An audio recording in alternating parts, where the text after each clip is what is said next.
Okay, the problem is fixed now. Huh? Yes, I got.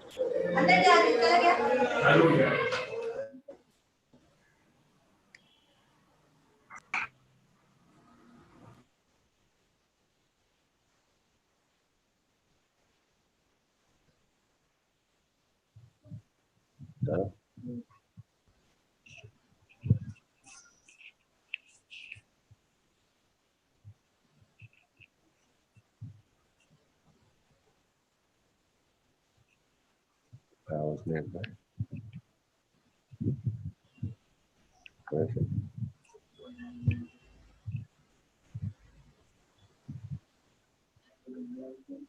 Sao xanh có thể khởi. Thì chúng ta có cụ cái mở.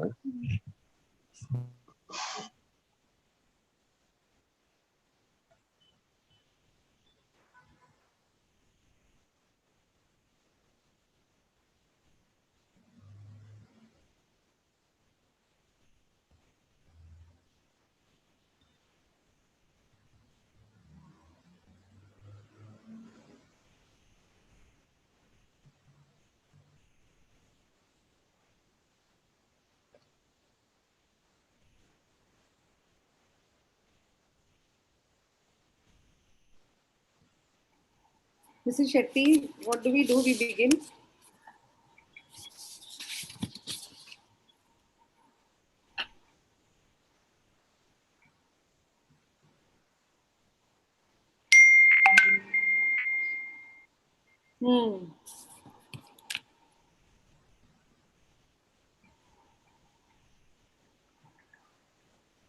Yeah. I'll just check with Leena, ma'am. She has to join. And Father Fraser has also not joined. Yeah. We'll have 2 minutes. We'll wait for 2 minutes. Huh?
Good morning, Father. Good morning.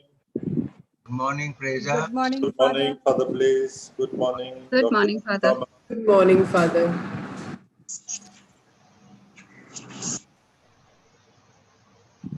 Now, Dr. Leena has to join, then we can begin. Yes.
Father, we're just waiting for the keynote speaker to join. She's joining in few minutes. Yeah. You have about 64 participants. That's good. Yes, and we have on YouTube also, Father. Pardon? YouTube. YouTube also, yeah.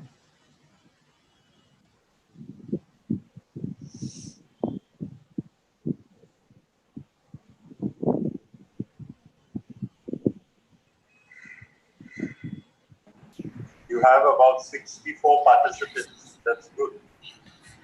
Somebody's YouTube volume is on, so can put it on.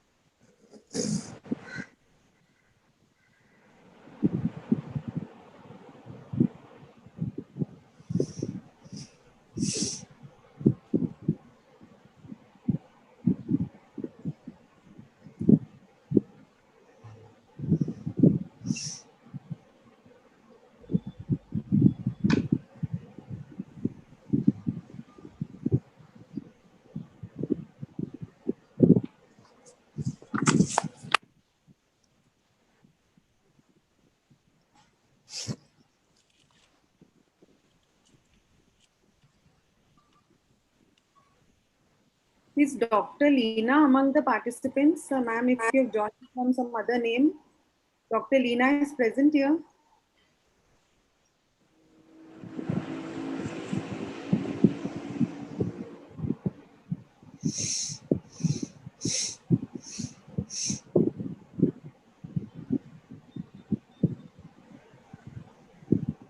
The Almighty, the creator of heaven and earth. I believe in Jesus Christ, his only Son, our Lord, who was conceived by the power of the Holy Spirit, born of the Virgin Mary. साढ़े 10 बजे तक क्या हुआ?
Has that YouTube problem been solved?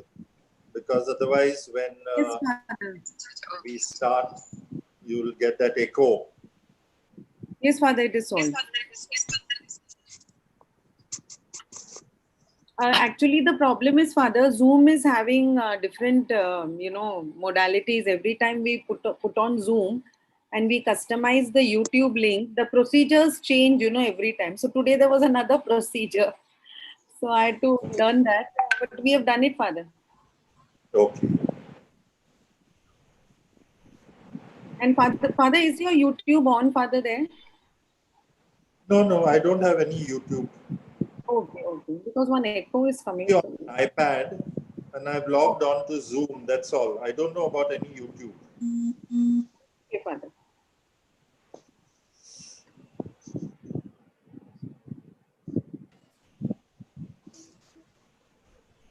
We are really sorry for the delay because we are trying to contact the keynote speaker, but she's not coming on the line. So we are just trying, Father. Yeah, sure. Very sorry. All our participants are very patient people. We are teachers.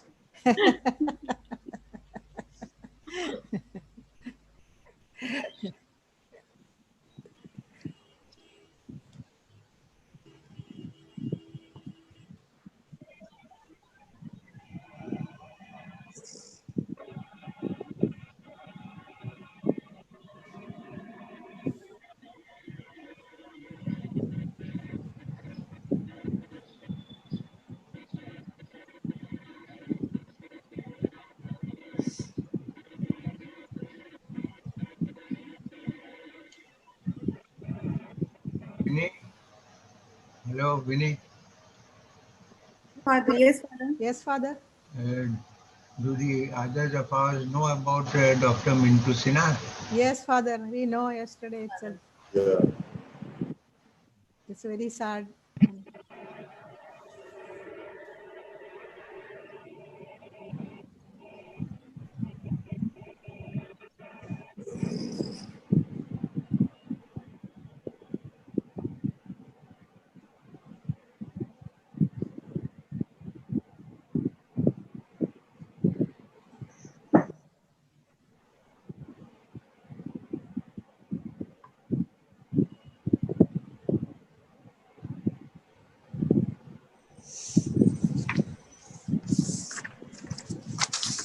We have around 422 participants who have registered for this webinar.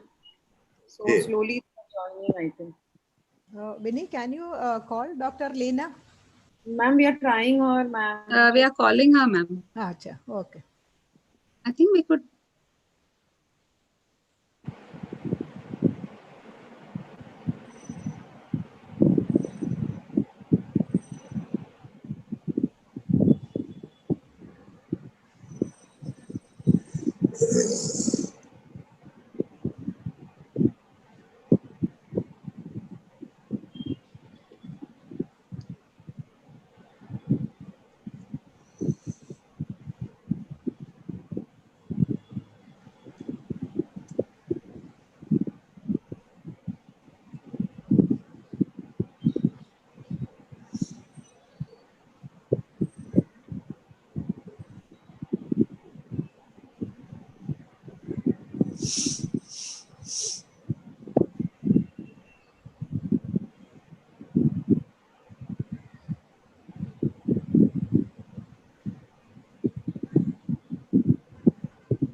Okay, we still didn't get her on the line. So, ma'am, we are beginning the program. Okay, I think she will join subsequently. So you talked to her, Vinny? Did you talk? No, we couldn't get her only on the line. So we'll see, ma'am. Geeta is trying. So we'll keep trying. She'll definitely be there, but I don't know why she's not picking up the call. So let's see, ma'am. We will You begin. send the link. Yeah, yeah. Send them. her the link, Zoom Yeah, link. we have.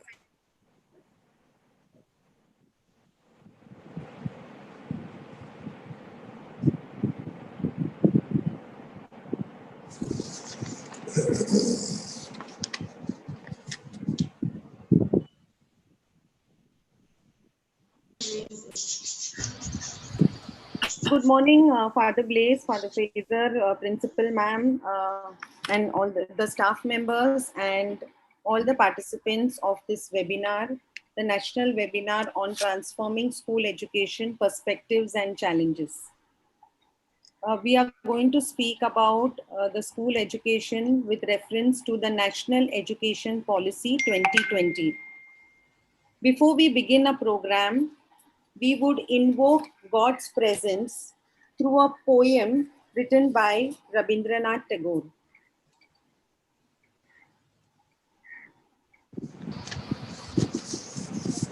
When the mind is without fear. 1 second.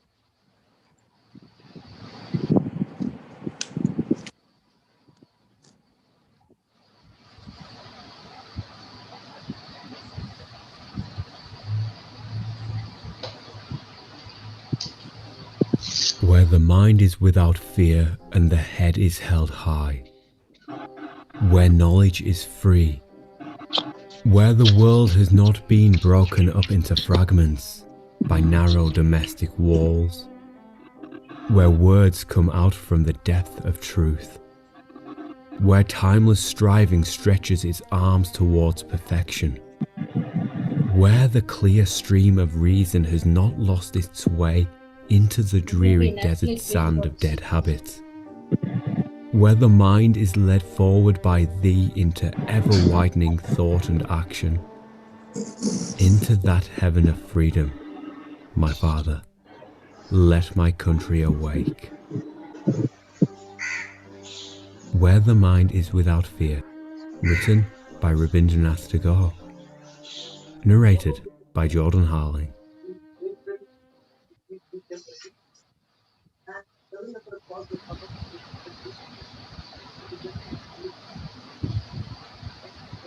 So this is the introduction of the policy, what we are going to do, and the part of school education, which we will be covering in our webinar today. As you can see that there are other parts of the NEP, higher education, other key areas of focus and making it happen, which we will not be covering in the webinar today. So today we are only focusing on the introduction of the vision of the policy and special reference to school education. Hello. So these are the objectives of our webinar. You can go through them, the objectives.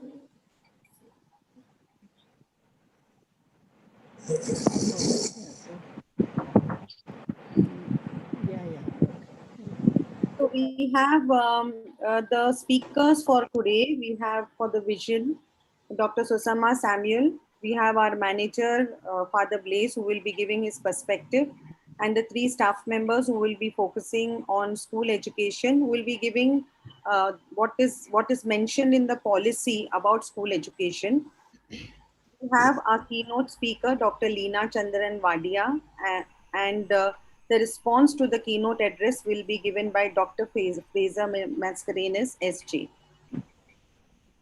In the afternoon, we have a panel discussion where we have 2 panel experts, Dr. Gagan Gupta and Dr. Haneet Gandhi. To enrich yourself and your participation would be the success of this webinar.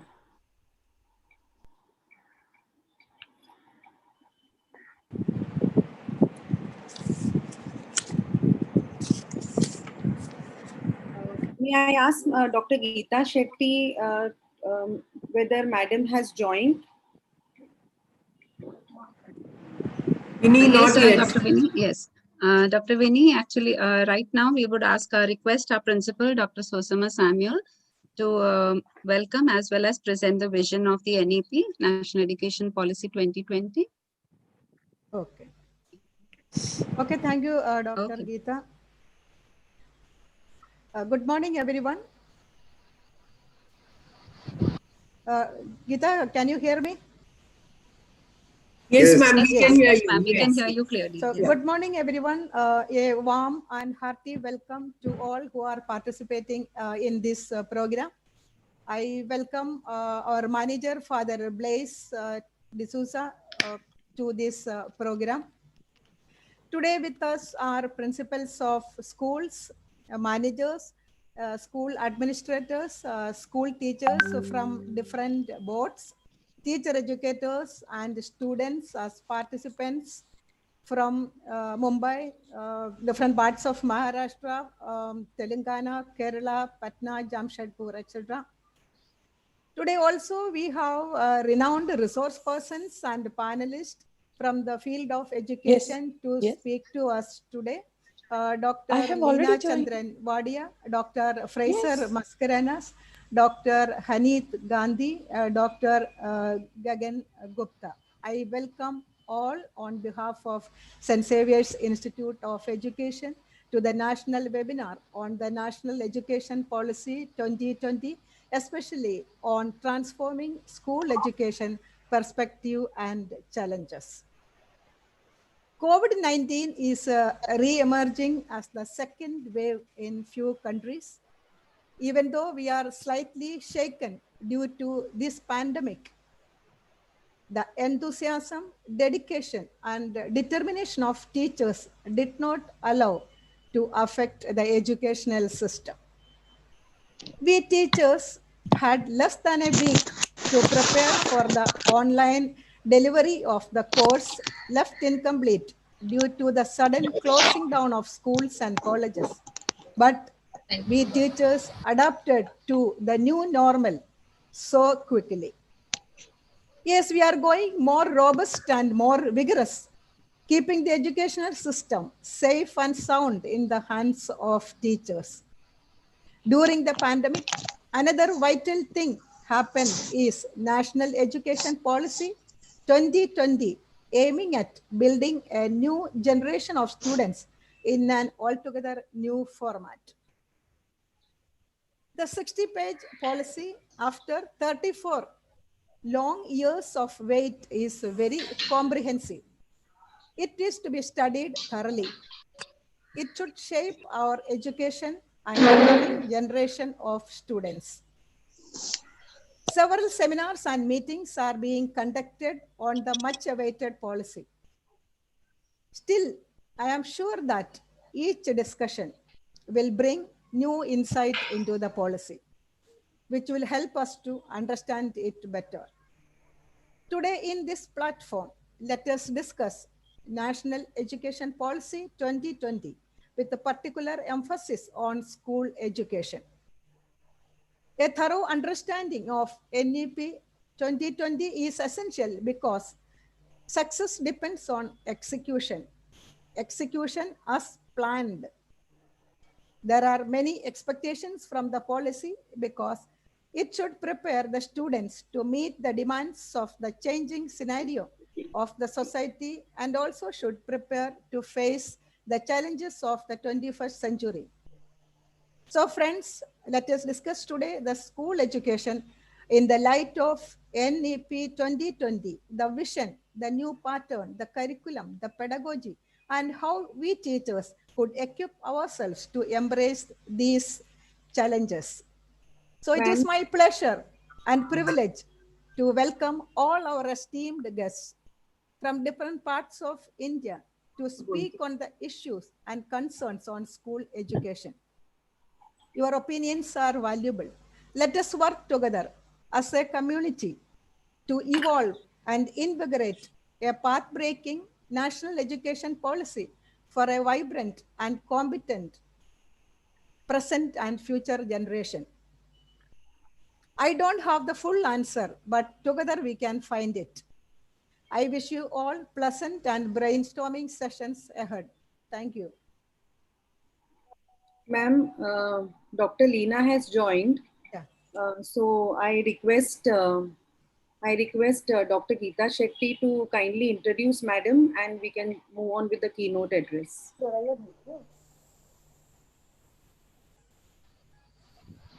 Dr. Geeta Shetty. Yes. Good morning, ladies and gentlemen, all the school principals, teachers, and all the administrators, as well as some of our teacher educators and student teachers. We are very happy to have you with us on this platform. As we have gathered here today to gain awareness, perspectives, and insights about the National Education Policy 2020, drafted under the chairpersonship of Dr. Krishnaswamy Kasturirangan, It is our honor to have erudite speakers with us to shed light on the theme of the webinar, namely National Education Policy 2020 Perspectives and Challenges. Here we have with us Dr. Leena Chandran Wadia as a keynote speaker who would actually shed light on the topic as well as provide us her insights regarding the policy. Dr. Leena Chandran Wadia is a senior fellow at the Observer Research Foundation, Mumbai. Madam received her PhD in physics from the Indian Institute of Science, Bangalore, and did her postdoctoral work in high-performance computing at ETH, Zurich. She has been a researcher at several places in India and abroad, including IIT Mumbai and CERN in Switzerland. Madam has also served in the corporate sector as Senior Vice President and CTO at Netcore Solutions Private Limited, a startup company in the area of mobile value-added services. Since moving to ORF Mumbai in 2010, Dr. Leena has been engaged in research and policy advocacy, primarily in education, but also in other areas such as renewable energy, public health, and sustainable agriculture. She has contributed to the preparation of India's draft National Education Policy 2019 as a member of the Technical Secretariat to the Dr. Kasturi Rangan Committee, as well as a member of the drafting committee of the policy. It was said by the 13th century Persian poet Rumi that you show your worth by what you seek. Dr. Leena Wadia, we are happy to have you, a seeker of knowledge, with us to deliver your keynote address and invigorate our minds to receive and perceive the true essence of NEP 2020. Over to you, Dr. Leena Chandran Wadia. Good morning, everyone. Thank you, Geeta, for that very generous introduction. I have a presentation, so I'm going to try to share it. But I think it is disabled. Can someone please enable it for me, the sharing of screen?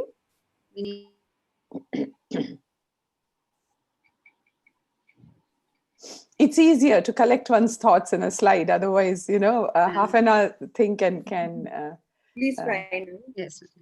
Yes. Shall I do that? Okay. Here we go. I think you probably can see it now. Yes, ma'am. Okay, great. So let's begin. Geeta it's only half an hour, so I don't want to lose any time. Yes, Geeta wanted me to also give some background on the new policy, because why is it that it took 30 years and so on? So the answer to that question is that the 1986 policy was, reviewed a few times, and the program of action came towards the end of 1992.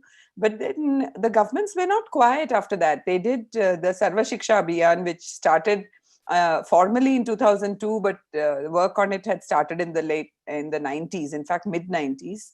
And then, of course, we had the RTE Act in 2009, and we were following, several 5-year plans for development. And in particular, the 11th 5-year plan, most people call it the education plan, because Dr. Manmohan Singh had set out so much money and such a large vision for education, including vocational education, in that plan.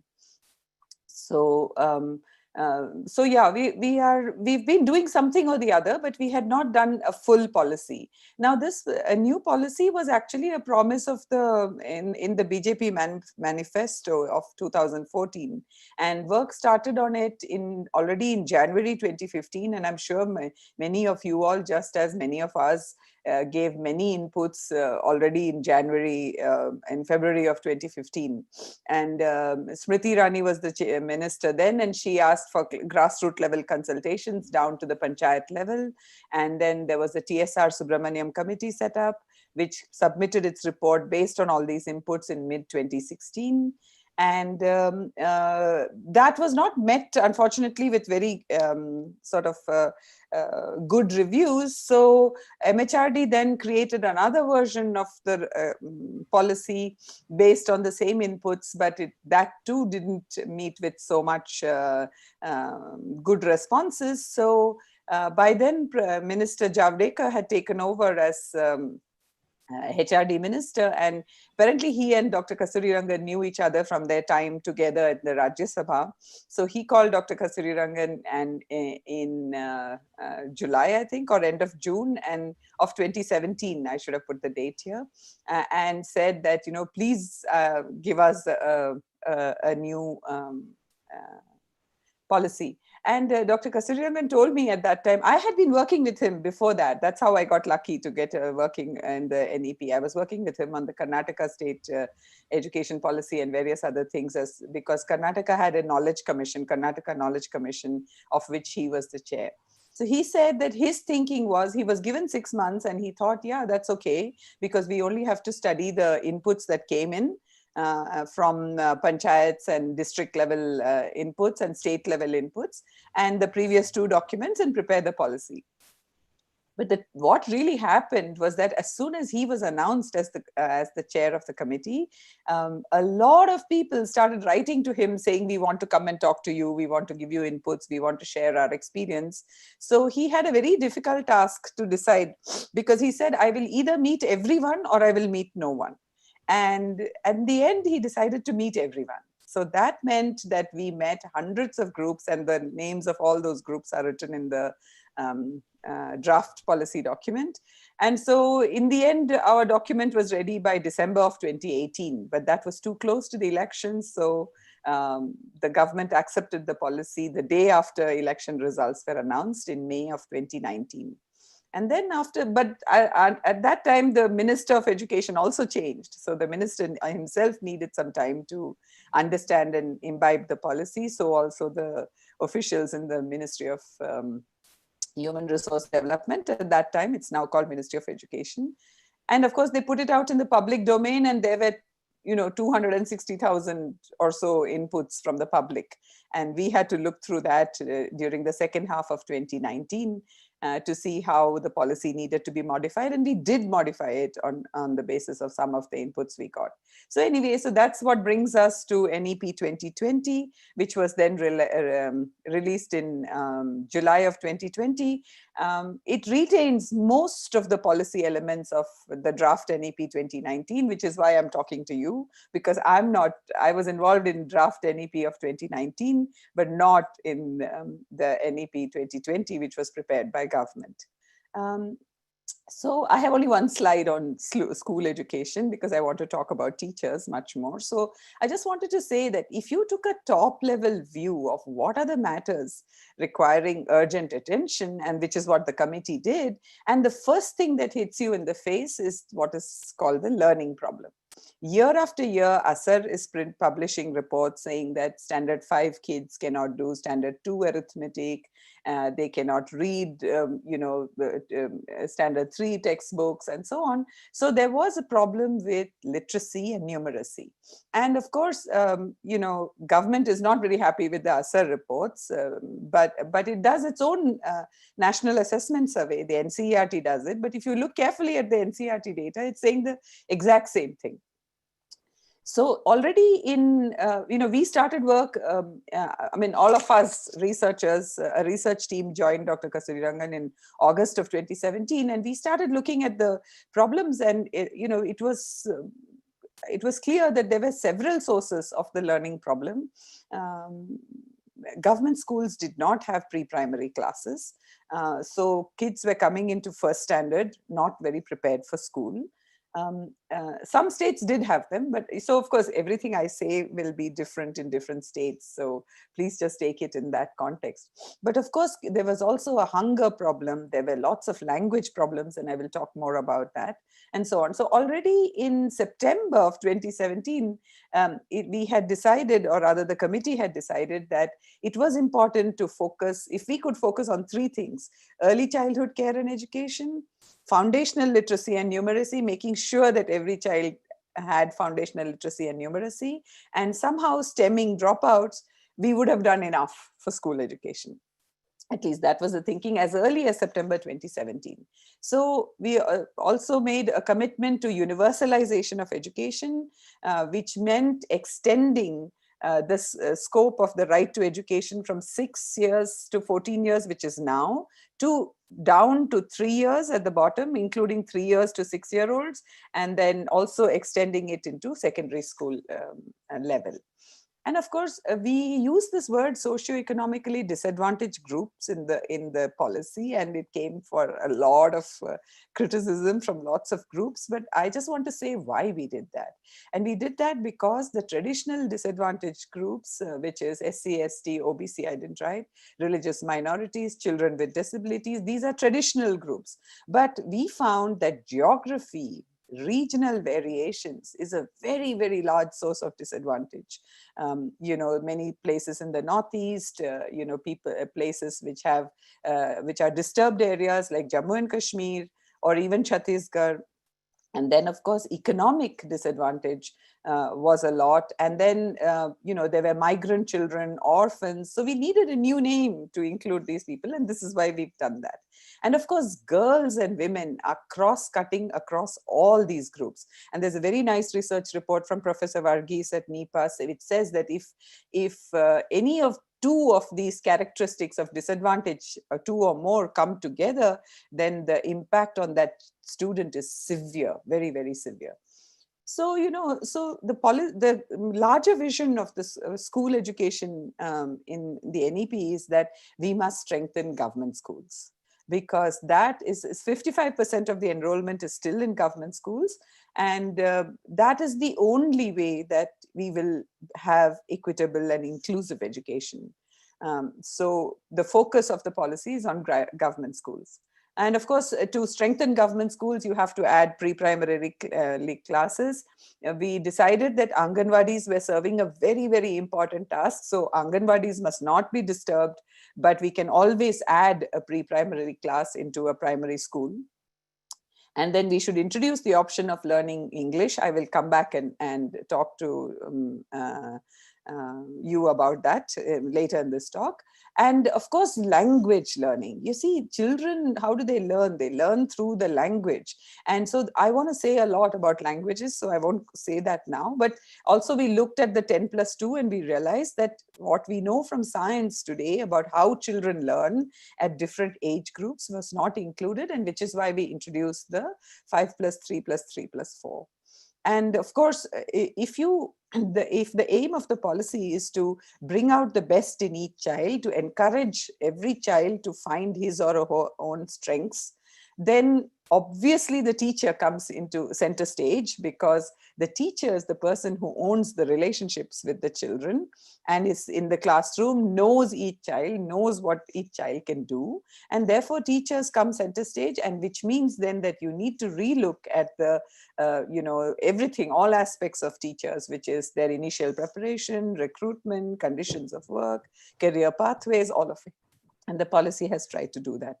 And of course, I want to mention one more thing, which is a big thing that we have done, which is mainstreaming vocational education. This has also come in for a lot of concern, because people feel that, children may be pushed into vocations unnecessarily. That is a genuine concern, but I think vocational education brings a lot of strengths with it. It can help to focus on learning by doing.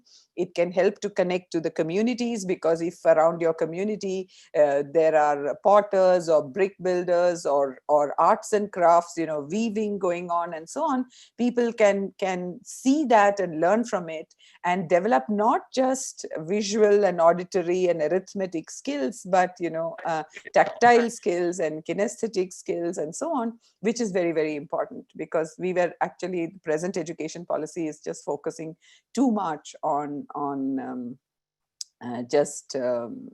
verbal and arithmetic skills, for example. And of course, we've also said that, we haven't had a lot of investment in labs. And so, vocational education can help kickstart the thing of the lab.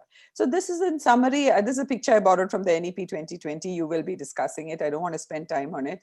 All I want to say is that, the 3 to 6 year age group was not taken care of in previous policies. We are including them in the formal education because there is evidence to show that children develop, very, very quickly in the early ages. So also, because I'm talking to teachers and administrators, I just wanted to say a few things that Dr. Kasturi Rangan had laid out for us at the very beginning, that, you know, we must adopt some principles and stick to them.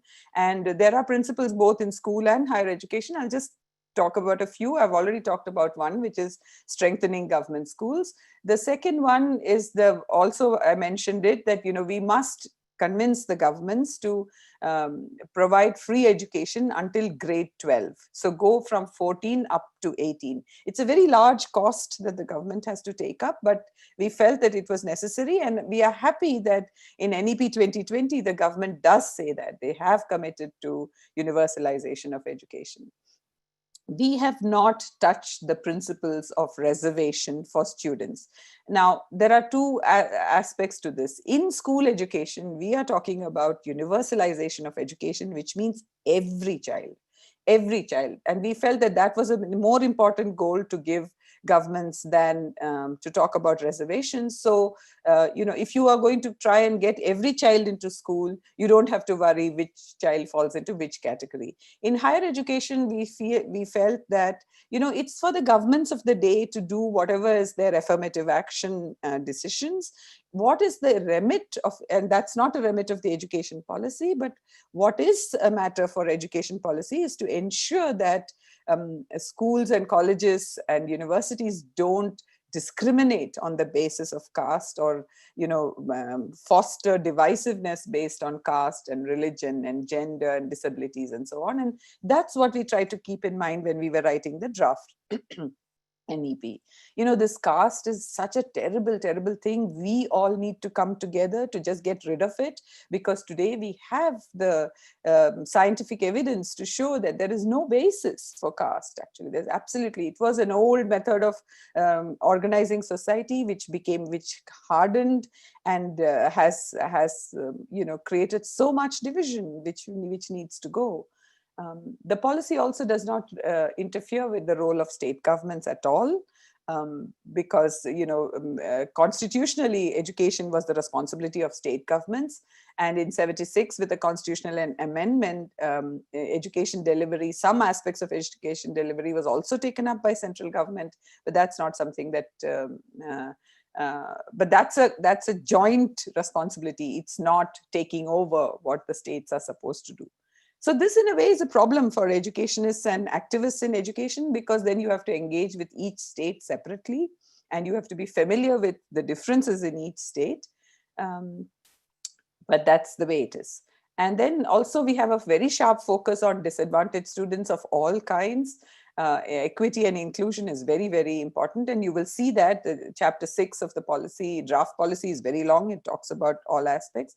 And that is reflected in chapter 6 of NEP 2020. And then chapter 14 in higher education also talks about people with disadvantage.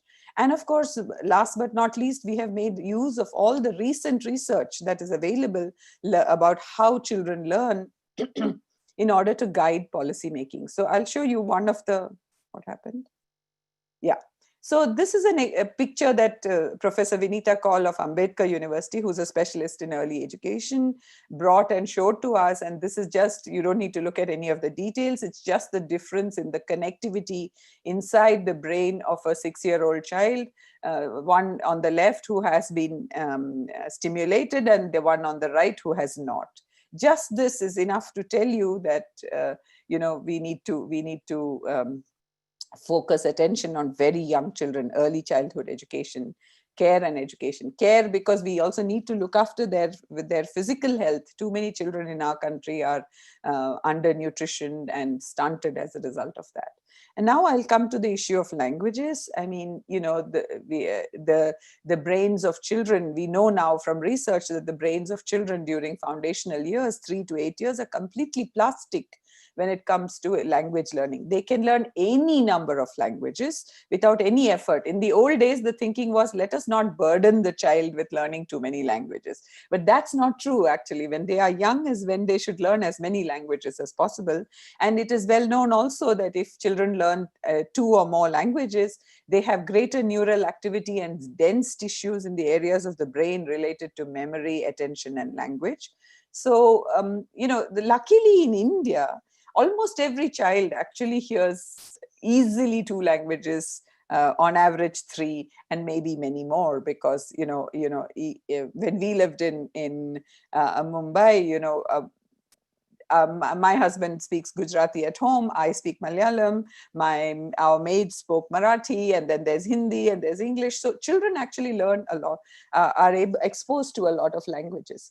But that's not enough. We have to really know how the children learn languages. So I'll move on here. I'll just say that children learn languages through interaction with adults.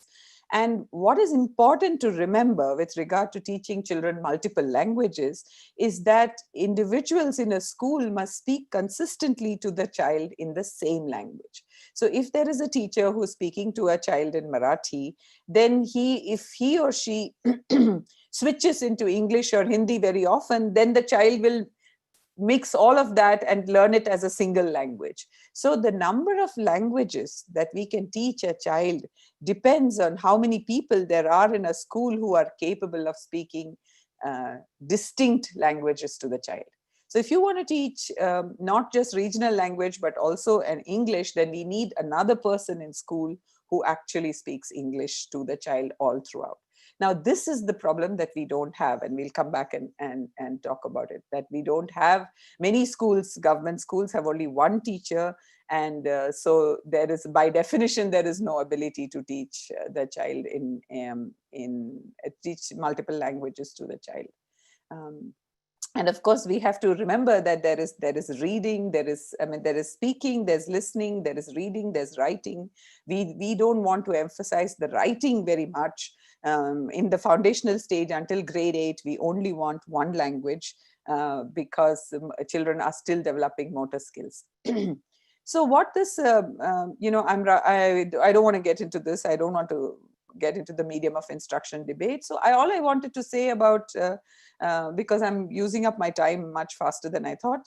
So what I want to say is that, the whole approach to curriculum and pedagogy is that, you want to develop proficiency in all languages and other subjects, build scientific temper, a sense of aesthetic, ethical reasoning, promote digital literacy, and so on. So if you want to do all that, you also have to lift all the separation between curricular, co-curricular, extracurricular, arts and sciences, vocational and non-vocational subjects, and so on. And we have to make a flexible, integrated, but flexible curriculum for children.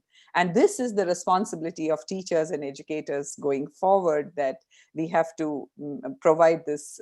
So of course, naturally then, like I said before, teachers are the torchbearers of change. And the first thing that will change for them is that there will be a new 4-year B.Ed degree that will be introduced at universities that already have a Department of Education, so that this 4-year degree is available to students of 12th standard. And it will be a professional degree on par with engineering and medical and law and so on. The amazing thing is that we treat professional education, engineering, medical, law, agriculture as professional education, but we don't think of teaching as a profession or a professional education, but it is, and we should return that status to teaching. Of course, your shorter length degrees will be available for teachers who already have bachelor's and master's degree, the 2-year or a 1-year, those decisions are still to be made, or even a 6-month course for teachers, for people who have a lot of field experience, and even including vocational training to come and teach into schools. So the whole system of teacher education is going to get, refined and improved, actually. And, teacher transfers was a very big problem. I didn't talk about medium of instruction, but one of the language problems to do with learning was the fact that teachers are recruited to the state and they are deployed everywhere. But this is a very big problem because, you know, in India, if you move a few tens of kilometers, the language and the dialect changes, and teachers going from Bangalore into North Karnataka at the border of Maharashtra, where kids even speak Marathi, it was not working out because the children were not understanding what the teacher was saying. They were, of course, learning what the teacher was saying. They were learning language from the teacher, but then you had to wait until the child had learned the language before teaching them, you know, arithmetic and so on, but that was not happening, and that was the source of the language problem. So now the policy has recommended, and I think it has been accepted, that teachers will be recruited to a district and appointed to a school complex. I'll come to the school complex in a minute. And of course, teacher career development, there must be well-stated career pathways. Teachers should have the freedom to move into educational administration or teacher education after a minimum number of years of teaching experience. Some bit of this already happens, but we want it to be formalized and streamlined so that it is offered as a regular what do you call it, a regular career pathway to all teachers. You know, and you know, for continuous professional development, what we felt was that teachers must decide what it is that they want to learn about, where do they want to strengthen their training. So they must be able to choose their training, and for that we need a lot of teachers to take charge of all the academic institutions like the CRCs and the BRCs and the diets, and the SCRTs must have representation from senior teachers, so that the academic support institutions are really academic support institutions and teachers can take training from them. The pandemic has actually destroyed our fear of using tech a lot, digital a lot. So a lot of continuous professional development for teachers can now happen online, which will be much more convenient for teachers. And you know, online teaching is not a problem for teachers because they are there just to learn the material, whereas for first generation, I'm sorry, did someone say something? Particular pink color डालना उसमें. Sorry. Okay, so I'll move on. The other thing that will support teachers a lot is this creation of the school complex, which was an idea that was in the Kothari Commission, saying that clusters of schools must come together. If you have 25-30 schools, which includes a secondary school and lots of primary schools and you know, elementary grades also, then you will have a community of 80 to 100 teachers as part of a school complex. That's a good community to have, because then these teachers can support each other, discuss, take charge of the school complex in that region, and look at all the local issues that need to be looked at for every school complex. So a school complex is, I mean, you know, it didn't get implemented at the Kothari Commission time, partly because education was still a state subject, but partly also because connectivity between villages was not very good. That's not true anymore now. So school complexes are a genuine possibility. And what it means is that governments didn't have funding to give, what do you call it, resources to 15 lakh schools. We have 15.5 lakh schools, but there are only less than 3 lakh secondary schools. So if you build a school complex around, even if you build a school complex around each secondary school, you only have to resource 3 lakh schools, which is doable for state governments. So what do we want the school complexes to be resourced with?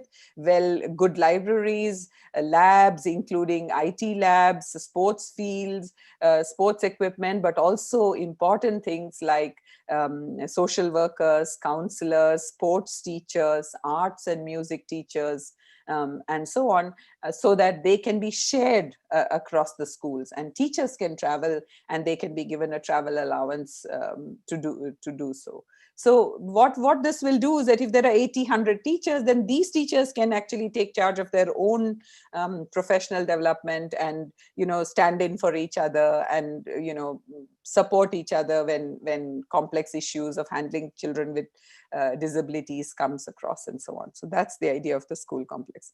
So I think I'll make this my last slide. What I just wanted to say was that, you know, teachers actually have been a profession that is actually in the background too much. You know, so many education events I have gone to, very rarely have I had a practicing teacher be part of a panel or give a talk.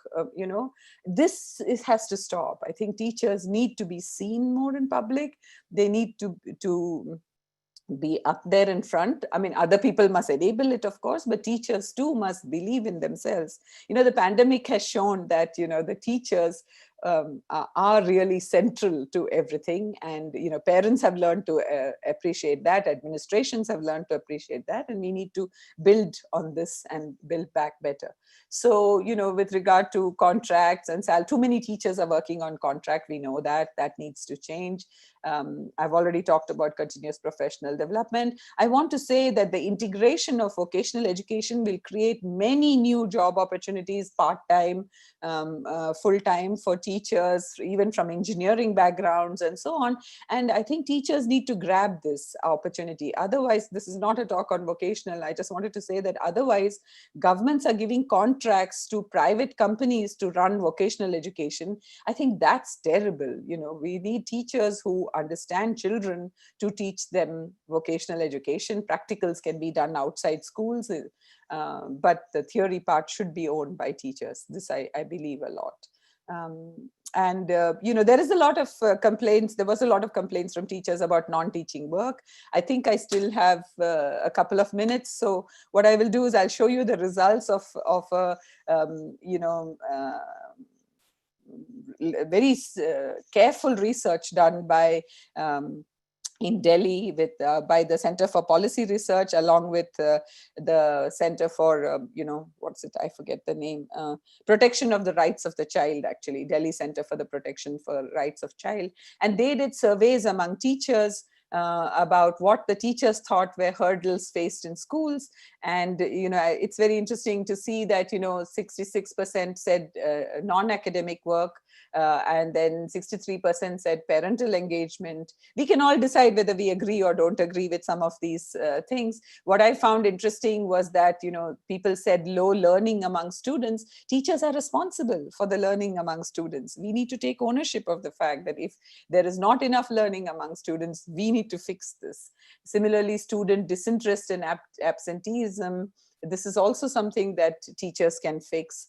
26%, it's heartening to know that 26% said that there are no hurdles, and another 27% said that there's no education, there are poor education policies. So I went down a bit lower, and I actually just looked at what are the reasons that people gave for non-academic work. The RTE, as you know, says that teachers should be exempt from everything other than census, disaster relief, and election duties. Now, elections happen all the time, so that's a lot.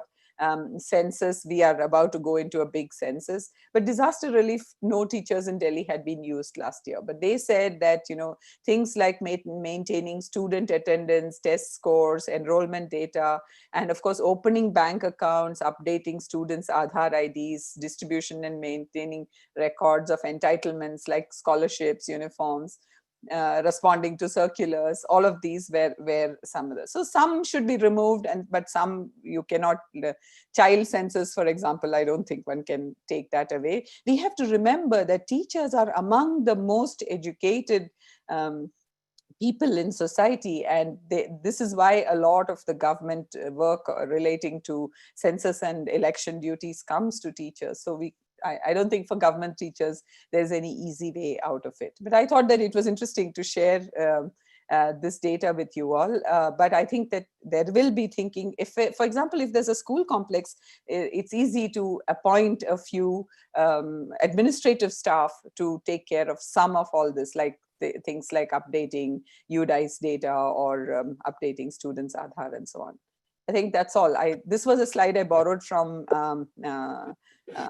higher education. It's valid even for school education. What it means is that, NEP puts student center stage, which means that you want to focus on their character, skills, and competencies, which automatically then brings faculty center stage. And faculty need to recognize their responsibilities and deliver on them, and of course then ask for the governments to give them some of the privileges that they deserve to get. So, but I think it's a give and take, and we should look into that. I'll stop here. Thank you very much.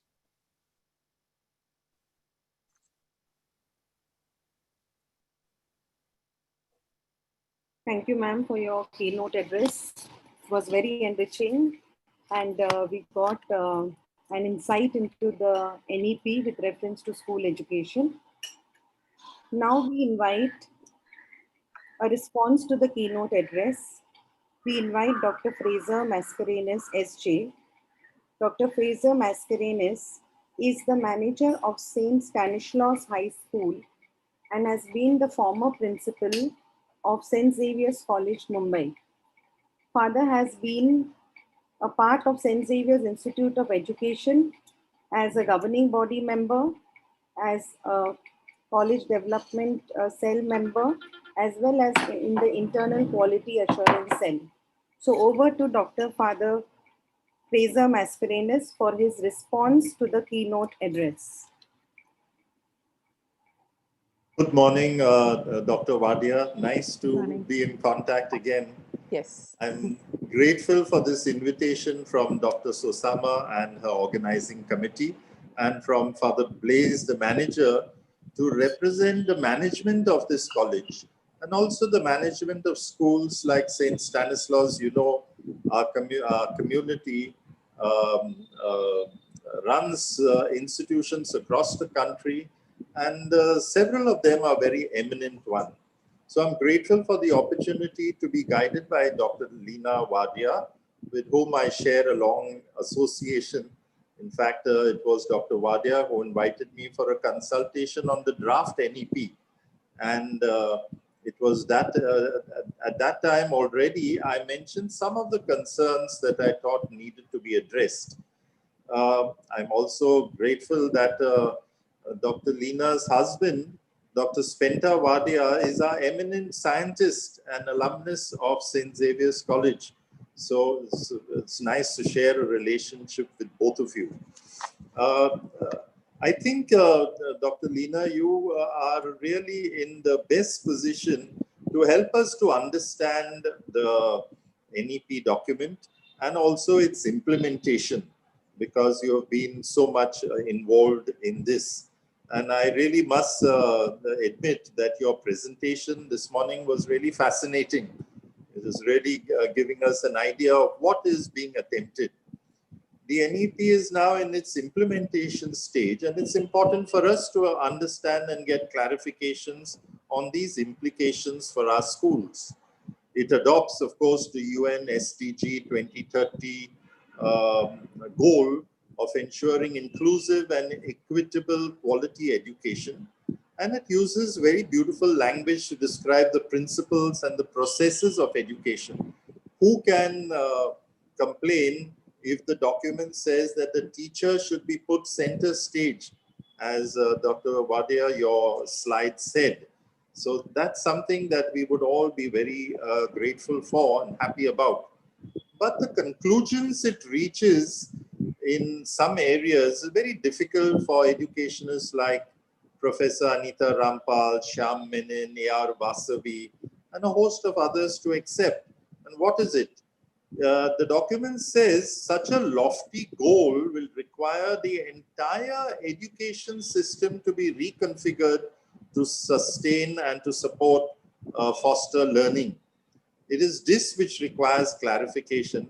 And I think, Dr. Wadia, you have you're in the best position to help us to understand this implementation. So I have a few points, and in the next 15 minutes, I'd like to communicate that. And I would be grateful if you can give a response. I'm sure others in the audience will also add questions, and that might be an interesting session. So the first thing that I have is the constitutional values are mentioned a great deal in the document, but there's no mention of secularism, which is one of the pillars of the Constitution. Now, this is disturbing given the talk of Hindutva among some constituents of government. And, you know, especially for minority communities, all our schools are really part of this minority infrastructure of education. To have this sidelined would mean something which is of concern to us. Similarly, there's no mention of minority education rights at all, whereas the Constitution has Article 30 on the basis of which our schools and colleges function, both linguistic and religious minorities. And as I've said before, and I'm sure you would agree, and most would agree, that these minority education institutions have been eminent in the sphere of education, many of them.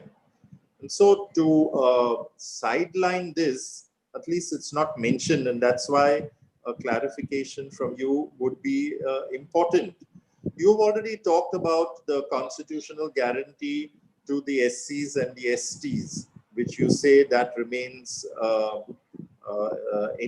intact, and the reservations in colleges for SCs and STs will remain, and I presume also similarly for minorities. But it's still important for us to know whether the minority rights are still being upheld, because of my next point, and that is the NEP seems to remove the present governing structure of all what are called as public or government institutions, including private minority institutions. So that's where perhaps you can help us to understand that, because the document does not seem to give any role for the present managing structures of private aided schools and even colleges. These are institutions that have been built up over years. The school I'm now associated with is 160 years old, with very good infrastructure, very good learning, learning culture, etc. And it has all been worked at, of course, with teachers and their creativity involved, but the management has brought this and sustained it. So what is the situation of the present trustees of aided private schools and colleges? Because in the school complex management committee and in the school management committee 7.7, we have institutions, we have this management committee which says that the Department of School Education through its relevant officials, for example, the BEO, will endorse and confirm the school complex development plan and the school the development plan of each school and complex. Now, are the trustees of these schools, do they have any role to play? That has not been clarified at all, and that would be a little bit a problem for us. I asked another drafting committee member, and he mentioned that, you know, in the composition of the school management committee, there is other stakeholders. So you all would fit in that. Now, the schools have been run by these trustees, this management, and to put them perhaps in other stakeholders is very disconcerting, which would mean that we would lose, you know, the direction that we have been giving to schools, which the country has profited from. Similarly, in higher education, very quickly, a board of governors, the BOG, shall be established, and there shall be overarching legislation that will supersede any contravening provisions of other earlier legislation, which would provide for constitution, appointment, modalities of functioning, etc., of the board of governors. So in other words, even the colleges, which will become universities now, will be run by a board of governors, and these will be appointed by the government. So this is almost like a nationalization of education, taking over educational institutions because they are partially funded by government. I don't know whether these aided institutions are considered now just to be government institutions, because government appointed people running schools like St. Stanislaus and colleges like St. Xavier's would be, I think, unacceptable, because of the high tradition that we have set, which the country, as I said, has profited from. So that would be a clarification we'd be grateful for. Similarly, a sharing of resources, 7.9 for schools. Human resources, learning resources, infrastructure will be shared. A school that is better equipped will have to share, and even pairing of schools or twinning, that is, one private, one public school is mandated. Now, in schools like the ones in cities like in Mumbai, several schools have established very good infrastructure, and that good infrastructure is being used to the optimum by the students of the school. For example, in St. Stanislaus, we have 2,500 students. We do share these resources with neighboring schools. For example, our sports facilities are being used for the sports day by about 10 other schools in this vicinity. And similarly, auditorium and things like that. But to have now to share these resources under a management of a school complex committee, that would be, degrading the infrastructure that we have built up by the trustees over these years. And therefore, isn't this a refusal by the government to build up the infrastructure and the resources for all? Teachers also in established areas like this cannot be moved from one school to another, each with its own ethos, its learning environment, its culture. I do understand what you were saying for government schools in rural areas. There, that would be something that would be profitable. But would it be also applicable to schools in cities like Mumbai and in areas where we have already established sharing routines, and we have an established teaching learning culture which is producing the type of students that the NEP is talking about? So that would be another topic that I'd like some clarity on. Many are also are worried about the impact on the poor and on the disadvantaged. I know you have this new category and there are lots of things that are mentioned there. However, the emphasis on digital learning, technological solutions, open schools, and vocational exits is likely to leave the girl child, the socially and economically disadvantaged, the differently abled, minority community students without the opportunity for the normal quality education, interacting with peers in a stimulating, healthy environment of an educational campus. I was very surprised to find that there is a recommendation for state open schools, even for primary level students. So for the exam of the 3rd, the 5th, and the 8th. And again, there is a problem of reintroducing the exam system. But my main problem is that if we use these technological solutions, open schools, etc., at that very low level of age, when children are so young, we have seen that this does not work. We are even in a place like Mumbai, the connectivity is very poor. People don't have the type of instruments to get onto these classes. And for younger children, it has been, in fact, recommended by government not to have such classes.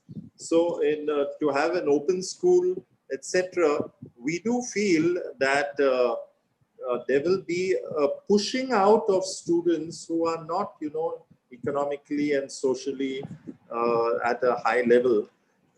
And also the girl child, because in our society, the girl child is not given the type of importance that on an equal basis with the boy child. And that's the reason why we think it will be a pushing out of such students.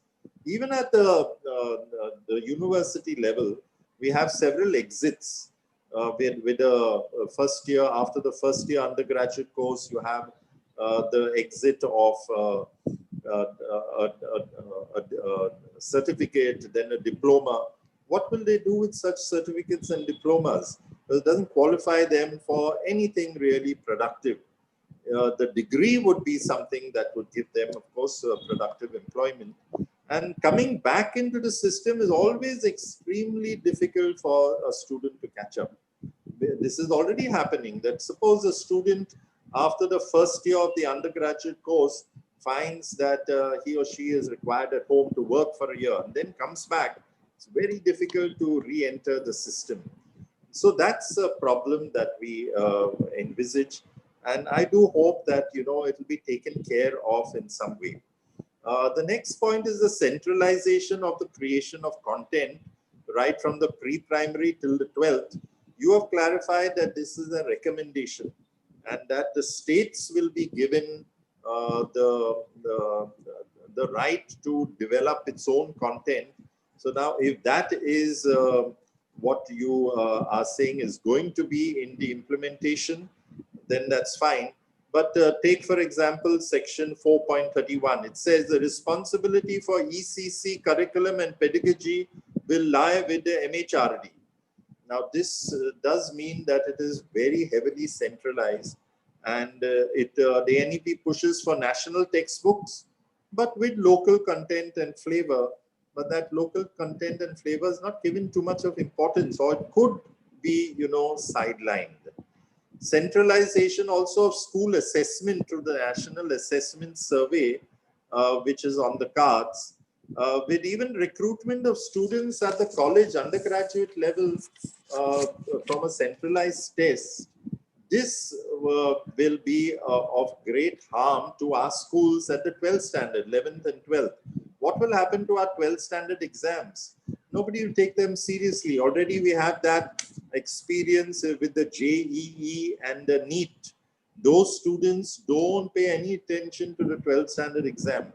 So it's really not worth conducting the 12th standard exams if we are going to be having entrance through a national test at the undergraduate level. And finally, I think, the major changes in education will require massive infrastructure and recruitment of staff. Thousands of pre-primary schools, for example, will have to be started, or sections will have to be started and manned. Now, the training of these teachers, the Anganwadi teachers, they say will be perhaps temporarily, but it will be on an online basis for 6 months in service. That is really very inadequate. The type of pre-primary classes that we have in the KG, the junior and senior KG, has a 2-year full-time trained KG teacher, kindergarten ECC teacher. And so this will be something that will lead to a very poor quality. I think you have mentioned that the government is very determined to give 6%, all that is needed to build up all this. But they do talk about, not that 6% will come from the government, but through private and philanthropic participation, which means privatization of a lot of these schools and of the educational system. Because we know what philanthropy, we might give it the term philanthropy, but the private parties are looking for something else. And to suddenly expect them to, be generous and be philanthropic is not really a very reasonable thing to expect. And so from many of these points that I've mentioned, we'd be grateful if you can throw some light so that we'll be able to understand how it needs to be implemented in our context. I just want to talk about teacher training. There is also a lot about, which you yourself mentioned, about training online. But if a training is online with some modules, okay, you get some techniques, etc. from it. But if a bulk of the training is online, those teachers will not be able to teach face to face. They have learned in a different system. They don't know really, they have not got any experience of building relationships, etc. with students. And therefore, that also would be something that could impact our educational system. So I'm grateful for, the very fascinating presentation. But these are some of the points that if you could throw light on now while you are with us, it would help us greatly in the implementation in our schools in Mumbai and in Maharashtra. Thank you. Thank you so much, Father Mascarenhas. I think the Q&A is going to start anyway, but with Geeta's permission, I will just quickly say that, the committee was faced with this situation that we have in India, which is that we have a lot of suspect private institutions, but we have also a lot of very good private institutions. So we don't want to constrain the good private institutions, which is why autonomy to them is critical. The policy, the draft policy, and I'm only speaking of the draft policy, what we as a community have to do is to wait for the program of action to come, the implementation plan of the policy to come. And I know that the first draft is ready. One of a copy is with Dr. Kasuri Rangan because he has been asked to comment on it. So it'll get fine-tuned and it'll come. And at that point, we will all have to be very alert and see that the spirit with which the draft policy was made is actually carried forward. So there's a lot of nuance in the policy that we want to protect good institutions and good managements, while at the same time trying to sort of either weed out or bring online the group of people who are actually sort of abusing the privileges that they have. And we are also operating in a low trust environment at the moment. So there is a lot of fears and they're all genuine. And I would agree with all of them. But I wanted to say that, in the draft policy, there was no intent to make all boards of governors be implemented, be set up by government. No. The intent was that private sector will do their own and government will do that for government institutions. And the reason to have a board was to make sure that at least some people, if you populate it with alumni and academics, some people are looking at the quality of the academics, which is sort of so important, because we are just getting so lost in, micromanaging and rules and control from the administration point of view, that the entire purpose of education, I mean, we should not have reached where we are now, where the education is so rote and so terrible, not preparing the children for life at all. We are doing a disservice to our children. So that situation should not have come. And so we were trying to change all that. So there are some of the things that you mentioned about mandating twinning. No, there was no intention of doing that. The school complexes were thought of particularly for rural areas, because we have situations where there are 15 kids, and so there's one teacher, and that teacher is so lonely, and if that teacher is absent, the kids get no education for as long as that teacher is absent. So we wanted to create a community there, so that if that teacher has to be absent, somebody stands in for that, and that teacher has some people to come to and say that, look, I have this problem, can you help me? And so the teachers can help each other. So the school complexes were directed primarily at rural areas, also where government has maximum representation. Government schools are maximum in rural areas. There was absolutely no intent to impose school complexes, because if you look at the spirit of the school complex, it is actually meant to assist schools to run better. Now, in urban areas where schools are running well, why would you try to change that? So there was no thinking about that. So these nuances, we already made the policy document very long and explained a lot, so that people understand where we are coming from, or at least they can see where we are coming from, and imbibe the spirit and then take it forward. But of course, national policies cannot be that long. So the NEP is 60 pages, but it has captured most of the policy points that we have, very minor changes here and there. So I'd like to say that, all this also national assessment is actually in addition to any assessment that schools and state governments want to run. The national assessment surveys are key stage assessments, just to make sure that foundational literacy and numeracy is being achieved. So if you see, there is a national assessment survey that will happen at the end of 3rd grade and at the end of 5th grade, because you want foundational literacy and numeracy to be achieved by 3rd grade, if not latest by 5th grade. So this we have to convince ourselves is happening. And if it's not happening, then we need to look into what the reasons are. And the only other national assessment that has been put, this is additional key stage assessment, is at the level of the 8th grade. the entrance exam for common entrance exam for admissions to higher education was to lift the pressure on the 10th standard and 12th standard kids, where nowadays increasingly students are starting to study from 7th grade for JEE, and it's just a destruction of their childhood actually. So but for private colleges like St. Xavier's and so on, they will be autonomous and they are free to use whatever criterion they would like to apply. They can use 12th standard, they can use the results of the entrance exam, but they can also use other, students can bring portfolios, their art, their activist work, everything, and use that as criteria for admissions. We have said that private institutions are free to decide their own admission criteria. Of course, we have very, very small number of good colleges. So there's a lot of pressure on these good colleges to accommodate various kinds of people.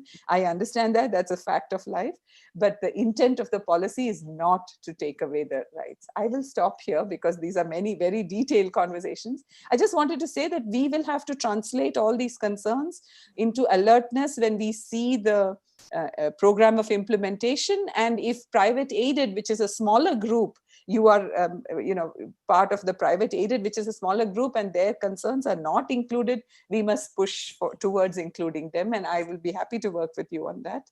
But let's wait. Will it be possible at that time? Because at that time, I think so.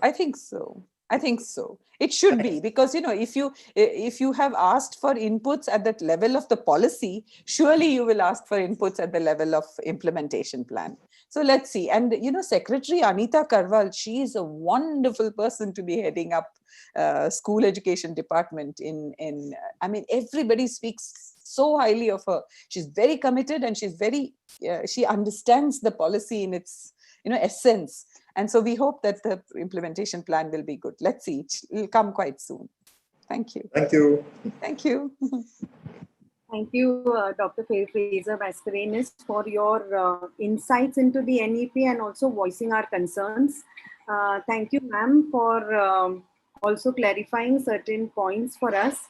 Now we ask the participants if they have any doubts or any questions to be asked. You can unmute yourself and raise your questions.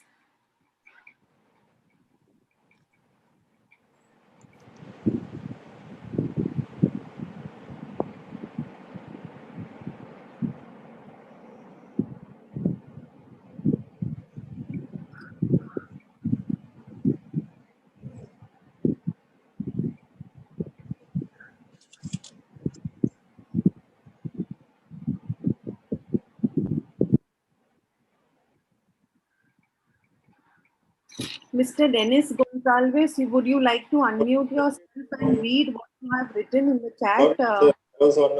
I was speaking on a webinar on the NEP, so I couldn't. Thank you for calling. Yes, sir. Yes,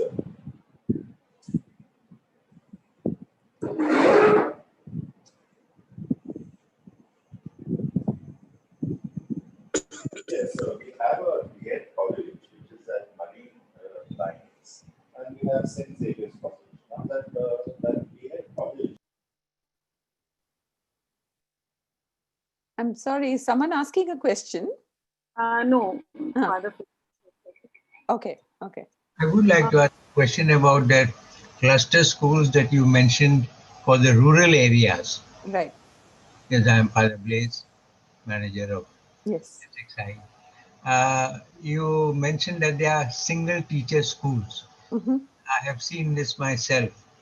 I do not know how they are going to help one another if they are single teacher schools in terms of substitution. Mm-hmm. Come together to share ideas, to share maybe resources or whatever it is. But where there are single teacher schools, if a teacher goes from one school to another school to substitute somebody there, her own school is left without anybody. Mm-hmm. So how do you resolve that problem? And this I'm saying because I have seen this happening in the rural areas. Mm-hmm. Mm-hmm. Thank you for that question. I just wanted to say that, a school complex will allow a few additional teachers to be appointed to the school complex, who are sort of like teachers at large, if you want to call it that.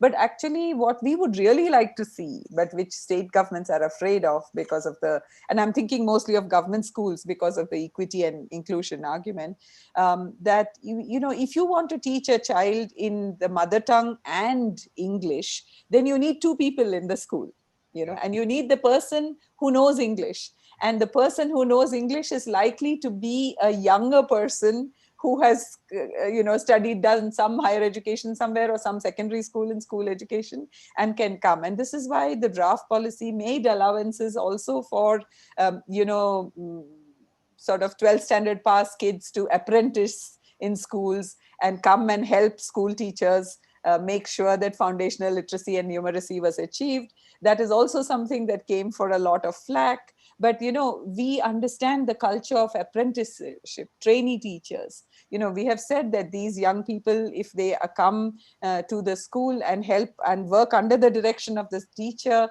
and help, you know, children catch up or learn English or something like that, they can also get accelerated admission into B.Ed later on if they would like to, and so on. So that's what we did. But really, there's no substitute for having additional teachers in.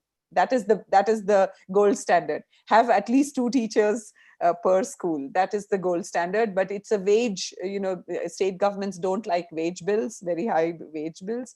So then if you can't do that, then have, you know, younger people supporting, or have a few teachers associated with the school complex who can do the substitution job.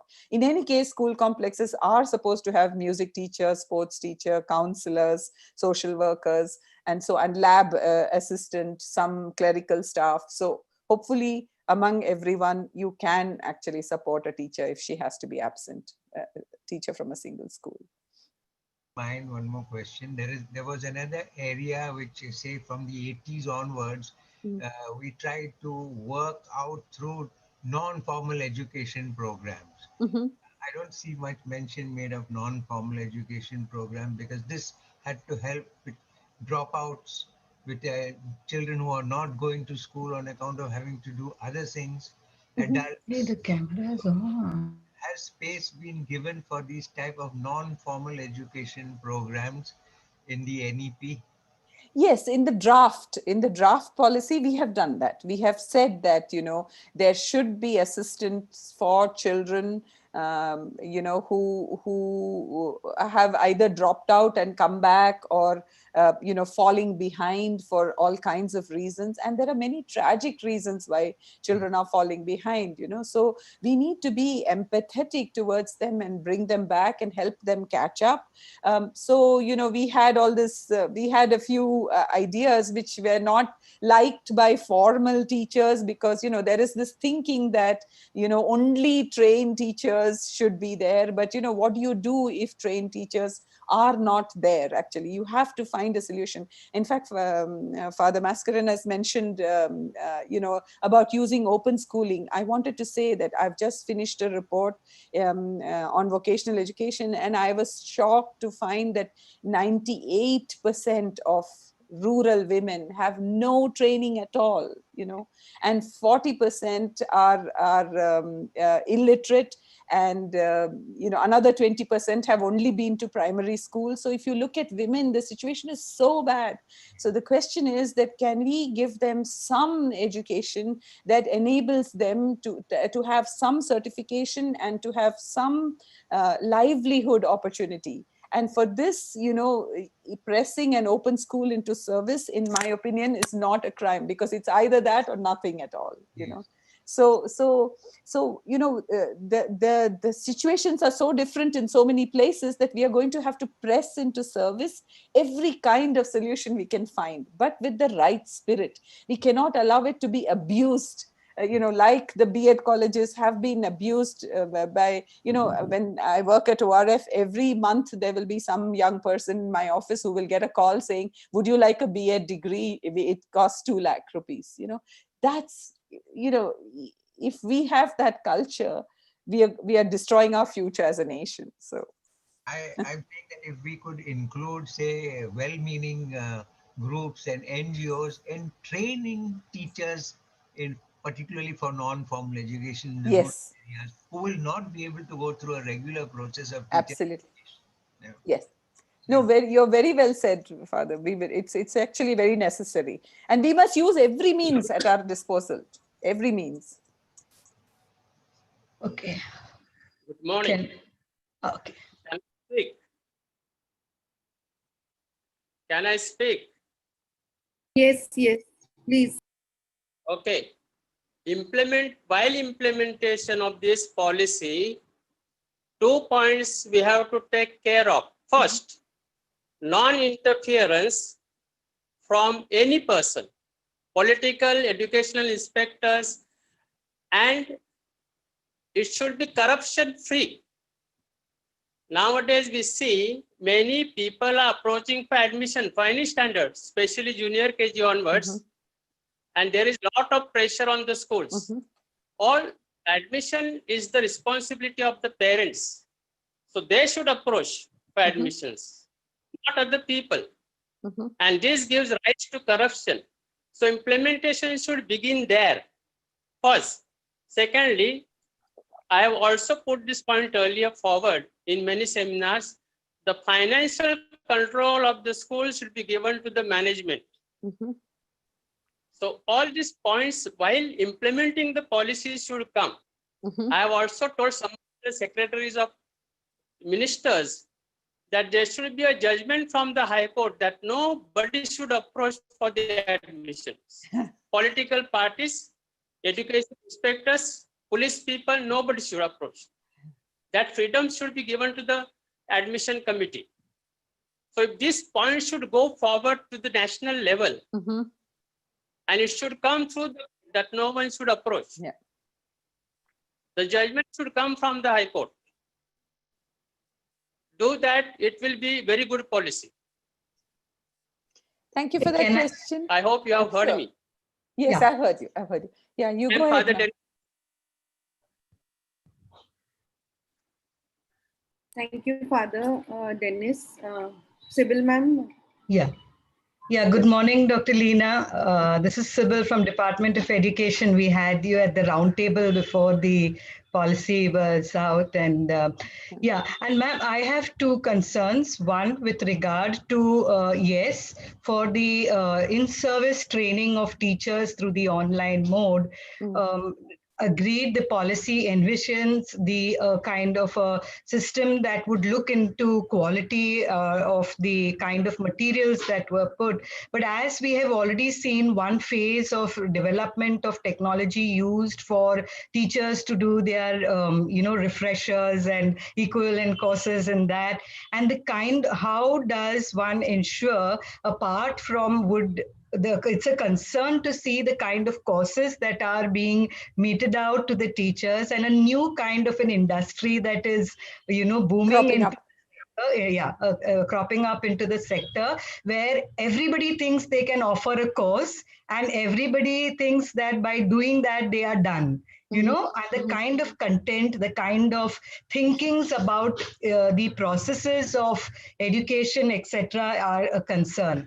The second is, would there be also options for a blend between face-to-face and online in-service training of teachers? Because much as we see, the discourses do talk about how does one learn in interaction with one another, and the HRDCs, though many of them have in a way let down the system, but we have good HRDCs also who have somewhere been beneficial in inspiring teachers after 10 years, 15 years, when they go back, they study together, etc. So how are, we hope that that concern would be also retained, in the whole thing.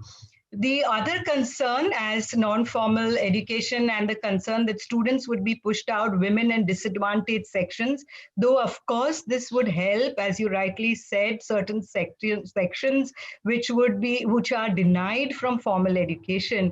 But wouldn't it also be an easy pathway for teachers to recommend students to go into the non-formal, those who are already into the formal system, by saying that, you probably you cannot cope with these kind of syllabus demands, curricular demands in the school, and therefore NIOS is the best option. Sadly, in urban centers, we see many schools and teachers actively engaging in recommending NIS at the cost of working hard and with the student and not giving up with them.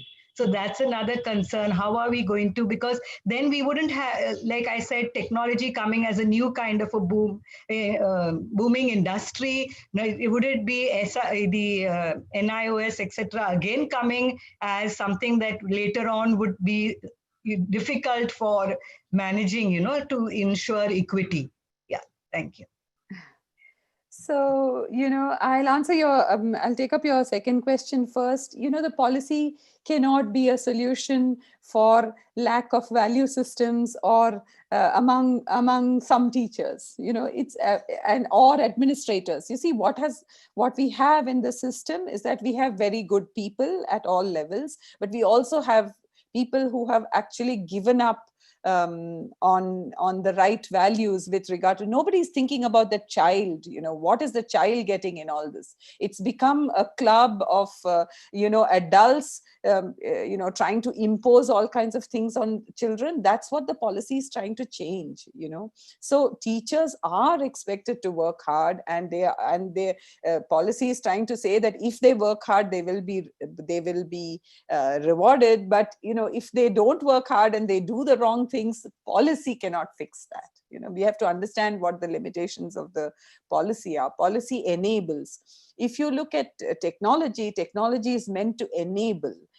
So there are many teachers who are unable to go and get their, go somewhere, spend 2 weeks and get their training, either because they don't have permissions from their schools or because they have constraints at home or whatever. So for those people, and again, we are saying only in service. We are not talking about initial preparation of teachers being largely online. That's not a good idea. We want 4 years, young people to spend 4 years in a university and learn how to be a teacher, learn the subjects, learn pedagogy, learn many other things before they become teachers, learn about society, because teachers are the first people who introduce all the challenges in society to the children, actually. So CPD can be online. And you are right that HRDCs have let the education system down. They have, but there are also good ones. So this is the story. If you were in the policymakers' place, you will see that the challenge is that the extremely good and the extremely bad are coexisting, and how do we kind of make the good people have a more influence to lift the quality of the bad persons is the challenge here. And to answer your question about technology, I think technology is only a supplement, and it has to be used extremely judiciously. So if you see, the draft national education policy does not talk much about technology. In fact, many people commented on that how come technology is so powerful. And this was before the pandemic. The draft came out, and then during the pandemic, everybody realized the value of tech. But we were very clear about not talking much about technology, because technology is a tool. And it is a tool meant to serve an end, to help teachers and administrators deliver better education to students. Let's not forget ever that the aim of the policy is better education to students, better choice for students, no streaming, no hardcore streaming, nothing. Better choice, better preparation for life. Because in the 70 years since World War II, which is roughly our free independent India's timeline also, we have used up resources at a rate that is not sustainable. We have polluted water, we have destroyed the air we are breathing. And these children have to live in those circumstances. They will need to cooperate, collaborate, and attack the hard problems. Solving urban transport, for making more public transport is not an easy problem. Our generations actually just went and used cars and we've polluted even more.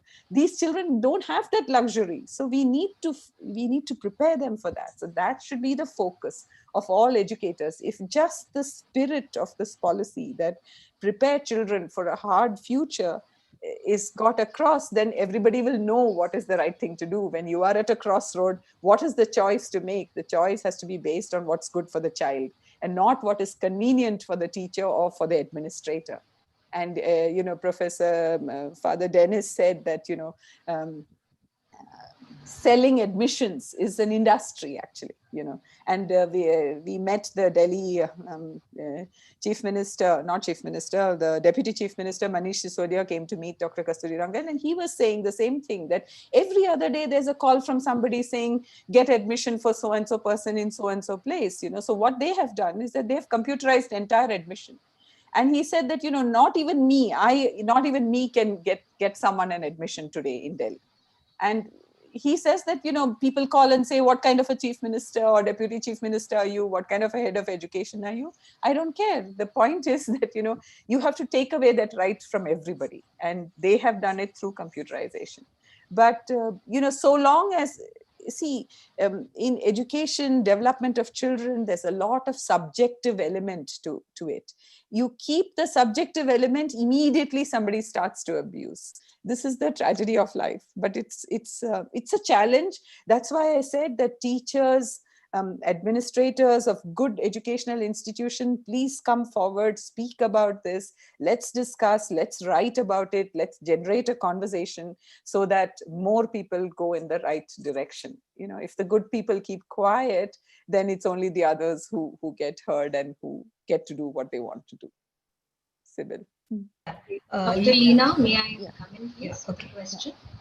This is regarding what you just said about you're going to be open to suggestions for the implementation to various points that have come during the course of this webinar. I've got three concerns. One is, before this implementation of right from the foundational or preparatory to the 12th standard, there are many schools in the cities which are facing a big space constraint. Okay, so how does this new policy and us wanting to take it right up to the 12 with limited space at our disposal, and how are we going to work that? Two, while I really applaud the spirit after having understood how you all have derived at various points in this policy, my question is, how do we merge the skill giving courses, I mean the vocational, along with the academics, given the teachers and the qualifications that people have had so far? Okay. Thirdly, given this pandemic now, I'm talking because I'm heading a private school. I want to know, where would the finance for this come from? While it is a very lofty and a very nice, ideal setup where a child must have skills along with the knowledge, how do you fund this kind of given, and of course the pandemic may cross and but we may come back to the normal. How soon is this going to take place? These are three things that are bothering me. Can you please enlighten?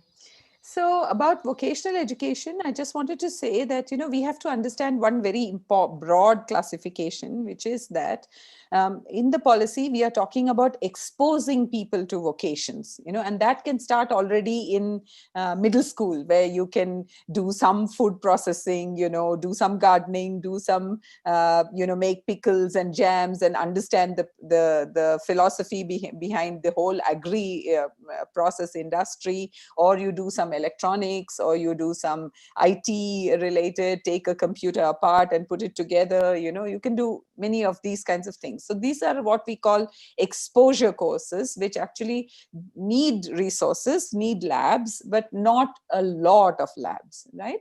But there is, in the secondary school, there is another section that will come in, which is that these people will decide that I want to do this profession after my 12th standard, and I don't want to go into mainstream higher education. So that is called, that is for, it is being called vocationalization in Samagra Shiksha Abhiyan. So I'll use the same word. What they are saying is that, these children don't need to go into higher education, but they need to be trained well enough in a particular vocation so that they can take jobs in that vocation. Now, that cohort is usually, even in countries like South Korea and Australia, is only 25 to 40% of the entire secondary school cohort. Okay, so the bulk of the students will still be using local labs, especially IT, because in India we know we have good mathematical and STEM subject strengths. So a lot of IT opportunities exist. In fact, NASSCOM is saying that there are too many jobs that are going without people because there is not enough training. So a lot of many students will stay with exposure, but some students will need high quality vocational training in 11, at least in 11 and 12, if not 9 and 10, so that they can go for a job immediately after that. For those students, what we think we may have to start with is to send them for apprenticeships.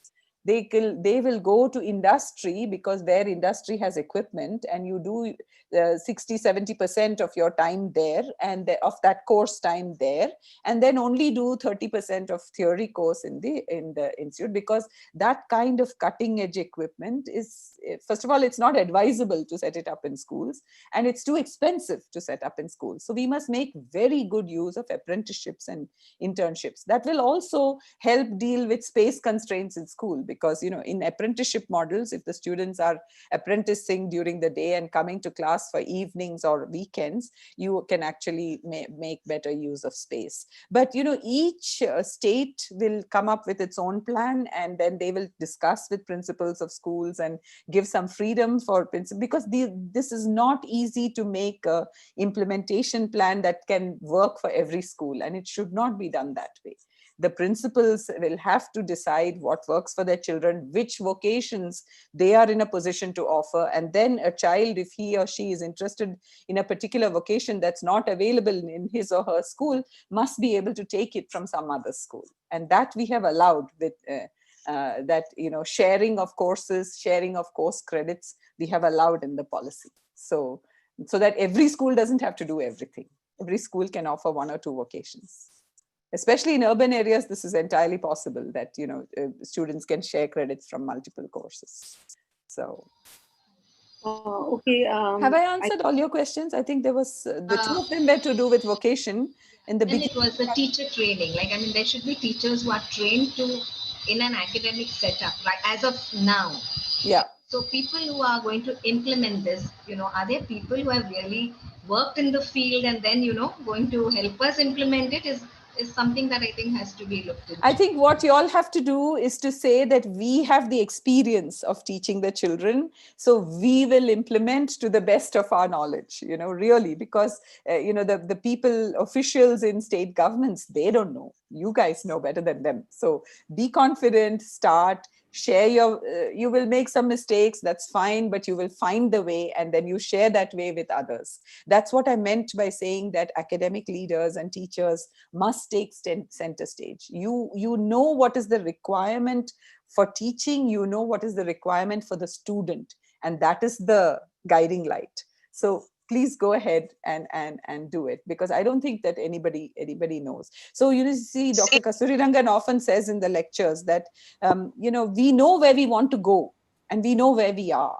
but the path in between is very tenuous and very difficult. Nobody really knows, because the paths are different for different types of schools in different states. So we are going to have to find our way, but the guiding principle is always what is best for the students. Thank you. I have another talk at 11, so I will have to go quite soon, but I think there are at least one or two more questions. Please go ahead. Ma'am, no, that's what I looked at the chat box. There are no questions. So okay. Since you requested us that you would want to leave, so I just intervened in between. So ma'am, thank you for your insights, and surely you have clarified a lot of our doubts, and we would look forward to further interacting with you, ma'am. So thank you very much, ma'am. Thank you all for having me. Yeah. It's a Thank you. privilege. Thank you, ma'am. Rena said, we have been associated with Xavier's for a long time. My husband is a distinguished alumnus of St. Xavier's College. And I think a lot of people from Xavier's Institute of Education have engaged with ORF in the past. So it's been a pleasure being here. Thank you for having me. And yes, I wish you lots of luck. Some of you are going to lead the implementation. So we'll look forward to staying closely Thank you. connected. Yeah, thank you. Bye-bye. Bye, ma'am. Bye.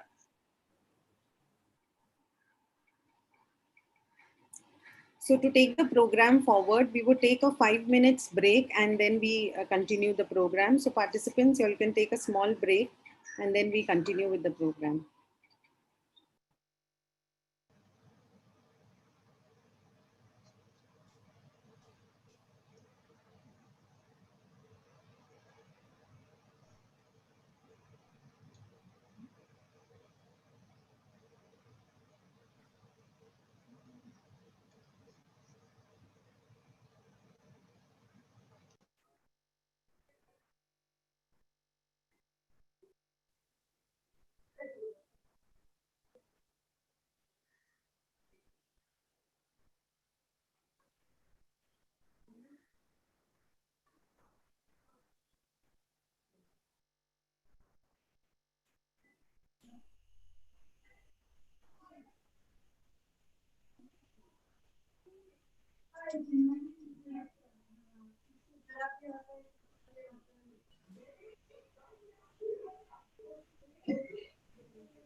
Welcome back, participants, to this webinar on transforming school education, perspectives and challenges.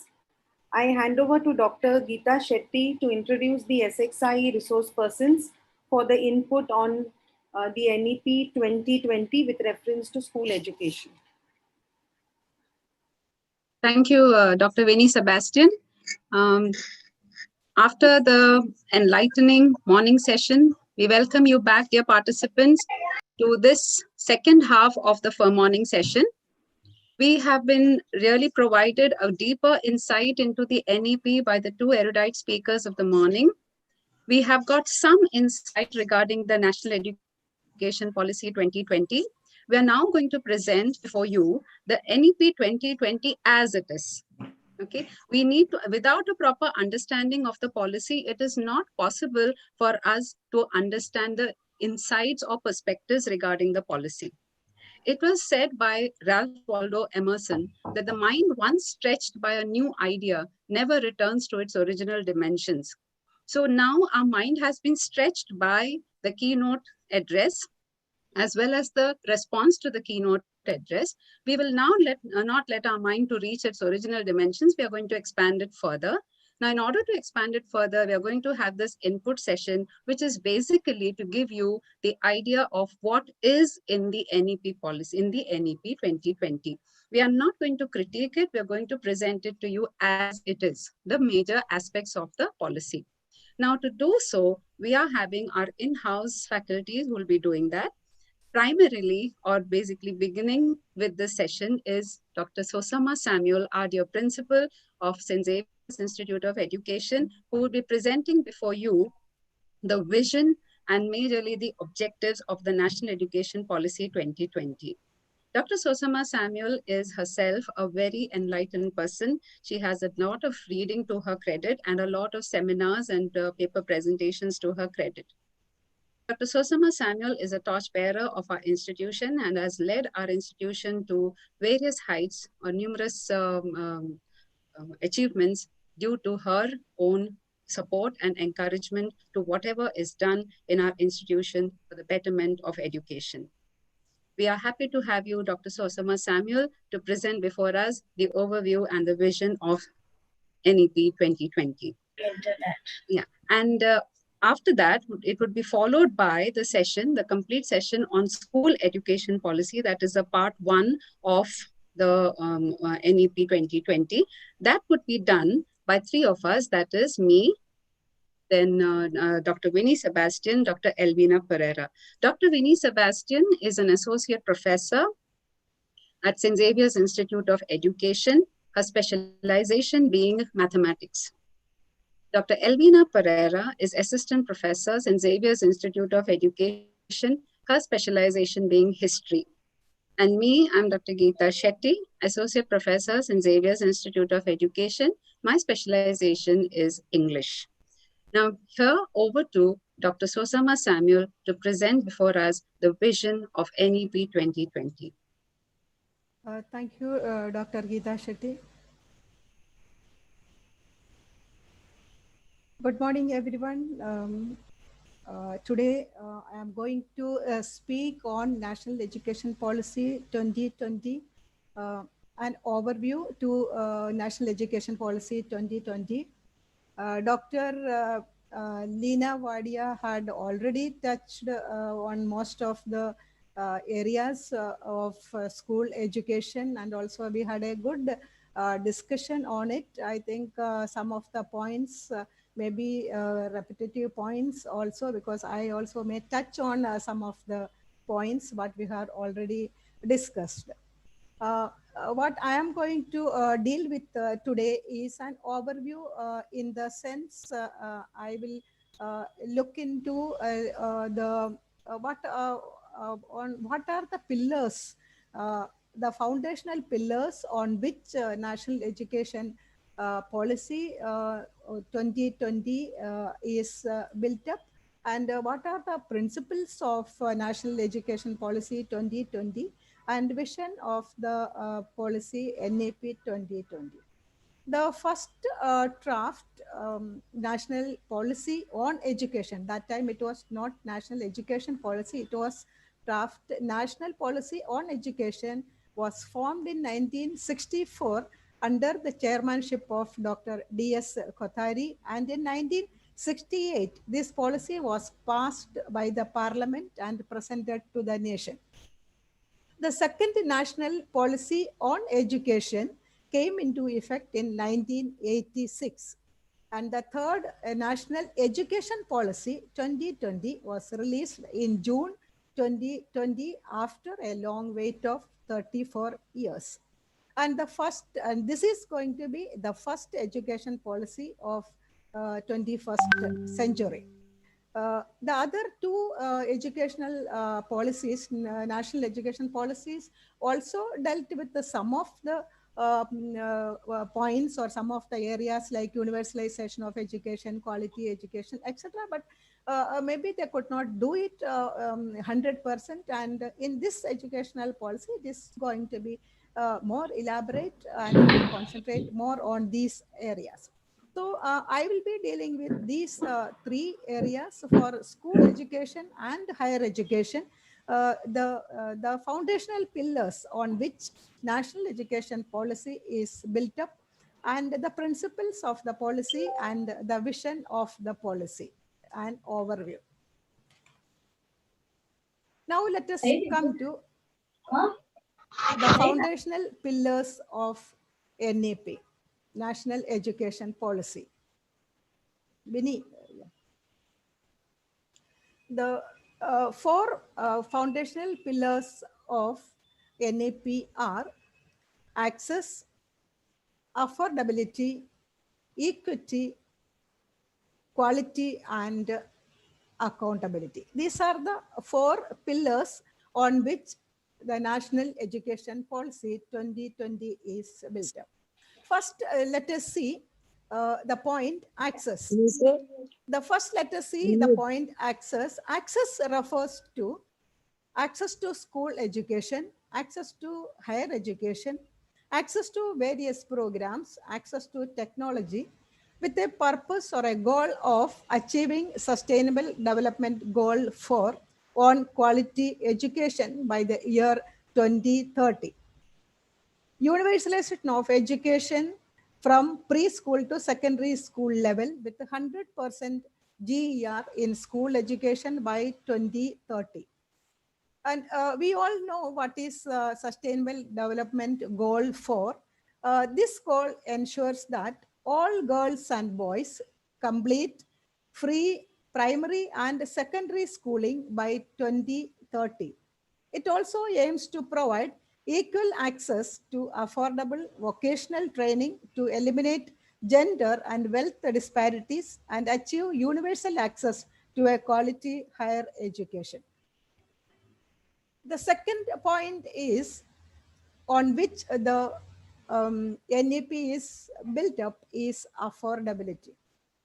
Affordability means here, affordability means education should be affordable to all, irrespective of any discrimination on gender, class, etc.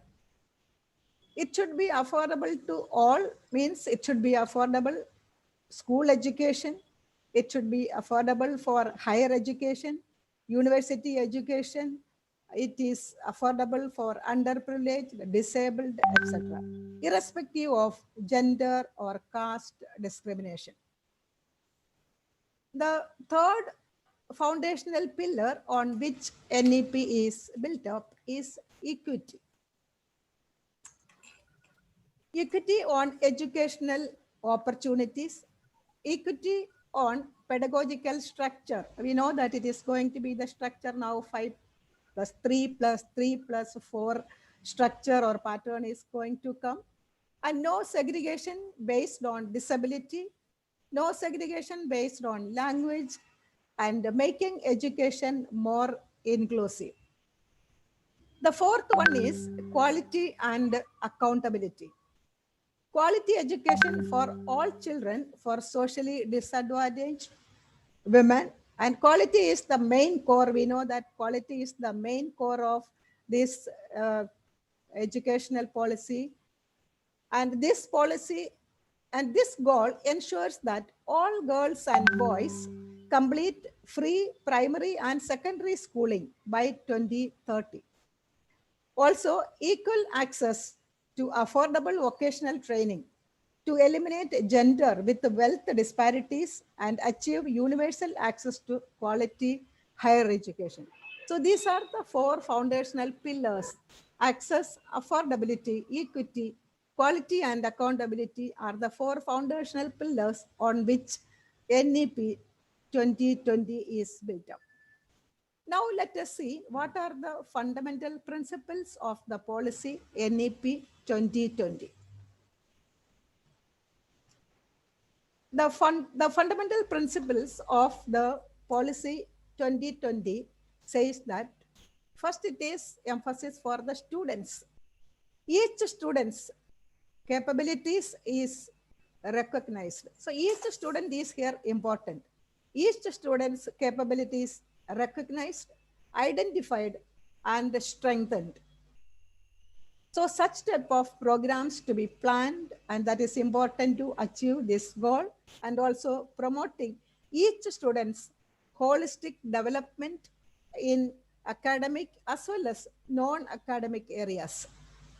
So academic activities and non-academic activities can be planned for the holistic development of each student, and also flexibility in choosing their path as per their talents and interest. So students can choose their own learning trajectories and programs as per their interest and as per their talents. Next. Achieving fundamental literacy and numeracy in all students by grade 3. And Dr.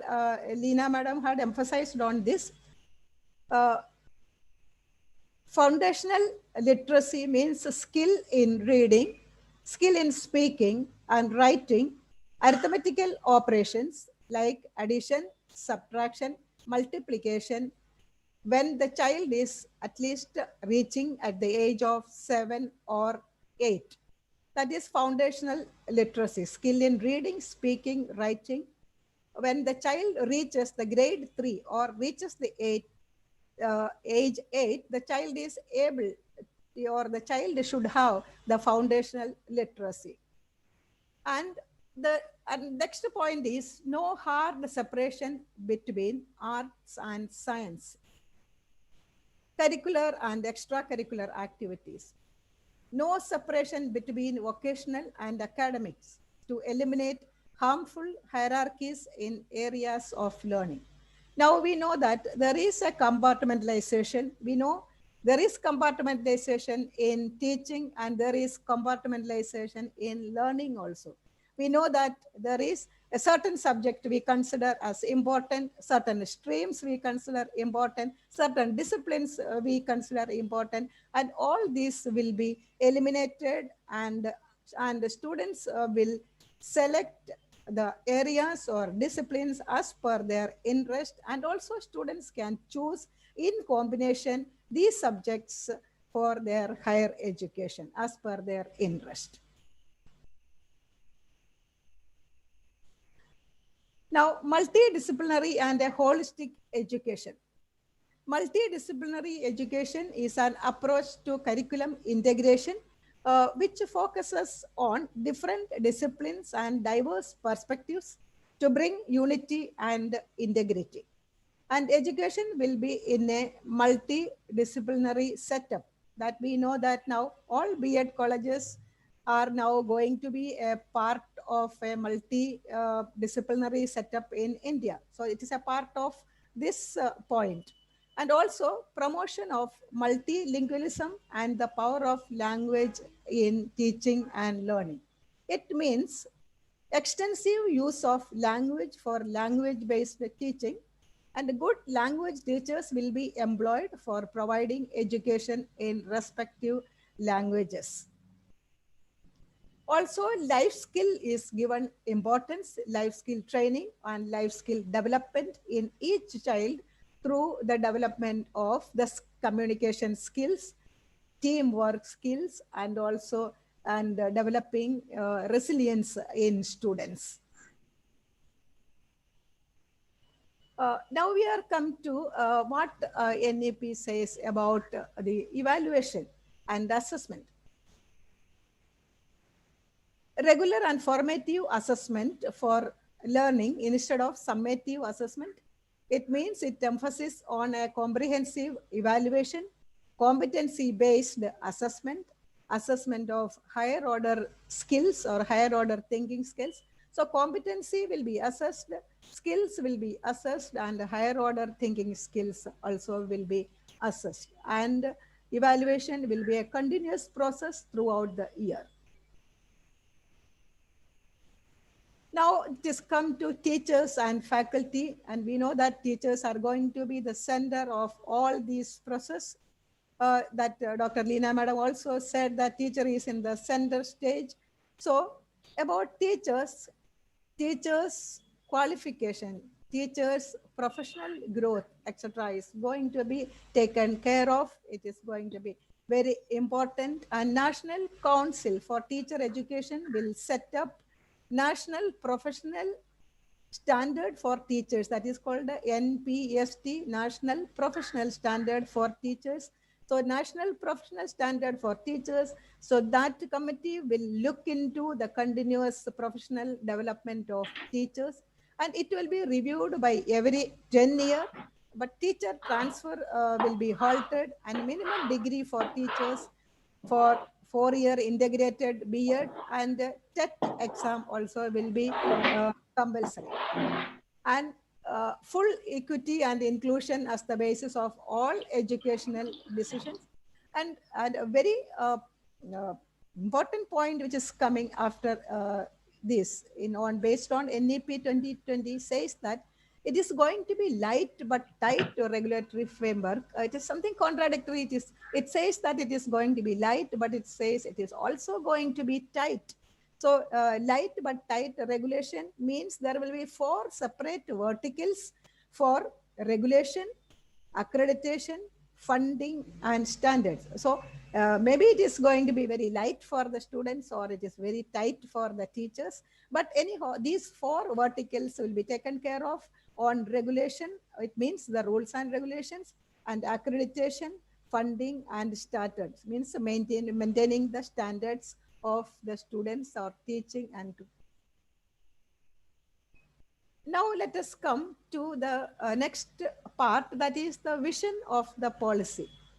And what is the vision of the policy for National Education Policy 2020 for school and higher education? We know that vision speaks about aspirations of what it hopes to achieve or it become. Now, vision of the policy. Next.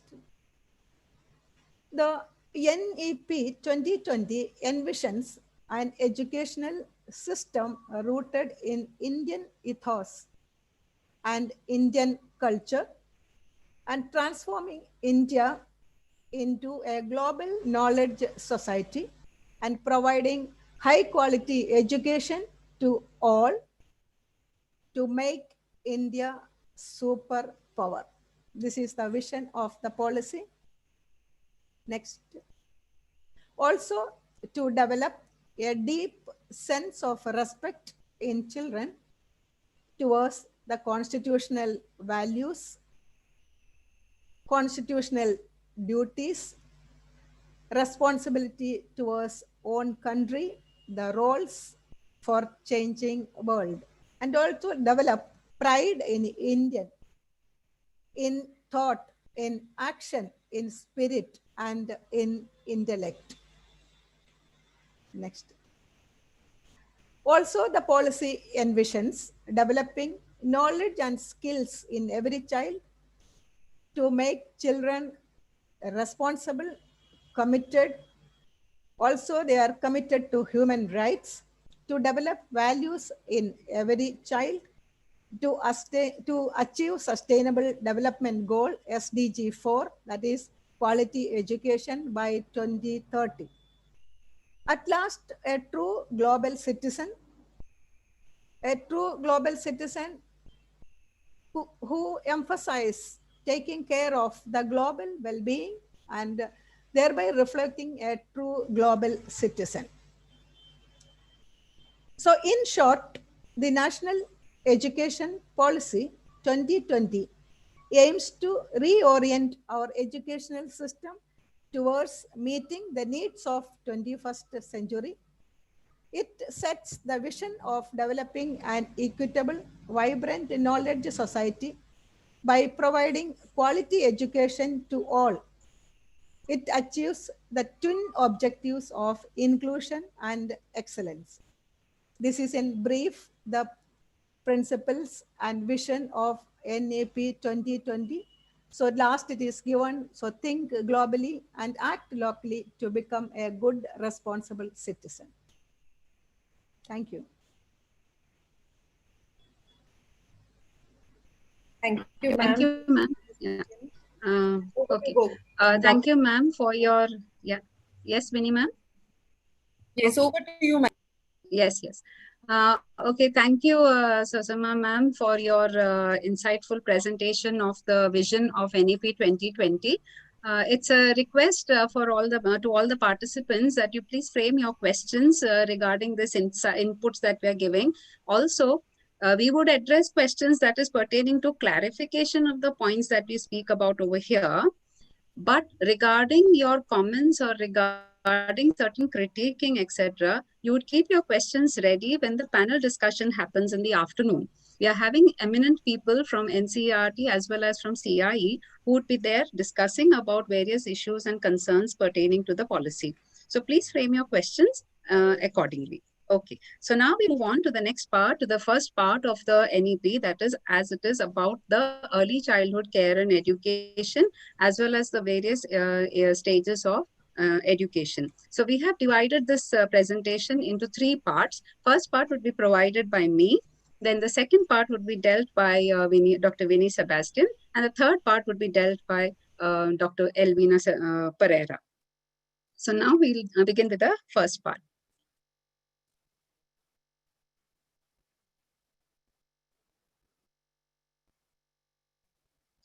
Is it visible?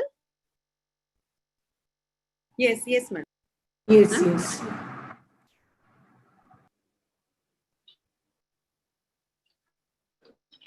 Okay, so here we are presenting the National Education Policy NEP 2020, and we'll be basically dealing with part one, that is school education. With reference to this, we will see what are the focus areas with the that I will be dealing with. Now, we know that this is the structure of our new education policy that has come up. Now, in this, we know that this is the foundational year, that is the 2 plus 3, that is the 5 years. And then we have the later stages. In that, we can see that there is a preparatory stage, the middle stage, and the secondary stage. Just a highlighter. Okay. And my key focus areas would be, I'll be dealing with early childhood care and education. Second is foundational literacy and numeracy, curtailing dropouts and ensuring universal access, and curriculum and pedagogy in schools. So these are the 4 key areas that I'll be touching upon in my presentation. So let's see the first one, and that is early childhood care and education, or the foundation of learning. It's also called the foundational years, okay, the foundational stage, and it comprises of 5 years. And if you see here, it is broken into two, divided into two, that is 3 to 6 years initials, and then the next is 6 to 8 years. So together in all, they are 5 years. Now, this early childhood care and education has been given a lot of importance in the NEP. Now let us see why and what are the various features of this NEP with, pertaining to ECCE. Now, point number one is 85%. Now, this is believed in the policy also. It is stated that 85% of brain development happens at this stage. And this is actually even proven by various psychologists and various researches that have been done. Now, if 85% of brain development is happening at this stage, then we need to really invest at this stage. So therefore, strong investment needed to facilitate universal access and success so that children do not leave at this stage. So a lot of investment needs to be done. Now by 2030, it has been told that we have to implement this policy with reference to ECCE.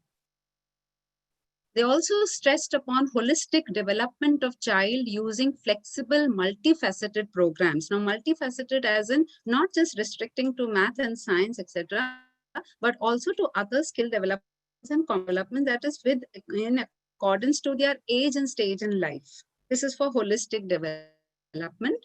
Then Anganwadi centers would be fully equipped. They have to be integrated with the school complexes in order to be equipped. And ECC to be made compulsory or to be made necessary in ashram shala schools in the tribal areas. Now we have this for ECCE, we have the National Curricular and Pedagogical Framework for Early Childhood Care and Education for children up to the age of 8. And this would be developed by NCERT. They would be having two sub-frameworks. Okay, this is the main framework would be having two sub-frameworks. The first sub-framework is for 0 to 3-year-old children. Okay, now what would be required of these children? That framework would be there, okay, for 0 to 3-year-olds, and another framework, sub-framework for 3 to 8-year-old children. Now, what the children come to school at the age of 3, so we are concerned with what happens from 3 to 8. Now here they are specially mentioning that we need workers and teachers who are specially trained in the curriculum and pedagogy of ECCE. Here we will not, they would not be open to recruiting teachers who come without training. So therefore training is essential for children at this stage.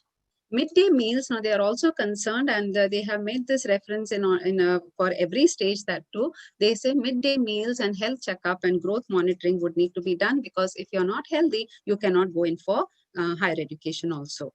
Now, with reference to teacher training, they have said that for teachers with 10+2 qualifications, they would require just a 6-month certificate program in ECCE, those who are 12 standard pass. For teachers with lesser qualifications, they would require a 1-year diploma program. Now, sometimes these teachers are already working in schools, therefore it would not be possible for them to attend these courses offline. So therefore, there are different modes, and they are digital mode or distance learning modes are different distance learning modes are also offered.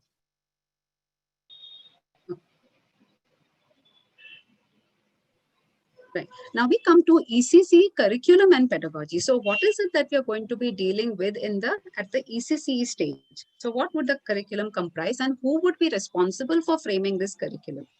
Now the main group that would be responsible for framing the curriculum would be MHRD, and also the Women and Child Development Center. Also the Ministry of Health and Family Welfare and Tribal Affairs Ministry. So these are all the different ministries that would be concerned with developing the ECCE curriculum and pedagogy. Now, if we are clear about ECCE, what is expected and what needs to be done, and who would be the people the ministries monitoring and giving us all the pedagogies. So we will now move on to the next aspect or next key area or focus area of the presentation, and that is foundational numeracy and literacy. Now, this is the second very important aspect that is mentioned in the NEP. Now, what is exactly has been told about foundational literacy and numeracy? Okay. The first thing is that there needs to be urgent and necessary prerequisite. It's an urgent and necessary prerequisite for learning. This has to be the focus at the stage, at the foundational stage, because without that, the children will not be able to grasp or take up anything in future. So therefore, it is a prerequisite for learning foundational literacy and numeracy. National mission needs to be set up in order to ensure that there is foundational literacy and numeracy. The state and union territory governments, the governments of the state as well as the union territories, they would prepare the implementation plans and targets by 2025. So all the implementation plans will be coming at this stage. The parent-teacher ratio, the pupil-teacher ratio would be 30:1 and 25 or 25:1, where teacher training is to focus on the above. And teacher training is going to focus on the foundational literacy and numeracy. And then they are also talking about a lot about digitalization at this stage, where they're saying that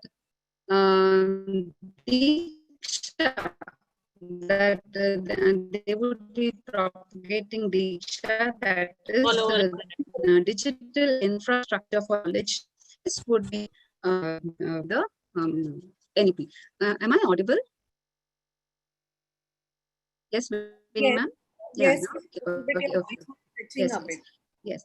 And also monitoring would be done about peer tutoring. They are recommending a lot of innovative ideas, and innovative suggestions have been given, and they are also welcoming innovative suggestions with reference to this, what do you call,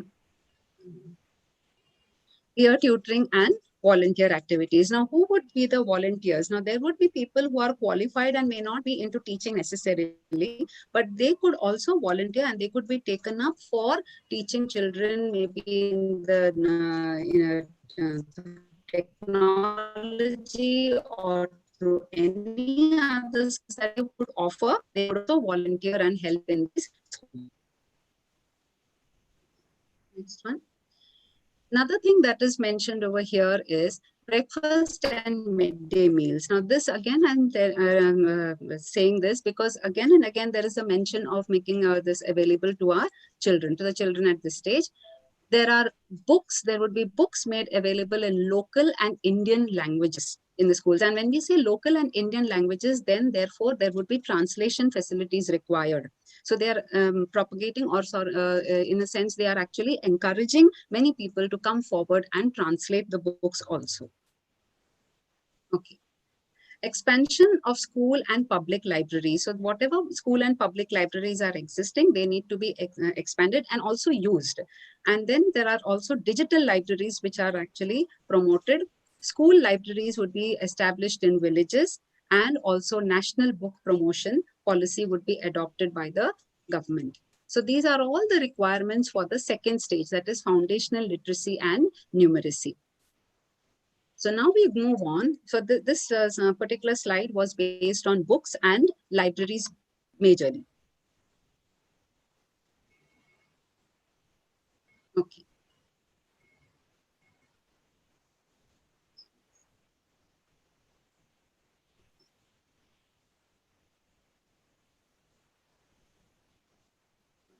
Now we move on to the third. We have finished with the two aspects, the two key aspects. Now we move on to the third, that is curtailing dropouts and ensuring universal access to education at all levels. Now, how do we curtail dropouts and ensure universal access to education at all levels? Now, what is found is that, well, enrollment is quite high. What is happening is by the time they reach a particular level, maybe the 6th standard, 7th standard, they see a lot of dropouts happening. So they're saying that we need to find out why this is happening and therefore ensure that there is 100% gross enrollment ratio by 2030. That is the goal of the policy. Now, how do they propose to ensure this? So for that, they're saying there should be effective and sufficient infrastructure to see that the children are catered to, and that they are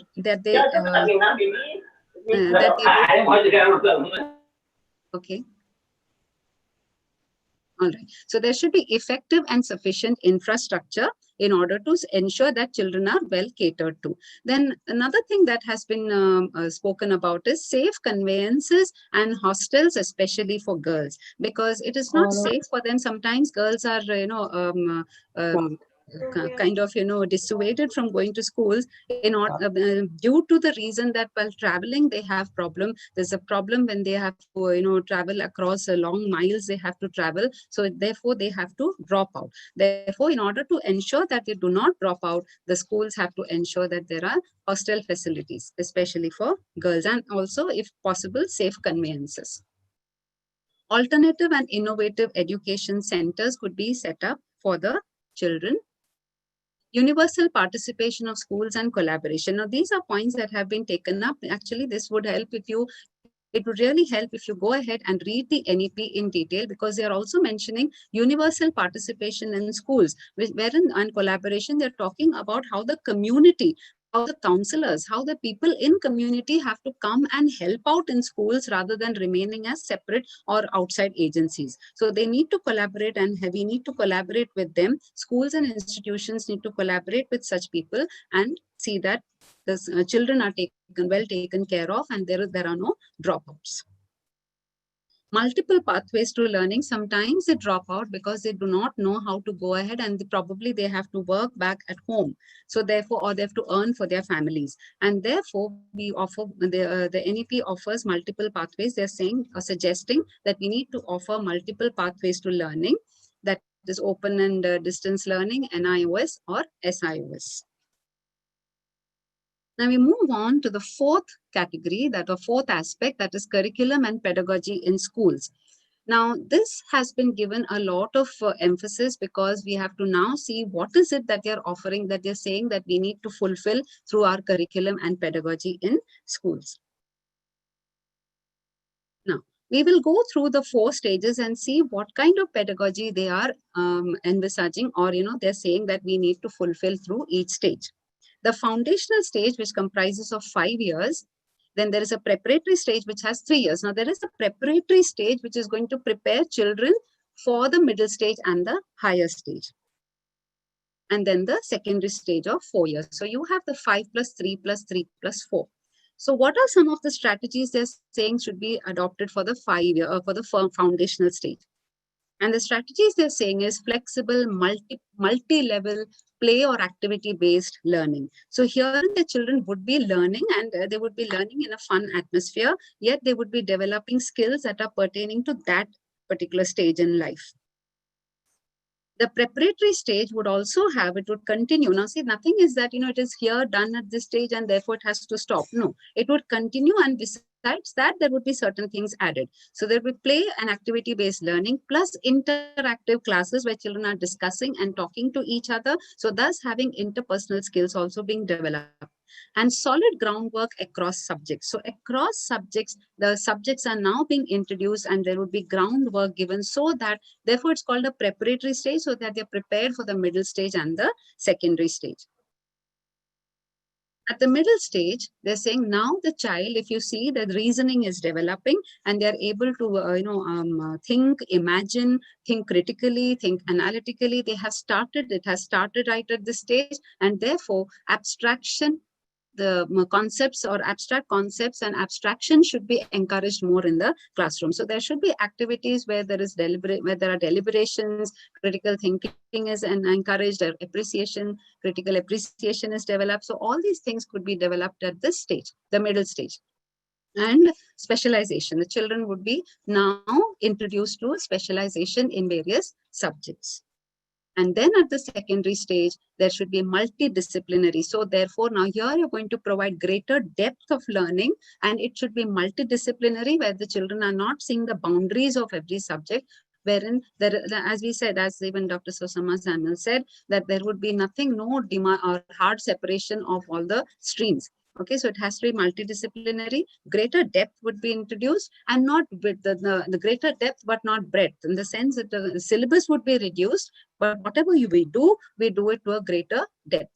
Critical thinking, then their aspirations and subject choice, and based on their aspirations, they would select their subjects. So these are the 4 stages, and across the 4 stages, what kind of methodology to be adopted is being specified here. What you're saying is you need to develop holistic, there should be holistic development, that therefore there should be a concentration on the development of competencies at these across these 4 stages. So therefore, specific set of skills, the skills should be identified, what needs to be done, etc., should be dealt with here. And reduce the curriculum. So what they're saying is that, yes, we need to develop all the skills, etc., but it is not possible if we still have the same amount of curriculum to be taught. So therefore, the suggestion is, the recommendation is that you reduce the curriculum and focus more. Whatever is reduced, do in depth and focus more on critical thinking and use progressive pedagogy, wherein the children are more of discussing rather than being at the receiving end of information. Experiential learning. So here the children are not going to be, experiential learning is not just sitting in the within the 4 walls, but actually experiencing and being with the content that they have to learn. So experiential learning at all stages, right from foundational stage, with hands-on experiences, then arts integration, sports integration. So learning is happening across subjects, across various skills. So arts integration, sports integration, storytelling. So all these things form part of the experiential learning. So teaching would be done using these kind of techniques. Empower through flexibility in course choices. So we will offer, the NEP proposes that we offer choice in the courses. They would select whatever they wish to learn after a particular age and stage in life, and then they would specialize in that. And no hard separation, as I said, between the streams, of course, and also between curricular, co-curricular, and extracurricular. What has been happening so far is that there has been a division between the 3, and therefore, what was curricular would not merge into the co-curricular or the extracurricular. Now, what is happening, if it has to be experiential and there has to be flexibility, then in that case, if it has to be experiential, we cannot just be within the 4 walls. It has to be even co-curricular and extracurricular activities have to be merged within the curriculum. Now, besides that, curricular integration of essential subject skills and capacities. So we'll see what are the various competencies they are talking about. Okay, this is just an abridged version. If this slide is just a kind of a summary of what they have said in the actual policy, so it would be better that you also go and read the policy properly as to what are they meaning by these. Okay, so there is reasoning and critical thinking, is no doubt, we know that about it. Then design thinking is a little beyond even creative thinking. Design thinking is where they're able to actually reinvent or recreate certain things in their own manner. Okay, wherein they look deeper into the experiences provided and see if they can recreate something out of it. So design thinking. Then, of course, there's a focus on holistic health training, and organic living. So organic living, where, they would also, there is a suggestion where children would be, also going and, working with the farms and growing things, growing vegetables and crops and all, and also eating them on their own. Okay, I mean, doing it on their own and also procuring that for the home. Okay, artificial intelligence. Okay, we know that. Vocational crafts from grades 6 to 8, and also they're suggesting bagless days. Now, what's the meaning of bagless days? Bagless days means they're saying 8 to 10 days in a month, or in whichever way the schools would want to. They would be apprenticing, or they would be apprentices to certain industries, certain, say, blacksmith, or this carpenters, etc. They would be there to just learn those basic skills that would be useful for them in future. So then, and they would also be knowing about the culture and tradition of the country. The knowledge of India, traditional Indian values, and reading from the Constitution. So there would be reading from the Constitution that would be made necessary. And then local art, stories, and games, etc. would also be emphasized upon. So this is what is the curricular integration. Besides that, now this we just spoke about the competencies, the pedagogies, etc., that need to be followed. Okay, so what competencies they're looking into. Also mentioned is the aspect of multilingualism and the power of language. Now, what are they speaking about multilingualism?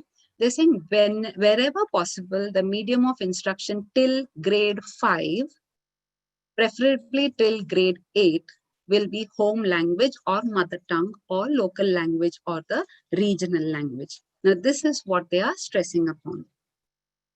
Multiple languages from the foundational stage itself, because at that stage, and even research shows that from that stage, at that stage, they are able to grasp or acquire many languages.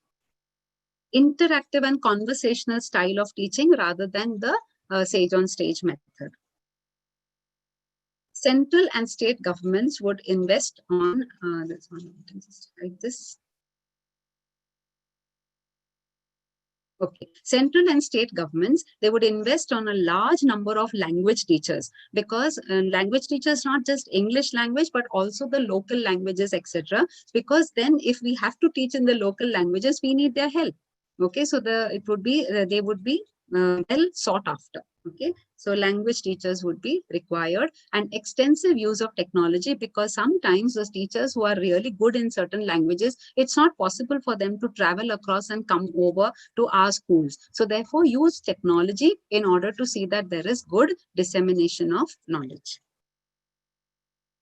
Also, fulfill the 3-language formula. Yes, you need to. There's proficiency, but they're saying that proficiency of one Indian language at the literature level needs to be there by the end of secondary school. Now, what happens is we have the 3 languages, but they are saying, okay, fine, the 3 languages are there, but one Indian language at the literature level, where you're taking them to even critiquing or critical appreciation of the text of or classical text or literature of that language. Bilingual textbooks. So there would be textbooks with both the languages. So therefore, we need a lot of translation. Sanskrit would be provided. Classical Indian languages to be provided as options for children.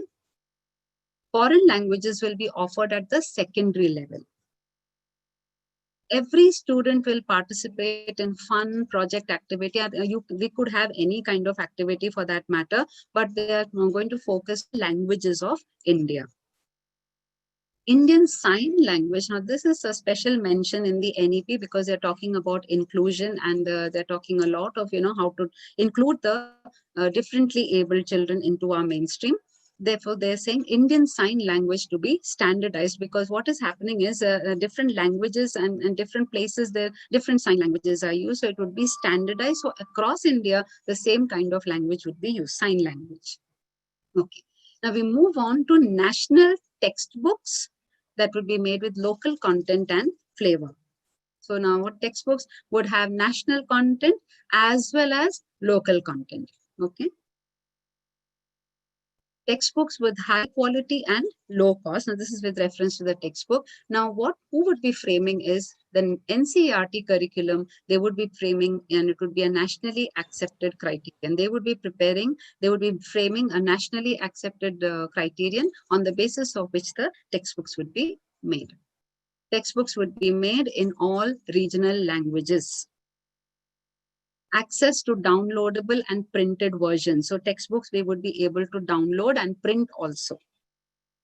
There would be efforts to reduce the weight of bags and textbooks. So this is something with reference to the textbooks, which will be local as well as will be national content as well as local content, and it would be standardized by the central body, that is NCERT curriculum. They will be standardizing and prescribing the criterion that on the basis of which it would be made.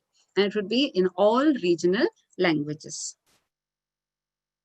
Now we come to a very critical aspect of pedagogy and curriculum, and that is assessment. So how would the assessment be?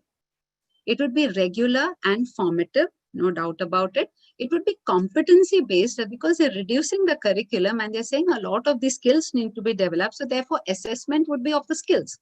Okay, so test higher order thinking skills.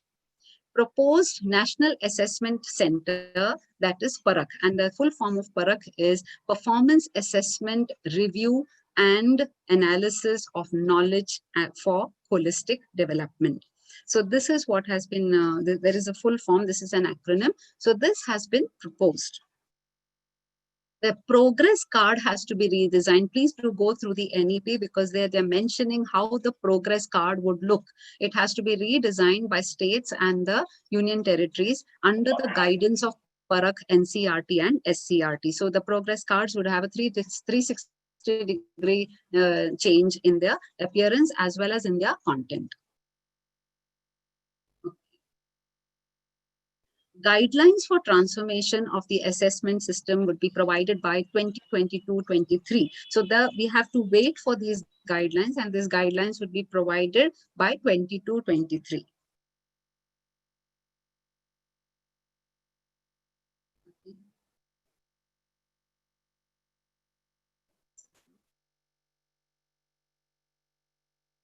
Okay. Now, transforming assessment for student development, there would be board exams, but then what are the specifications of the board exams? Well, to eliminate the need for coaching classes. Earlier, we had only 2 board exams, that is 10th and the 12th, but now there would be exams, of course, but then they wouldn't be only on that at the 10th and the 12th. At every stage, I mean, intermittently, there would be exams which will test their competency achieved. It would not be on rote memorization, but on the competency achieved and the application level, whether they're able to apply the knowledge. It would be choice-based, easier and competency-based, easier, that's the word used, allowed to appear twice, and that would be main exam, and also if they wish to appear for an improvement exam. Various viable modes to be adopted, whichever mode the child would prefer. So it is mostly student-centered, and the assessments would be at grades 3, 5, 8, 10 and 12. Again, the NEP says or proposes various ways in which skills that need to be tested at the 3rd grade, the 5th grade, the 8th grade, the 10th and the 12th grade. So they're mentioning also what needs to be assessed. And to test the basic learning outcomes and application. Do go through it, and there's a lot of details given about this.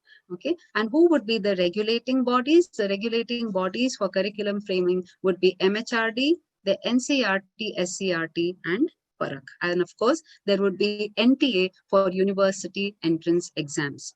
So for university entrance exams, it is NTA, and then there are these bodies would be regulating the assessment pattern also. Okay. So with that, I end my presentation with reference to the first 4 key focus areas or key areas with reference to school education. Thank you so much. Okay, so shall I begin? Yes. So once this first part is over, now I hand over to Dr. Vinny Sebastian to carry it forward.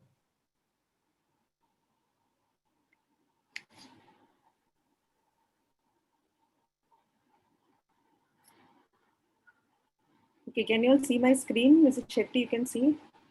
Yes, yes, ma'am. Yeah. So I will go through the 3 areas here mentioned in the section which I am doing.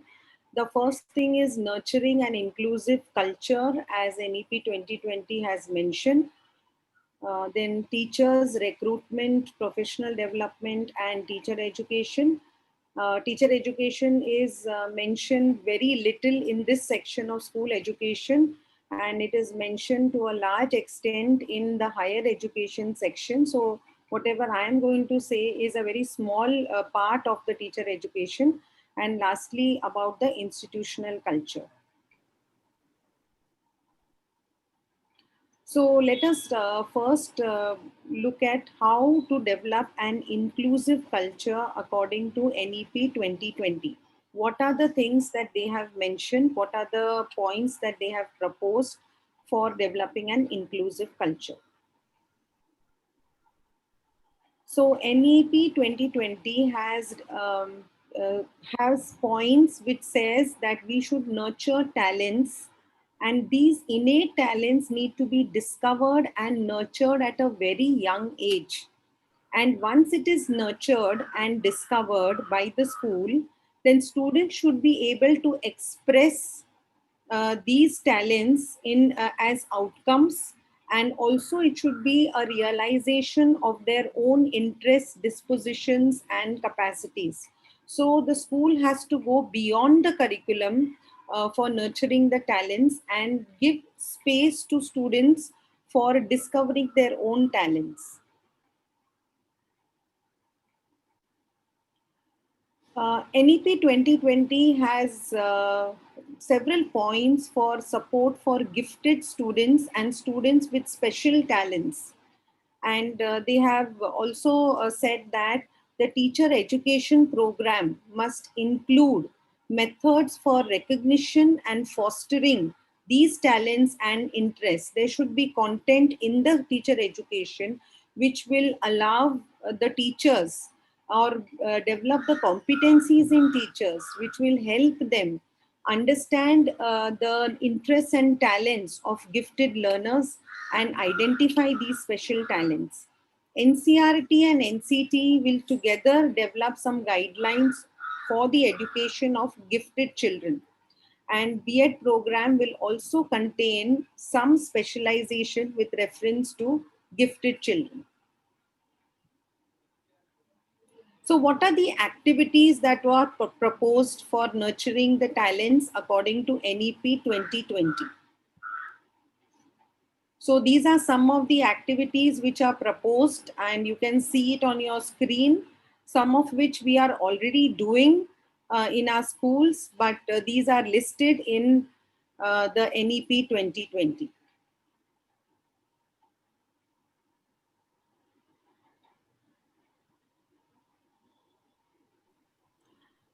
The NEP 2020 has given a lot of importance to Olympiads and competitions at school level, local level, and national level.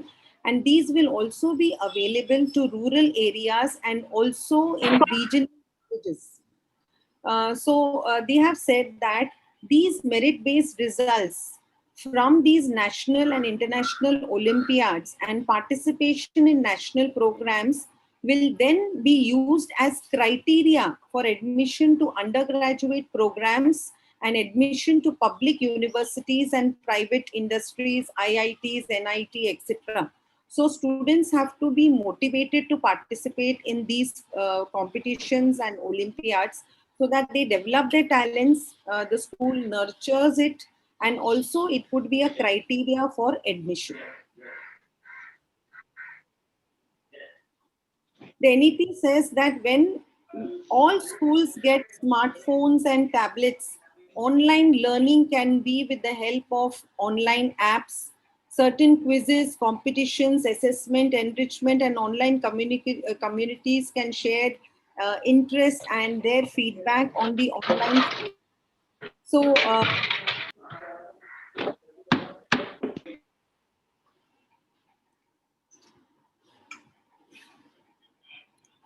the next part we go to is education and equity. Now, NEP 2020 has placed a lot of responsibility on the education system for developing equitable society. So these are certain phrases which are taken directly from the policy. So education can create social justice and equality. It can, NEP has promised that, with the execution of the policy, they can create inclusive and equitable education. It emphasizes that every citizen has the right to dream, thrive, and contribute to the nation, and nobody should lose any opportunity due to birth or the person's background. So the major goals of all education sector programs should be to provide access, participation, and focus on learning outcomes. So these are the three goals which NEP 2020 has emphasized a number of times in the policy: access, participation, and concentration on the learning outcomes. Now, if you look at this, these are the different socio-economically disadvantaged groups. They have been referred to as SEDGs in the policy, and these are the different groups that are identified in the policy which the policy says that, we should cater to. So these are the different SCDGs. So when you all read the word, the acronym SCDGs, it means all these different categories. So we have the gender identities, the female and transgender, socio-cultural identities, the SC, ST, OBC minorities, geographical identity, the children separated or in distant places in villages, towns and district, socio-economic identity, that is the migrants, the low-income children, the victims of child abuse and all different kind of victims in society, and orphans, beggars, and the poor children would come under socio-economic identity, and the children who are coming under the disabilities sections, that is learning disabilities and other disabilities. So these are categorized under SEDGs in the policy. They are known as the socio-economically disadvantaged children. Now, again, with reference to the SEDGs, the policy focuses on the three goals, that is access, participation, and learning outcomes. So whenever we are reading about the SEDGs in the policy, these words keep on coming because they are the goals with reference to the SEDGs, access, participation, and learning outcomes. So equitable and inclusive education is what the policy promises us. And there is the phrase learning for all. And how does this happen? These are some of the ways which the policy has said, that there would be scholarship given, there would be conditional cash transfers to parents directly so that the access to schools is improved, and attendance has to be monitored, and attendance has a direct link to the learning outcomes. That is what is mentioned in the policy. So what are the efforts towards inclusion? So the policy has mentioned certain sections of children and what they will do with reference to these sections. So tribal children, there would be programmatic interventions to make the curriculum more relevant culturally and academically. So tribal children should not feel alien with the present school curriculum. They should feel one with the curriculum. Therefore, the program interventions would be more relevant culturally and academically. The minority children, adequate representation of children belonging to all minorities will be ensured, that is mentioned in the policy. Children with special needs, CWSN. So catering enabling mechanisms for providing same opportunity of obtaining quality education like any other child. So children with special needs will not be discriminated. They will be provided the same opportunity. The policies and schemes for inclusion for rural and urban poor children. Now remember, these three goals are always coming up again and again. So this is access, participation, and improving learning outcomes. The policy has mentioned a number of ways to improve that. So these are some of the ways of how this can be improved in rural poor and urban poor children. So you can see the different ways that are mentioned in the policy. Organizing cycling and walking groups. Female students, their safety has to be ensured. And these are a lot of ways of how to improve the teaching learning process in the institution. So one-to-one teachers and tutors, peer tutoring will be taken up. Open schooling is also important. Appropriate infrastructure will be provided to the students. Suitable technological interventions will be provided. Counselors and well-trained social workers to work along with teachers is recommended in the policy. Again, as I mentioned before, targeted scholarships, cash transfers to parents, and strengthening of policies and schemes with reference to poor children is mentioned in the policy. Now, there is another concept which is coming here is about the special education zones, which is also called as SEZ. Now, an area where there are large proportion of socio-economically disadvantaged groups, then that area will be called as a special education zone.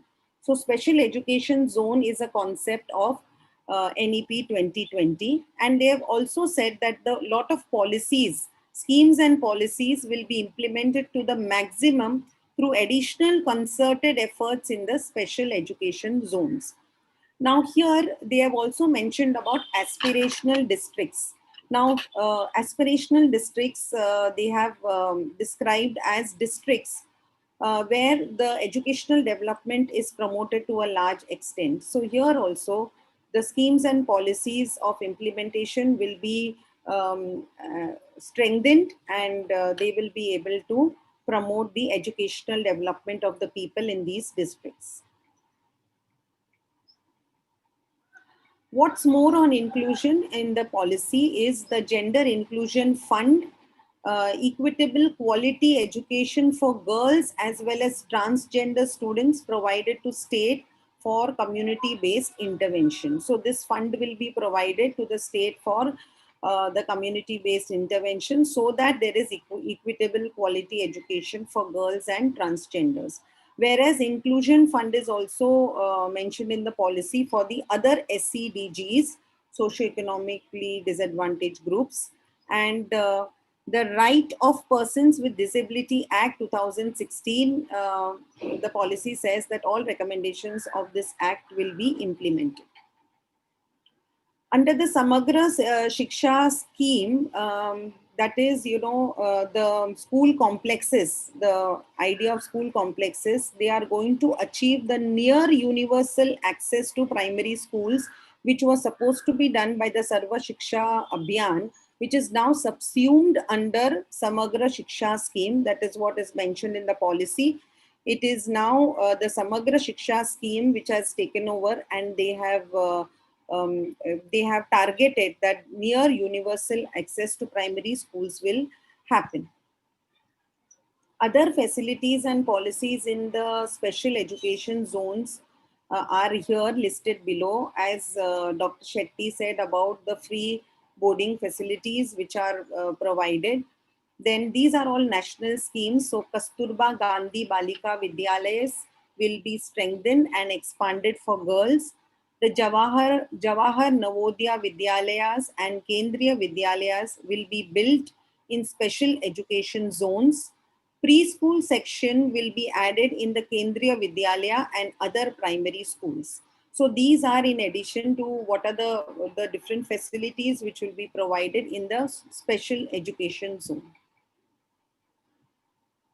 For Divyang students, there are a number of facilities which the policy has promised, and these are few ones which I have put up here. Schooling will be a very high priority till higher education. So Divyang students will be promoted to higher education. They will be motivated to take up higher education as well as schooling definitely. The school complexes are supposed to provide all the resources for Divyang students. Recruitment of special educators with cross disability training has to be they should be recruited so that they can cater to different disabilities. And establishment of resource centers is a must in the school complexes as well as schools, and barrier free access should be provided to these students. Assistive devices and appropriate technologies have to be provided, and appropriate teaching learning resources also need to be provided for these students.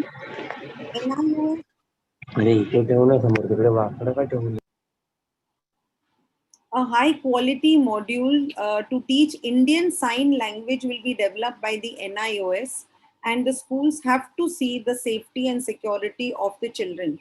Although government, the policy has mentioned very strongly that these children, the disadvantaged children, are their responsibility. They also say that the high responsibility is placed on the schools for the safety and security. Now, there is a lot of home-based education for the severe disabilities which are there in such children. Now the home-based education will also be monitored by the state, and it would be seen that it will be monitored for quality, because the home-based education was not coming under the purview of the government. So now home-based education will also be monitored for quality, and their curriculum also will be designed, and they will also monitor home-based education. So what are the responsibilities of teachers and schools with reference to disability? So early identification of learning disabilities is required. They should plan specifically for their mitigation. So once they have identified, how they will move about with that, and what is the action program. They should use appropriate technology, and they should leverage the child's strengths for appropriate assessment and certification. So this would be motivating for children with learning disabilities. So Parak is already mentioned by Dr. Shetty. So Parak is the performance assessment review and analysis of knowledge for holistic development. Now Parak will be set up, and Parak will form guidelines and appropriate tools for conducting assessment of these children. And teacher education will also be having topics of learning disabilities and gender sensitization, which would be given more importance. There is another concept which is mentioned about alternative form of schools in point number 6.15. So 6.15 or 6.15, it's mentioned about alternative form of schools, and these are the characteristics of the alternative form of schools which they have given: to preserve their traditions and alternative pedagogical styles, integrate the national curriculum framework for school education into the curricula. Financial assistance will be given to introduce subjects like science, maths, social studies, English, Hindi, and other subjects. There will be encouragement to appear for state and other board exams to enroll in higher education institutions, and they will improve the capacity of teachers and strengthen libraries and laboratories. So this is basically to empower the schools and improve the capacity of students as well as teachers. Now, special help to SEDGs, access, participation, and learning outcomes is emphasized, as I said before. So it is mentioned in the policy that there is special attention will be given to SC and ST students. Special hostels will be created, bridge courses will be given, financial assistance will be given, fee waivers and scholarship.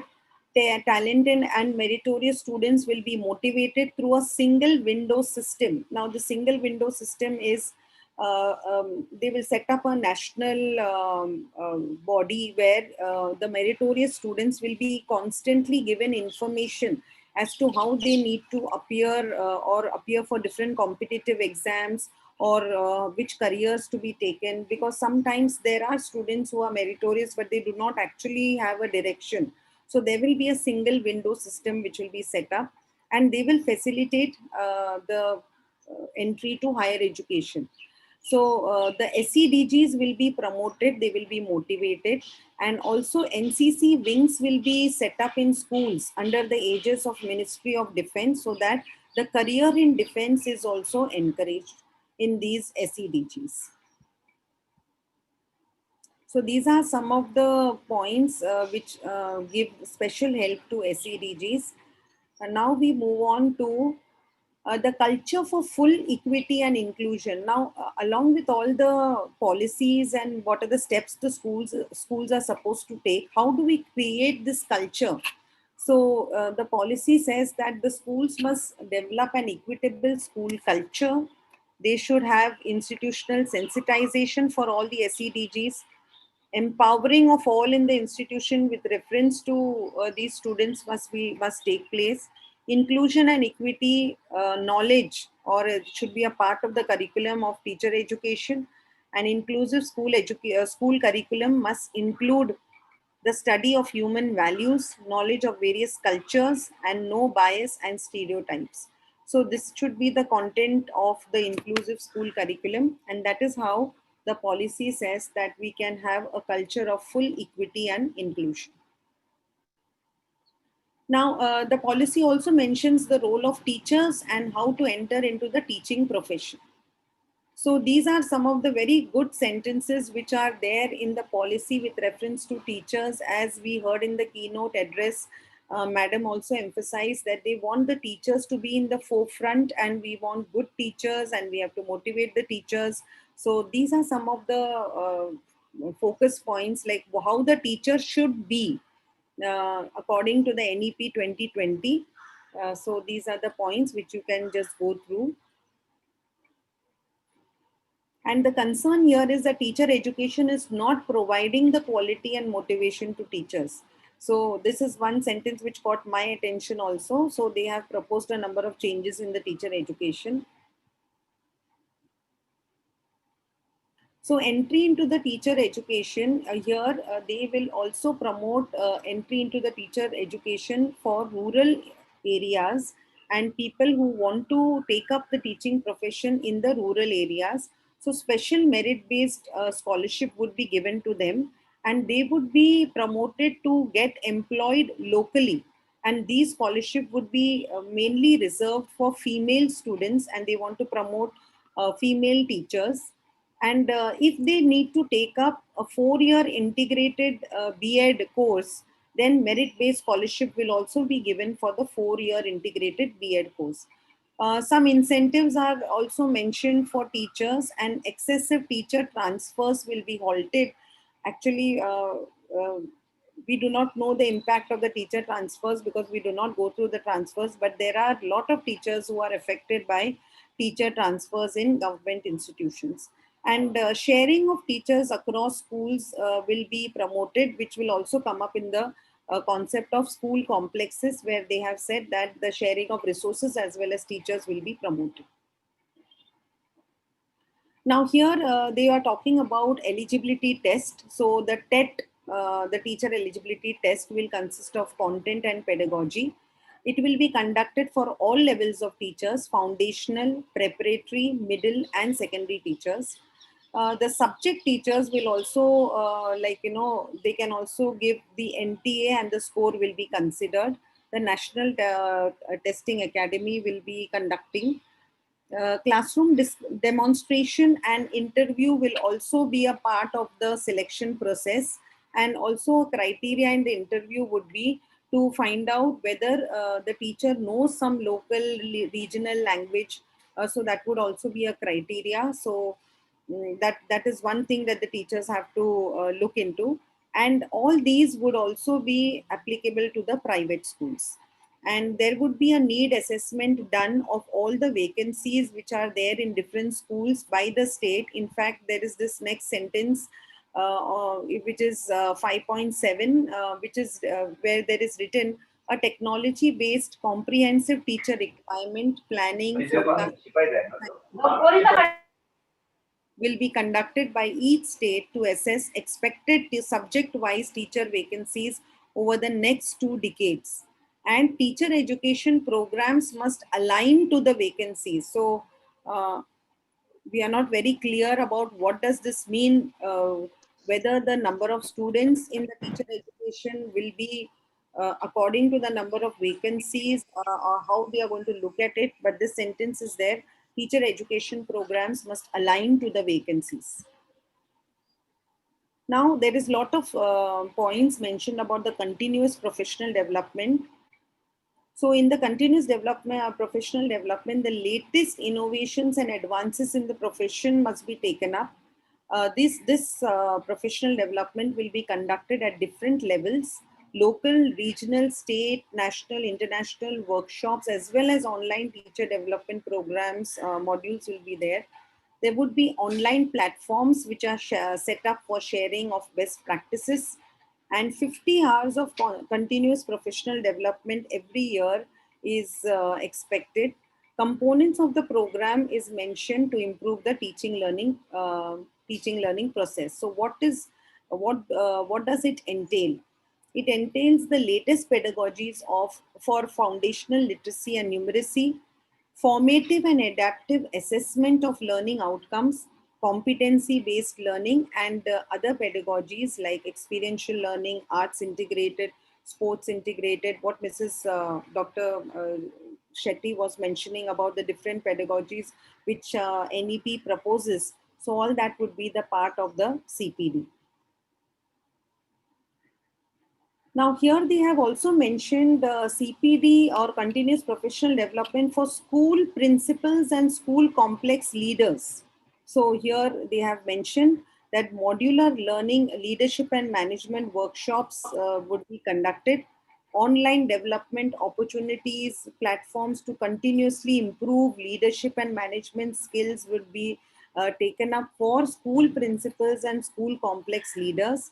50 hours of more of CPD is expected, and this would be the content of the CPD, leadership management content and pedagogy, and this would help them to instill or to carry out competency based education in their own schools, because NEP is talking about vocationalization, skill development of students. So this will help the school principals and the school complex leaders to bring about this competency based education in their own schools. So career management and progression, outstanding work of teachers would be rewarded. It would be merit-based structure of tenure, promotion and salary structure. So it would not be according to the number of years, but it would be according to the merit. Multiple parameters for assessment would be implemented. There is this National Professional Standard for Teachers 2022, which will give actually what the teachers are required to develop in themselves, the competencies that they need to develop. The career growth will be within that particular level. So foundational teachers will grow within the foundational level, preparatory, middle and secondary levels. And all this is to retain the high quality teachers within that particular level. Vertical mobility of teachers is also promoted for academic leadership. Salary increases and promotion will depend on the appraisal. So how do you maintain professional standards in education? So there are certain points. I referred to this earlier about the National Professional Standards for Teachers, which will come in 2022, and NCT, as a professional setting body under the guidance of General Education Council, will be consulting with NCERT and SCRT and expert bodies and higher education bodies, and they will develop the role and competencies of teachers at different levels, and they would also design a pre-service teacher education program keeping in mind the expected roles and competencies for teachers at the school level. So this is what the National Professional Standards for Teacher Education will consist of: expectations of the role of teachers, competencies, standards for professional appraisal at each stage on a periodic basis, and they will also inform the design for pre-service teacher education program. Now, this will definitely affect the teacher career management, their tenure, their professional development efforts, their salary increases, promotion and recognition. A little bit about teacher education in this section. This is for teacher education for special needs, children with special needs. So they have said that subject related skills and special knowledge of learning disabilities is required in the teacher education program. After the pre-service program is over, there could be some secondary specializations which the student teachers, or after the person has finished the B.Ed course, they can take up some secondary specialization in the form of certificate courses, full-time, part-time, blended courses to equip themselves about the learning disabilities. And NCT and RCI will together come up with the course curriculum for learning disabilities. So what are the approaches to the teacher education? By 2030, the policy envisages the multidisciplinary colleges and universities, and the outstanding education departments will be offering B.Ed and M.Ed and PhD. There will be 4-year integrated B.Ed program, which will consist of content, pedagogy, and practicum. These are the different kind of teacher education programs which are mentioned. Like these are different modes which are mentioned: full-time, blended, open distance mode in remote areas, and for in-service teachers. These are the different modes that are mentioned.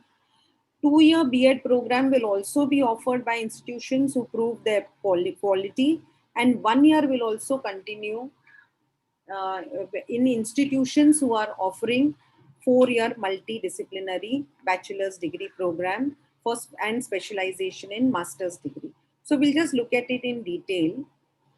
So minimum degree for qualification for teaching is 4-year integrated B.Ed degree with this content, pedagogy and practicum. If the person has obtained a bachelor's degree in a specialized subject, 2-year B.Ed program will also be offered by institutions who prove their quality. And if the person has completed the 4-year multidisciplinary bachelor's degree, then 1-year B.Ed degree with content, pedagogy and practicum would be offered. If the person has completed the master's degree to become a subject teacher, then also a 1-year B.Ed degree with content, pedagogy and practicum would be offered to these people. So simultaneously, there will be different kind of B.Ed programs which would be running. So these multidisciplinary institutions are those institutions who will be offering the 4-year integrated B.Ed programs, and all B.Ed degrees can be offered by accredited multidisciplinary higher education institutions. So all B.Ed degrees would be the 4-year, 2-year and 1 year. And once you get ODL accredited, once these institutions get ODL accredited, then they can offer high quality B.Ed programs in blended and ODL mode. So you can see that they will be offering these programs in blended and ODL mode to students in remote areas or students who are having difficulty in access. And they could also offer it to in-service teachers. And this will be done with proper mentoring. There should be practicum training and there should be student teaching. Student teaching, I understand that would be the internship program.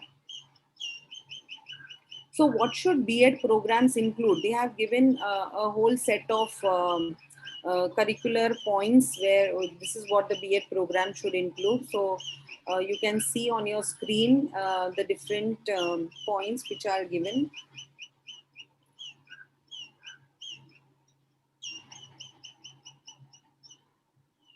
So all the components which are mentioned in the policy and how the teacher should be integrated in the B.Ed program with the help of these curricular integrations. So what's more in teacher training? Special, shorter local teacher education programs will also be offered in Block Institute of Teacher Education and District Institute of Education and Training or school complexes. So these special, shorter local teacher education programs with the promotion of that particular culture and the flavor of that particular area can be promoted in these bites, diets or school complexes where master instructors will be appointed who are eminent local persons who know about the culture of the place and they can promote the local professions, knowledge and skills. So for promoting of culture of that place and the local skills which are required, the master instructors will be appointed. Another part is the shorter post B.Ed certification courses in multidisciplinary colleges and universities, where knowledge of learning disabilities and managerial knowledge or in the specialized areas can be offered by the multidisciplinary colleges and universities. So short post B.Ed certificate courses, so the multidisciplinary colleges and universities are allowed to start certificate programs which would more be on learning disabilities and managerial knowledge. So this will cater to teaching of students with disabilities and they can these shorter post B.Ed certification courses can also be used to move into leadership and management positions in the school system and also move from one stage to another between foundational, preparatory and middle and secondary stages. So these courses are very important. They can equip the teachers and they can also be used for their professional development. And NCRT will study the international pedagogies and research and recommend various pedagogies to the teacher education institutions so that they are in sync with the global level of teacher education. The National Curriculum Framework for Teacher Education, which is expected in 2021, will provide the guidelines framed by NCT and the NCRT. Several discussions will be conducted, as our keynote speaker also said that the draft is already ready, and it could include teacher education for vocational education. As it was presented that the school education, the main bent of school education is now on developing skills and vocationalization of education. So the teacher education will be, vocational education will be included in the teacher education. This will be revised every 5 years with a revised national curricular frameworks and the needs for teacher education. And the policy mentions that quality is of teacher education is utmost. Therefore, they have mentioned this sentence is just lifted from the policy. Stringent action will be taken against substandard teacher education institutions. About the institutional culture, they have mentioned that there should be a service environment and culture. Under this heading, it is mentioned the three words, very important words: vibrant, caring, and inclusive culture should be promoted in institutions. They should maximize the ability of teachers and integrate all the stakeholders. And the common goal for doing all this is to ensure that our children are learning. So the school infrastructure should be boosted. That is, there should be working toilets, clean drinking water, electricity, library, recreational resources should all be provided so that it become safe, inclusive, pleasant, effective learning environment for the children. And again, they have promoted the idea of school complexes. And they said that the school complexes will be a chance, or it will give you a leverage to include number of stakeholders. So what is the concept of school complexes? There is no reduction of accessibility of resources. There is no reduction of accessibility for school governance. There is no reduction of accessibility for community building. And this school cluster plan, they are envisaged by to 2025, along with the state government, it would be put into practice for adequate human resource and infrastructural requirement. And these are some of the reasons, or the thrust of school cluster: autonomy, integrated education, and experimentation with different pedagogies and the curriculum. So the better institutional culture, caring and inclusive culture, will come with good infrastructure, with less administrative tasks for teachers, more autonomy to teachers to choose their own pedagogy, socio-emotional learning, which will lead to holistic development, and learning outcomes must improve. That is very important. The policy is stressing more on the learning outcome. So the school complexes, as I said before, will include master instructors who will promote the local knowledge and professions. That is one of the main characteristics of the school complexes. Then lastly, I would end by some of the benefits of the school complexes: building teacher communities, vibrant teacher communities, improving the relationships between the schools, distribution of excellent subject-wise distribution of teachers, creating a vibrant teacher knowledge base, and all this is to create an effective learning environment. Some more points is there will be no isolation of schools. That was mentioned by the keynote speaker also, that the schools are isolated and they do not know what to do. So the school complexes say that there will be now no isolation of schools. They can share the best practices with each other. They can work collaboratively. They can share their professionals, counselors, social workers, technical and maintenance staff with each other. Integration of all the stakeholders will take place, and effective participation in the school governance also is promoted in the policy. So that is all what I have to give you all with reference to the area allotted to me. So now over to Dr. Elvina. Thank you, Dr. Vinny Sebastian. Just a request to all the participants, please mute your microphone and also switch off your cameras if you don't mind. please. It would be very, very useful if you do that. Okay. So now over to Dr. Elvina Pereira.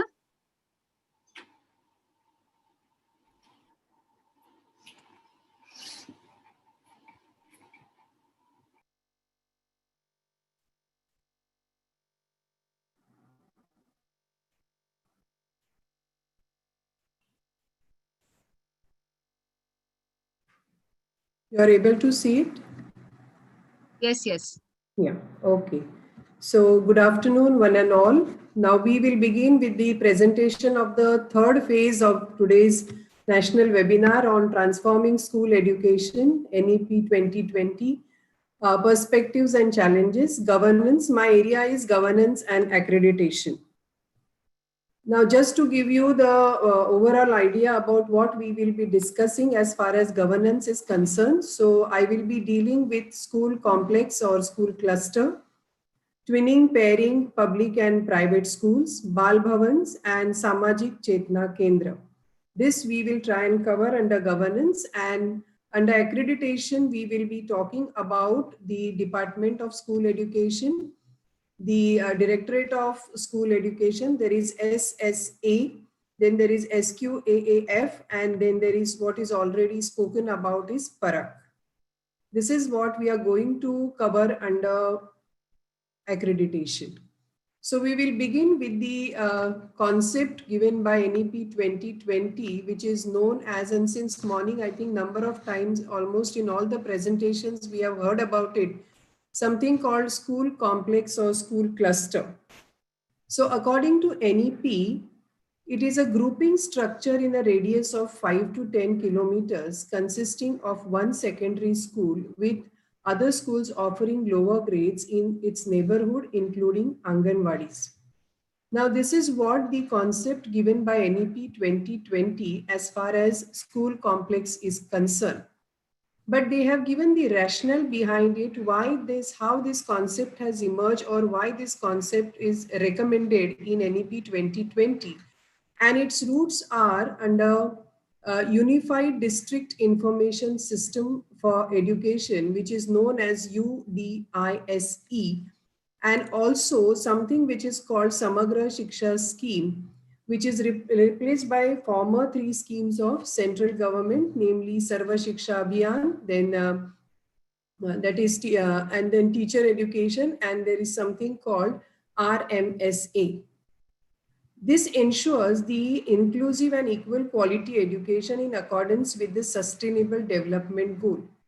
Now, what this UDISE report of 2016-2017, which is quoted in the NEP 2020, says that, going by the data in this report, it says that nearly 28% of primary schools and nearly 14.8% of upper primary school, that is from standard 1st to standard 8th, there are less than 30 students in the class. And sometimes the ratio is also, at times, it is very low.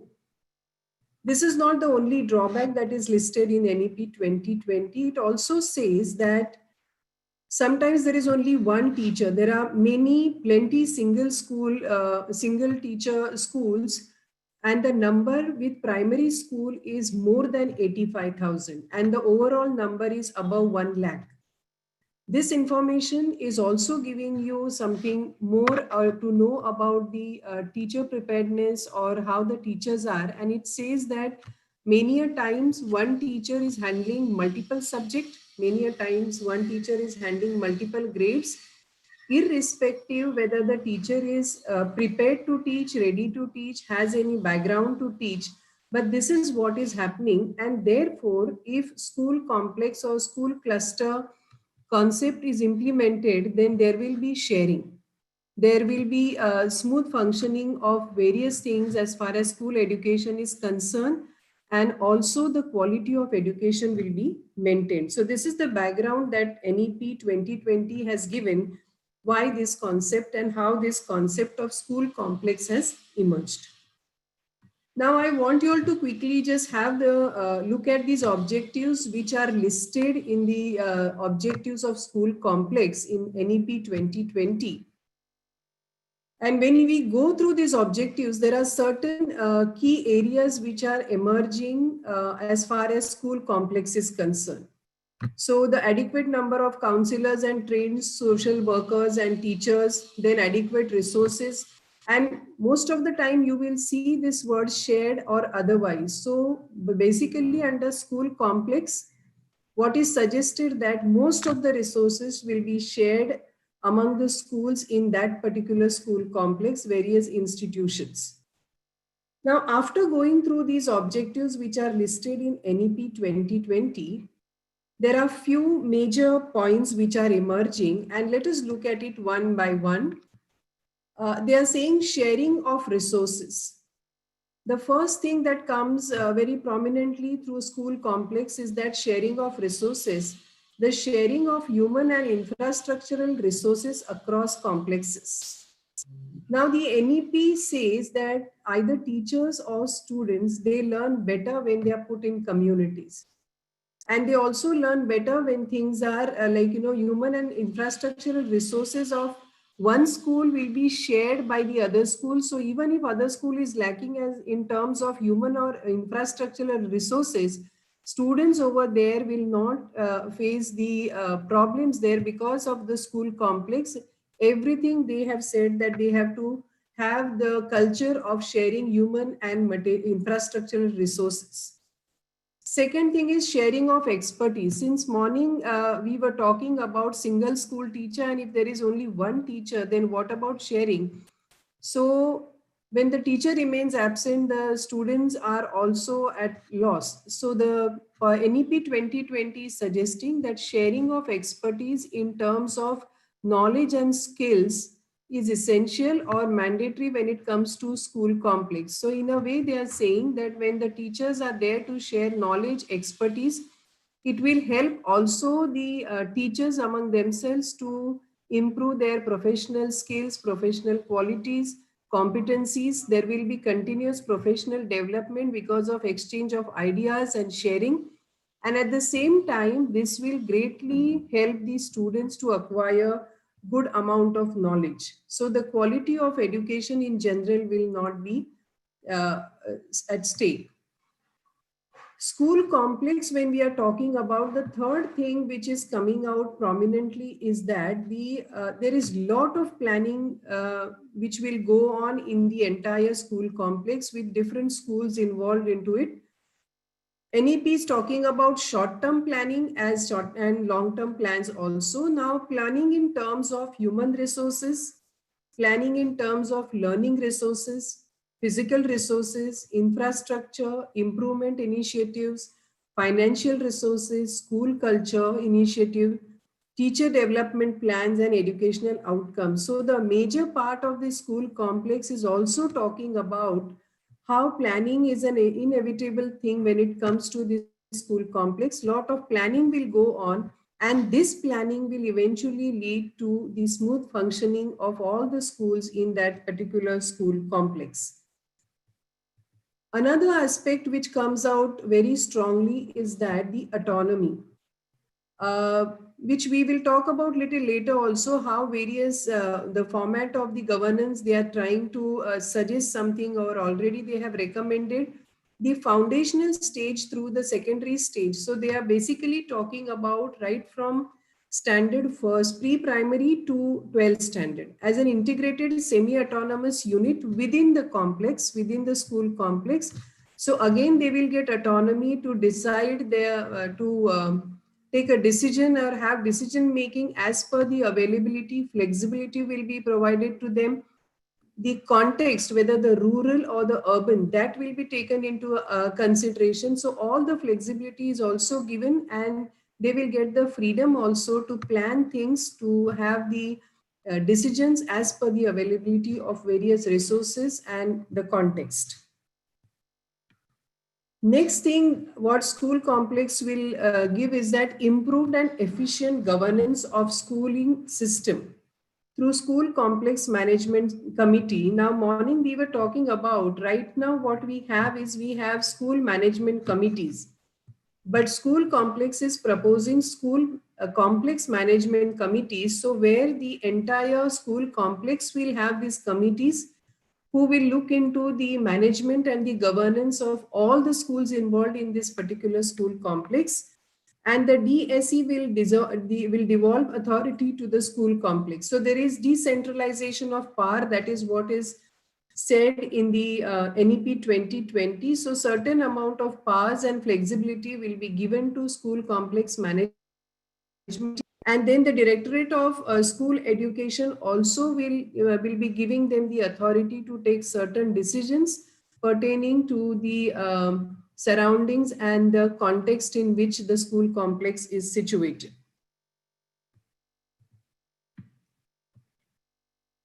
We were also talking about pairing and twinning of schools. So basically the concept is one public school and one private school. This is the pairing which is suggested by the NEP 2020, and in that the objective is to enhance cooperation and positive synergy among schools across country. So this is another aspect which is emerging from the school complex recommendation which is given by the policy, and the basic objective is this: to enhance cooperation and positive synergy, where a lot of sharing will be there, where a lot of give and take will be there, and at the same time both the schools will get the benefit of talking about the best practices, talking about the best of teachers that they have. Those resources can be shared. If they have computer labs, if they have science labs, if playground is available. So there are many these things are there in the school complex where they talk. The bottom line is sharing the resources in terms of helping each other to perform well and finally to achieve the objective of the education. Now, this is the aim of the school complex cluster will be greater resource efficiently and more effectively functioning, coordinating leadership, governance, management of the school. This is what will be the final aim. That is what they want to achieve by recommending school complex or school cluster. Next thing, what is recommended in the NEP 2020 is which they talk about Bal Bhavans. Okay. Now, this is something they are saying already. Actually, this concept is existing. This is not something new which is recommended, but where it is existing, NEP is asking them to strengthen it. Where it is not existing or still not formulated, NEP is saying that they need to formulate it, need to establish it. And what is the basic aim behind this Bal Bhavans?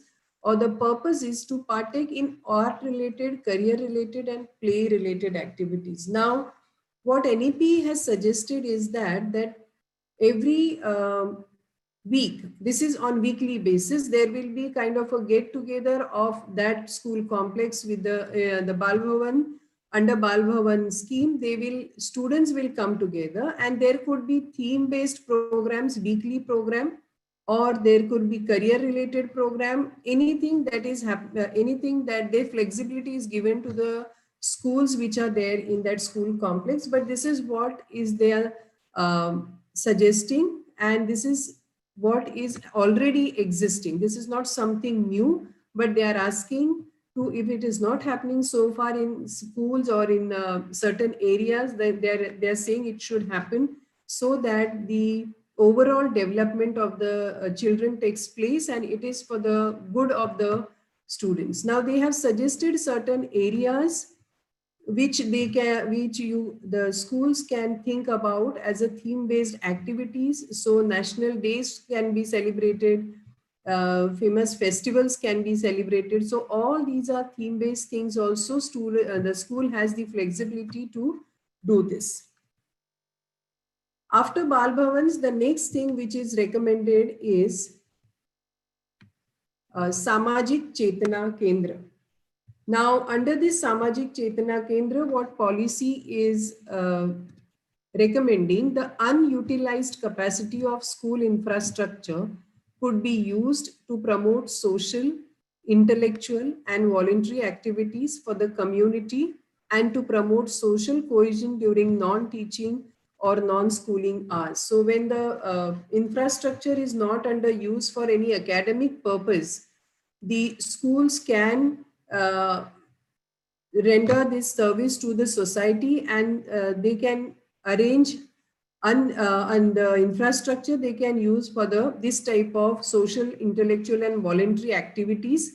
And this scheme is known as Samajik Chetana Kendra. So under this is what the policy is talking about under governance.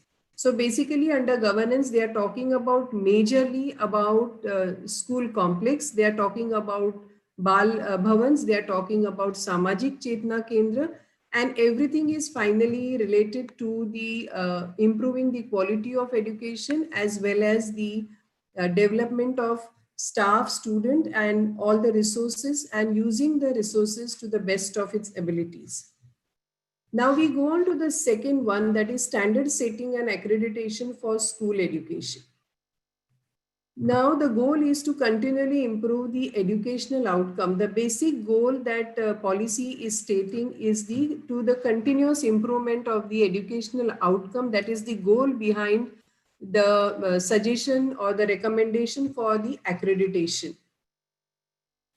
NEP believes that we need to empower schools and teachers in order to not just confront the challenges at present, but also the national, the state and the international level, the global level challenges.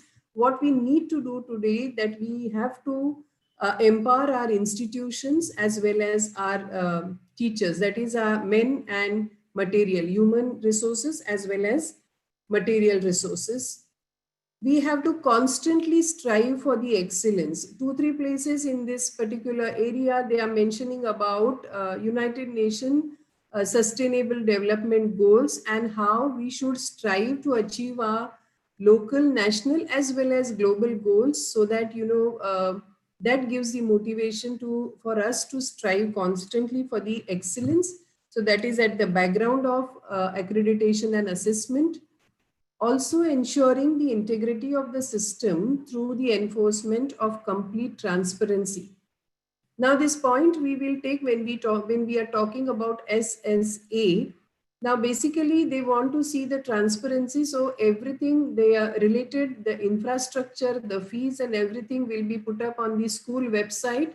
They are also saying you have to put all the records on the school complex website also. So we will discuss about it, but they are expecting lot of transparency as far as educational institution or the school's functioning is concerned.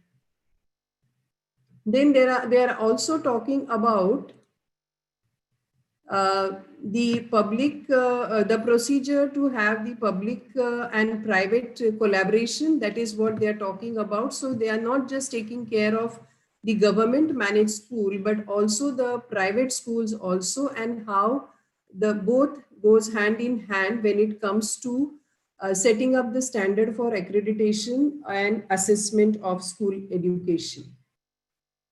Now again, there is little bit of background at present what is happening, that we will first see, and then we will look into the recommendations given by the NEP 2020. At present, we have at the state level the Department of School Education. Now this Department of School Education at present is looking into 3 things: provision of public education, regulation of education institutions, and policy making. Now these 3 things are at present under the Department of School Education at the state level. NEP 2020 has something to offer, and what they are saying is that when too many roles are given to one particular body to perform, that many times creates some problem as far as quality is concerned. At the same time, when it comes to concentration of power in one hands, then one body, it leads to some kind of not being able to perform well. At the same time, that it discourages the collaboration between the public and the private partners. So there are a lot of rationales that NEP 2020 has given to say that all these things should be handled as a separate bodies, and they are recommending 3 things. And therefore, the Department of School Education will remain there, but they will have only one thing to perform, or their function is only one. So we will see now which are the recommendations given by the NEP 2020 when it comes to various bodies which are governing school education at the state level. So the Department of School Education is the apex state level body in school education. That is what NEP 2020 is saying. Now, this body will be responsible for overall monitoring and policy making for continual improvement of the public education system. Now, this is what the only function or only task, rather we can call it, is given to the Department of School Education. So this is the only task given, and they have to perform within this task, and they will not be involved in any other thing. That is what the policy is saying. Being the apex body, they have got the monitoring and policy making for the continuous improvement of the education system. The second body which is there, the Director of School Education, will be responsible to handle the educational operation service provision for the public schooling system of the whole state, including the district education office and the block education office. So this is the task given to the Directorate of School Education. Will work independently to implement policies regarding educational operations and provision. So this is the only function given to the Directorate of School Education. So they have given this classification, and they are recommending the precise specific functions which all these bodies will be doing, so that there is smooth functioning and also the educational process goes very smoothly. Now, this is something which is recommended once again by the NEP 2020, and it is known as the State School Standards Authority, that is SSA, which is an independent statewide body. Now, what is the purpose of this, or what is the aim or the work or the function of this body, is to ensure that all schools follow certain minimal professional and quality standards. The framework for minimal set of standard based on these parameters. Now, which are these parameters? These parameters are safety, these parameters are security, basic infrastructure, security, number of teachers across the school, number of subject teachers. All these detailed information is asked, will be created by SCRT in consultation with various stakeholders, especially the teachers and the school. So SCRT will be there along with this SSA in accordance with global best practices for standard setting for schools, will decide the format for the transparency of public self-disclosure. Now, this is what we were talking about when it comes to the integration or the autonomy and planning. When it comes to SSA, every school in the school complex is expected to put up the public self-disclosure on their website, as well as the website of the SSA. So at 2 places they have to mention, so including the information about the human resources, the material resources, the fee structure. There are a lot of things which SSA will be asking for, and then it will be put in public domain. Public disclosure on the school website and on the SSA website for both public and private school. So this is what is the recommendation which is given by the NEP 2020. And this is what we were discussing also in the morning about this particular thing, that this has to go in public domain now.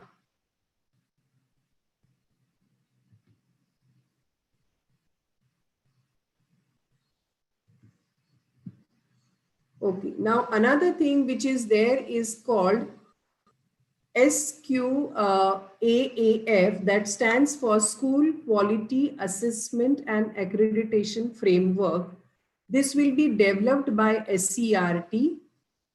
Now, what is the framework for this? Now, SCRT will also lead a change management process for the reinvigoration of cluster resource center, block resource center, and district institute of education and training. So basically, SCRT will be playing a major role at this in this particular body, and they will decide, they will bring in the change management process, will be implemented at different levels, and this, there is a timeline given by the NEP 2020 to bring in the more vibrant functions for this particular body, and which must change the capacity of the work of the institution in 3 years, developing them into vibrant institution of excellence. So whatever may be the nature at present, they have got 3 years time to convert them into the vibrant institutions of excellence.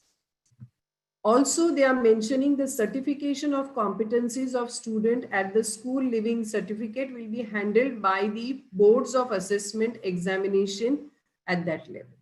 So SCRT will be also playing a major role when it comes to school education at the state level. Next, we move on to assessment. Assessment will be explicitly articulated for role expectations and rigorous. Now they are saying this assessment is for the individual as well as for the system. So it will be for the education system also, it will be for the teachers also, for the students also, for everybody they are suggesting this. So the assessment system, broadly speaking, will have clear-cut objectives. When the assessment is implemented, the objectives will be there. Development oriented, it will be like, it will not just be done for the sake of doing it. At one place, the policy is mentioning that the assessment will not be done only by looking at the marks gained by the students, and that will not be the criteria to decide. So it will be done in a very, very systematic manner. It will be done into a very, very scientific manner. Ensuring accountability on the part of teachers, students, the stakeholders, everybody will be involved as far as assessment is concerned. And it will not be a very simplified process. There will be a mechanism which will be implemented, which can really help the institutions to grow and try and strive for the excellence. We'll have multiple sources of feedback and assessment. Promotion, recognition, and accountability of all individuals will be based on performance assessment. So there will be a system where your performance assessment will be done for the teachers, for the institutions, and accordingly the ranking and the promotion will be done. Holding teachers, principals, and institutions, holding people, that is human resources, as well as at the administrative level, accountable for the performance assessment, and all functionaries will be responsible to ensure that development, performance, and accountability is run with the high integrity and systematically within the span of control. So there will be assessment which will be done on certain intervals, and this assessment will be an indicator about the performance of the system, the education system, the institution, as well as the human resources in that.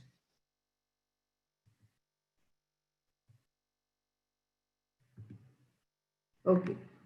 So under the assessment, there are a few more things which policy is talking about. Public and private schools will be assessed and accredited on the same benchmarks processes. So there will not be separate parameters for the assessment of public schools, government aided schools, and the private schools. Both will be assessed on the same benchmark, same parameters, same processes, emphasizing on online and offline public disclosure of transparency. This is what again and again they are talking about.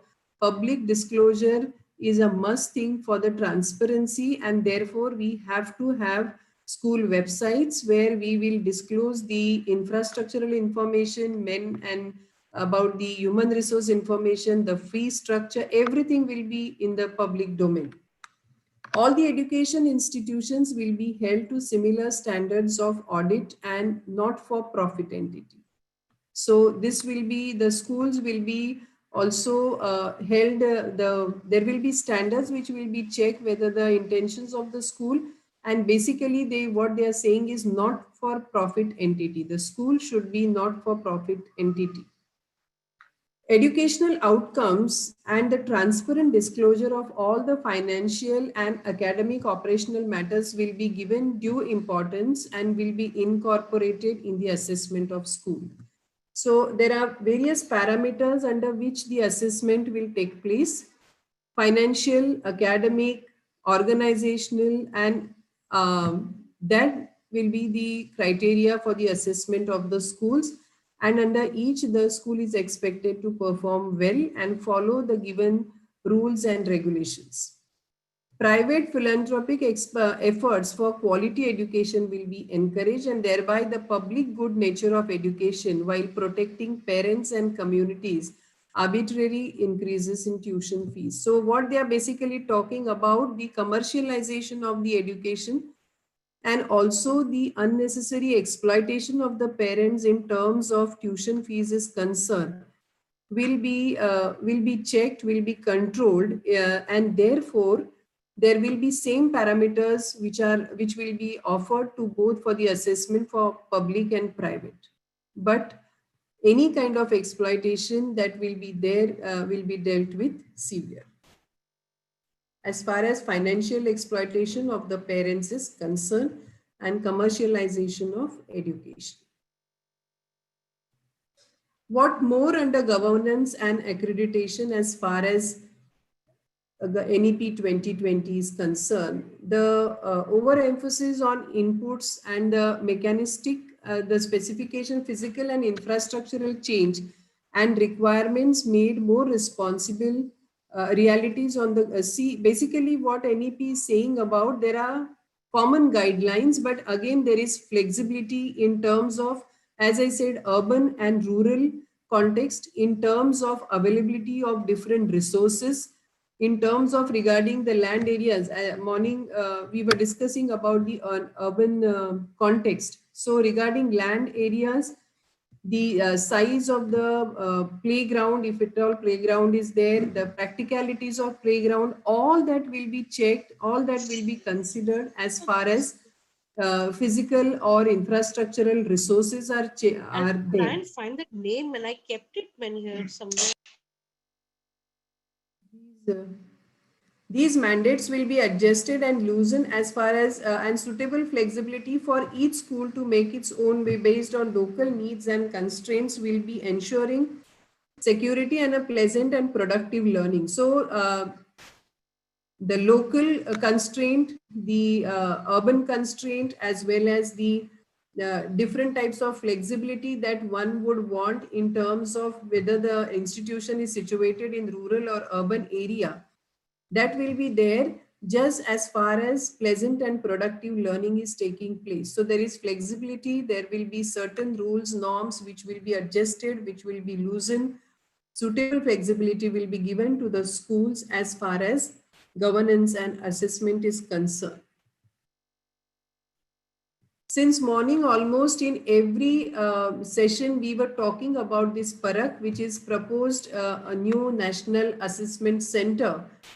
By now, we know the PARAK stands for Performance Assessment, Review and Analysis of Knowledge for Holistic Development. Now, under PARAK, the first thing that NEP is talking about is the periodic health checkup of the overall system. So there will be health checkup of the educational institutions. The health of the educational institution will be checked periodically, having certain norms, certain rules and regulations. And they are also talking about National Achievement Survey. Now, again, in National Achievement Survey and State Achievement Survey, what policy is stating is that these surveys will be done, but the parameters are again not going to be just marks of the student. There will be many more things which will be assessed, which will be checked, which will be governed, which will be tested. And For this, there will be NCRT that may assist in assessment procedure as well as data analysis. At the state level, probably SCRT also will be there in case, in that case. So this is what the health checkup of the institution, which is the prime objective of Parakh, which will be implemented. That is what is the recommendation of NEP 2020. Now, these are some of the things which morning, again, we have discussed many things about the students from underprivileged and disadvantaged group should have the universal free and compulsory education access and quality and equitable schooling from early childhood and education through higher secondary. So now morning we said that the free and compulsory education up till standard 12th. So, and the underprivileged and disadvantaged children will be taken care of. The aim of public school education system would impart the highest quality education so that it can be most attractive option. So basically policy is talking about making public school education system most attractive so that more and more parents would opt for public school education rather than educating their children in private schools. So that is another aim under governance and accreditation and assessment of the NEP under NEP 2020, that they want to make public school education system as capable as possible, and they want public school education system to strive for the excellence with the highest quality of education so that they are able to give better option to the parents from all life for educating their children. Careful attention to the safety and rights of the children and adolescent, and in particular girls. Policy is also talking about in its 8th chapter about the careful attention for the safety and rights of the children, safety and also proper guidance to the adolescent, and in particular girl child policy is making mention and showing concern and also suggesting the things. Policy has mentioned in number of places at you see this United Nations Sustainable Development Goals. Again, in every session we have heard about it. So basically policy, there are 17 goals given by under Sustainable Development goals, and under in that fourth goal number 4 is quality education. So in chapter 8, NEP is talking about how we should strive for the quality education at local level, at national level, and eventually that will help us to achieve the sustainable development goal number 4, which talks about quality education at the national level or at the state level. And therefore, there is constant mention of the sustainable development goal number 4 in our NEP 2020. So out of 17, that is the 4th goal that NEP is talking about. And with that, we finish with the governance and accreditation of school education system. Thank you. Thank you, Dr. Elvira, for your presentation. Participants, if you all have any question, you all can put it in the chat box, but I can see that the time is 12:30, 12:45. So maybe we could reserve the questions for the afternoon panel discussion, where we will have experts and they would be able to answer the questions which come to your mind with an analytical perspective. So keep your questions, reserve your questions. What we will do now is we will stop the meeting, or you can exit from the meeting and you can come back at 1:45, and we will start at sharp 2 o'clock. The next session, that is the panel discussion. They log in at 1:45. No? Logging in at 1:45. Yeah.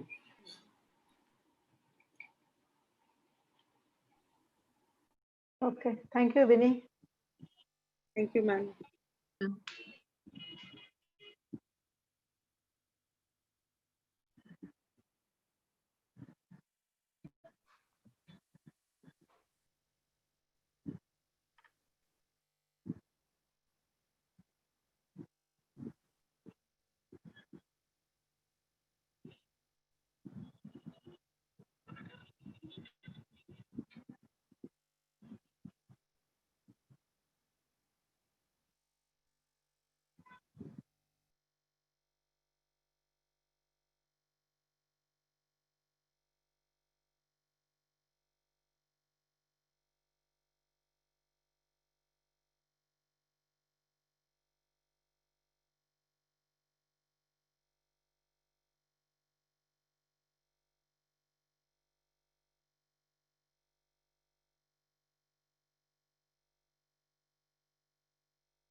No, Vedic.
Coming.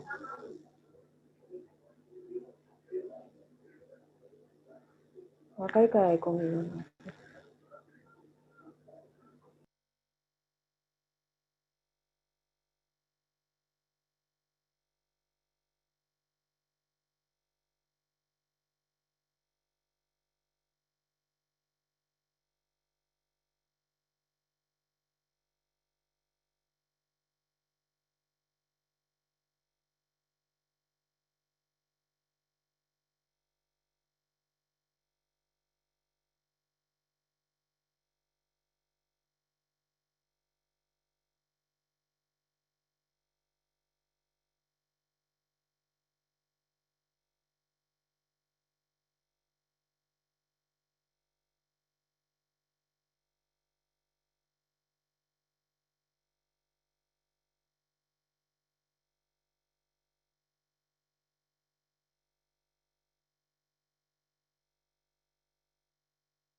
Really, it was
हाँ मग केलं video on कर बस आता कसं करू नाही red कलरचा video मला काय दिसेच नाही आता व्हिडिओ ऑन करतो तर समजा का तू बाहेर आहे नाही पहिला बी ऐसच चालू होतं इट्स ओके त्यांना काय केलास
more irritated.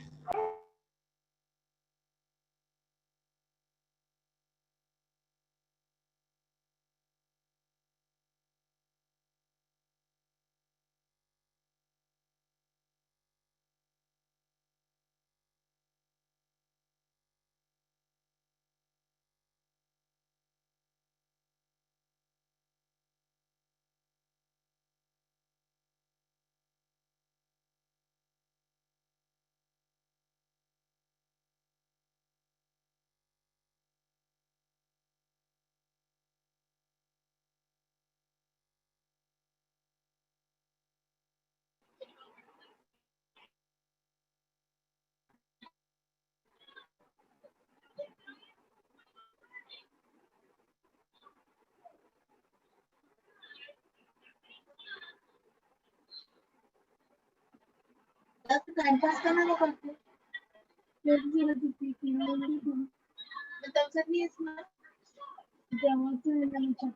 जेव के पटकन चपाती करायची हा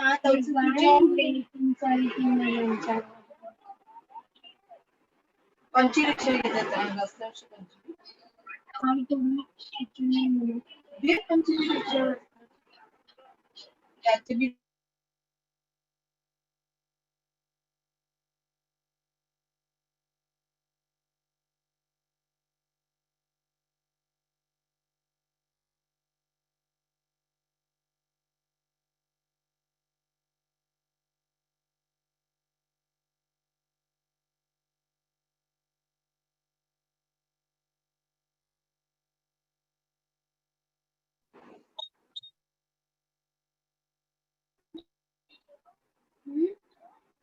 gift promise. On the shoulder, Papa will shout at me, Bobby. Why are you not coming here? Papa will tell why he came alone. But I don't want that to hit on the head there. Beta, first of all, is khali wo khali din.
Hello. Yes. Hello. Hi, I'm Haneet. Okay. I will rename you, ma'am, because then we will be able to identify. I'm logging in from another device also. So I thought I'll just first do my first login so that there are no glitches. But I'm logging in from my another device. Okay. Okay. Just give me a minute. I'm logging from. Then I'll switch off device. Okay. What will be the name of that device? Let me. I think I'll just give me a minute. I'll call you. I'll call you if I get stuck.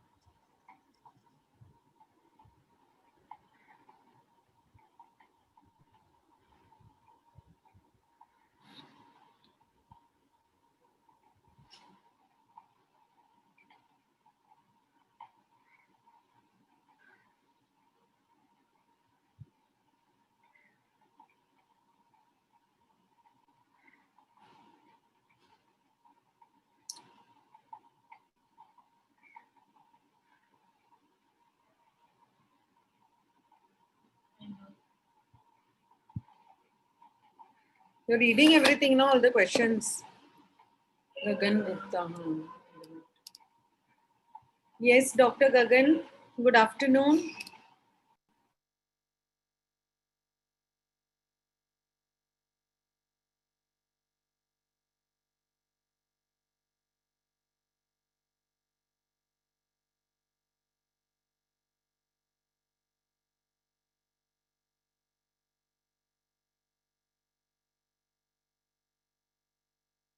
Dr. Gagan Gupta, good afternoon.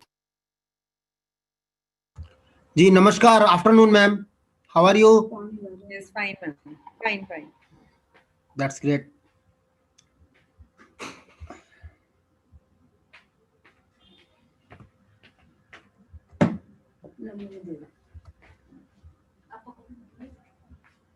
अरे हाँ वो बेकार बने हुए हैं तो उनके बीच में आराम से हाँ वो लगे तो वो बने भी हैं ढंग के मुझे दे दे मेरे को नहीं है तू खा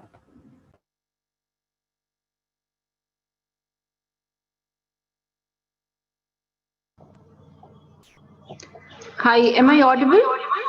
Yes. But your voice is echoing, ma'am. So from one device, you can put off your sound. I'm just doing that.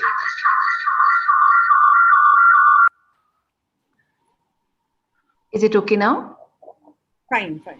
Oh, great. Okay. Dr. Gagan Gupta has also joined. Okay. Good afternoon, sir.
Hello, Dr. Vinny. Yes, yes, sir. I have shared my PPT with you on your WhatsApp. Yes, sir. I hope you got it. Yes, yes, sir. It's downloading. Okay, okay. Thank you. Though Sir, I will be sharing it on my own, but in case of any emergency, you can also use it.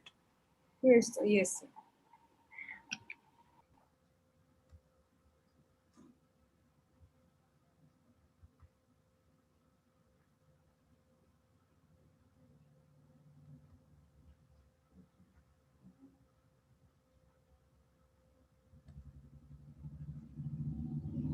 Good afternoon, Father Blaise.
Good afternoon, Father Blaise.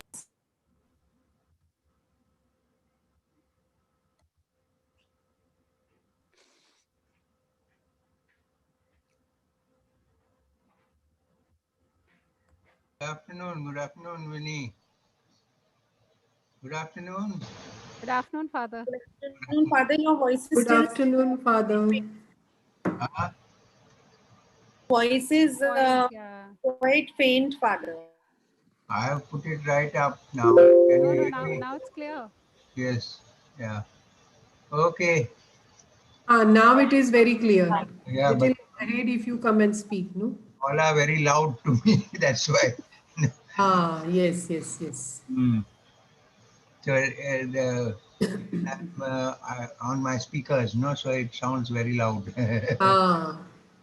Okay. So,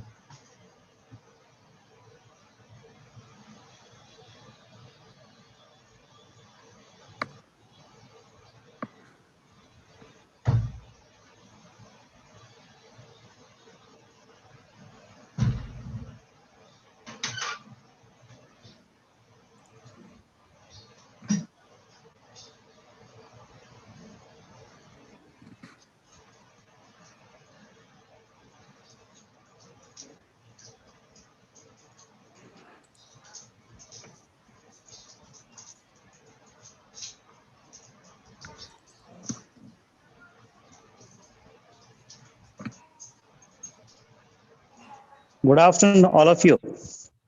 Good afternoon, sir. This is Father Oliver. Oh, How are you? how are you? And thank you. How are you all? We are all We are fine. You were there in the A morning. beautiful program, Thank you, Father. right? Yes. Where are you now? I am in Telangana. Oh, yeah. Acha, hi. Nice to see you. Hi. Jai Telangana. So I had your Remain lunch. the same. Yes. I remain the same. You all same. Remain the same. Yes. When All my teachers professors remain remain the same, the student have to remain the same. Actually, Yes. that's your school. That's your school, No, Father. these are building residence. Acha. Very nice. Father Blaise, good afternoon. good afternoon. How are you? How are you, Father? Fine. You look very young and handsome, energetic. Nice to see all of you. Yeah, thank you, Father. Thank you. Yeah, thank you. It was really a wonderful time Yes, to hear Father. all of you. Yes. So carry on, all the best. God bless. Yes, thank you, Father. Thank you. Thank you. Yeah. Yes. So much.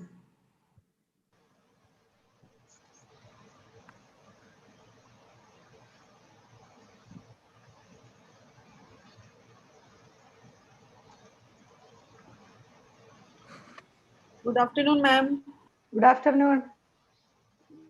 Good afternoon, ma'am. Good afternoon. Had lunch? Yes, yes, ma'am. Our panelists are they are joining, Bini, or they are already joined? Both are joined, ma'am. Joined, okay.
Hello, good afternoon, Father. Good afternoon. Good afternoon. Had lunch, Father? Yes. Okay. Yeah.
Okay.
Hello, hello, Vinny.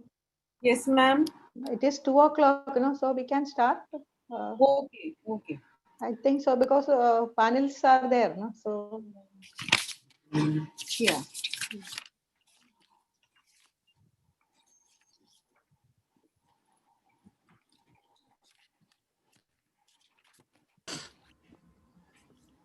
So good afternoon, everyone, and welcome to the afternoon session of the webinar on transforming school education perspectives and challenges. In the morning, we had a brief introduction of the webinar with the objectives of the webinar. We had the keynote address delivered by Dr. Leena Chandran Wadia, Senior Consultant Committee for NEP 2020. We had the response to keynote address by Dr. Fraser Mascarenes, SJ, manager of St. Stanislaus High School and former principal of St. Xavier's College, Mumbai. And we had the introduction of the NEP by our very own principal, Dr. Susama Samuel, the 3 staff members of SXIE, Dr. Geeta Shetty, Dr. Vinny Sebastian, and Dr. Elvina Pereira.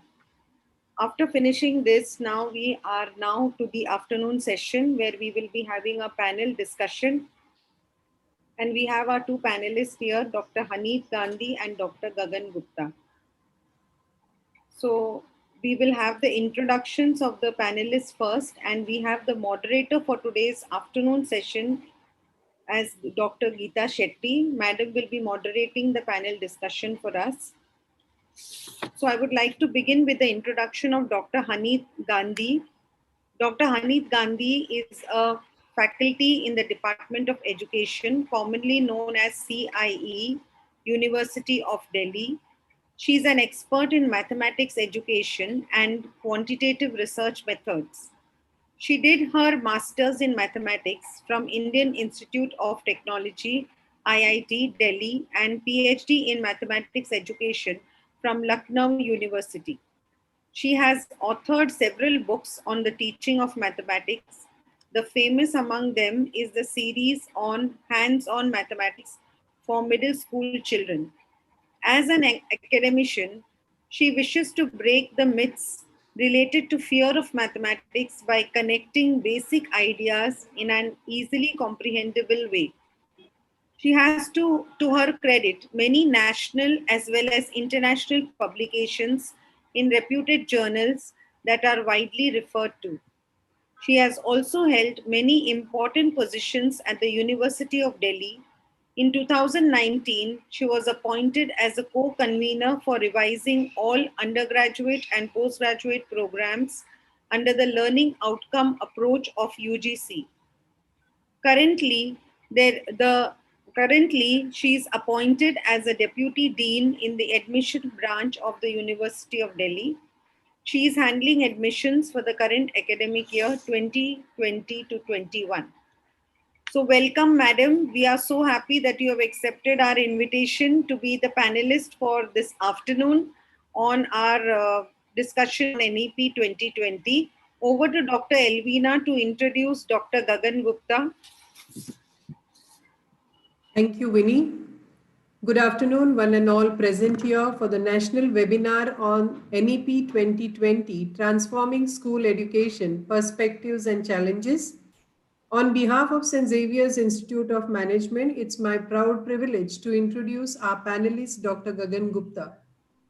Dr. Gagan Gupta, Associate Professor in Physics in the Department of Education in Science and Mathematics, National Council of Educational Research and Training, New Delhi. Dr. Gupta completed his MSc, MPhil and PhD from Aligarh Muslim University, Aligarh.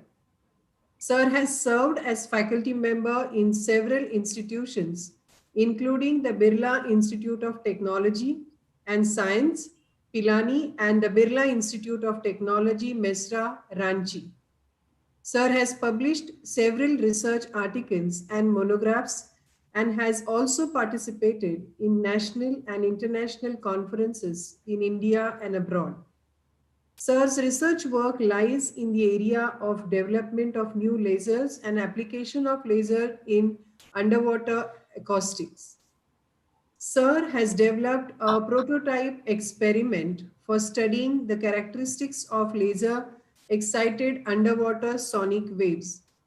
Sir has developed several new undergraduate experiments in physics and material science.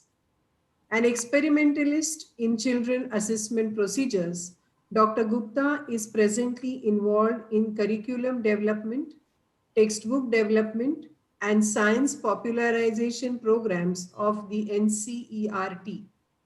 Sir has coordinated and authored the development of various textbooks in science and physics in Hindi and English versions. Dr. Gupta has also been associated with various national and international bodies for academic endeavors. Sir, we are extremely happy to have you here with us for this national webinar today as a panelist. And once again, a warm welcome to you, sir. Thank you so much for accepting our invitation. Thank you, ma'am. Thank you. Over to Mrs. Shetty for conducting the proceedings. Good afternoon, dear participants. Welcome back. After an informative and insightful morning session, we would like now to begin the second half of our webinar. Now, in this second half, we would like to know, or we would like to understand the implications of the NEP 2020 in school education at the administrative level, academic level, as well as the professional level. To initiate the panel discussion and carry it ahead, I call upon Dr. Gagan Gupta to put forth his thoughts. Dr. Gagan Gupta. Thank you very much, ma'am. And respected all members, those who are attending, dignitaries, those who are attending this workshop. I am highly delighted in being in receiving the invitation from St. Xavier's College, which is indeed a very high institution of very high repute in Mumbai. I have visited this institution once long back. I'd like to visit it again. Hope I will be able to visit it again in near future. So today we have assembled here to talk about the implications of national education policy. This national education policy, which has come up recently, at the very first outset, let me reiterate that this is not a new education policy. This is not something new, but it should be seen in continuum with the endeavors which have been done in independent India right from 1948. Why I am saying so, when you say it new, then there has to be something old. It means that when you say something new, it means you are replacing something old with something new. It's not the situation. The situation is that we are evolving. The subject of education has always been evolving. So we are evolving. So in this policy, which has been, which is now coming up, has revoked some certain things right from 1948 or 1968 to 1986. 1986 policy is already in our hand, which is already invoked. So there are versions, and in due course of time during my deliberation here, I would like to highlight all those points, that how we are dealing with it. I am sure that today's morning sessions must have given you the genesis of this policy and policy in great detail. So I believe that my screen is visible to all of you here. No, sir, no. Not yet. Okay. Let me try once again. I would rather like to have more. Now is it? Yes. Okay. Now let me make it full screen just for a moment. Is it full screen now? Yeah. Yeah. So I have my email address here. My phone, my official address is also here. Those who want to contact me even after this workshop, they can.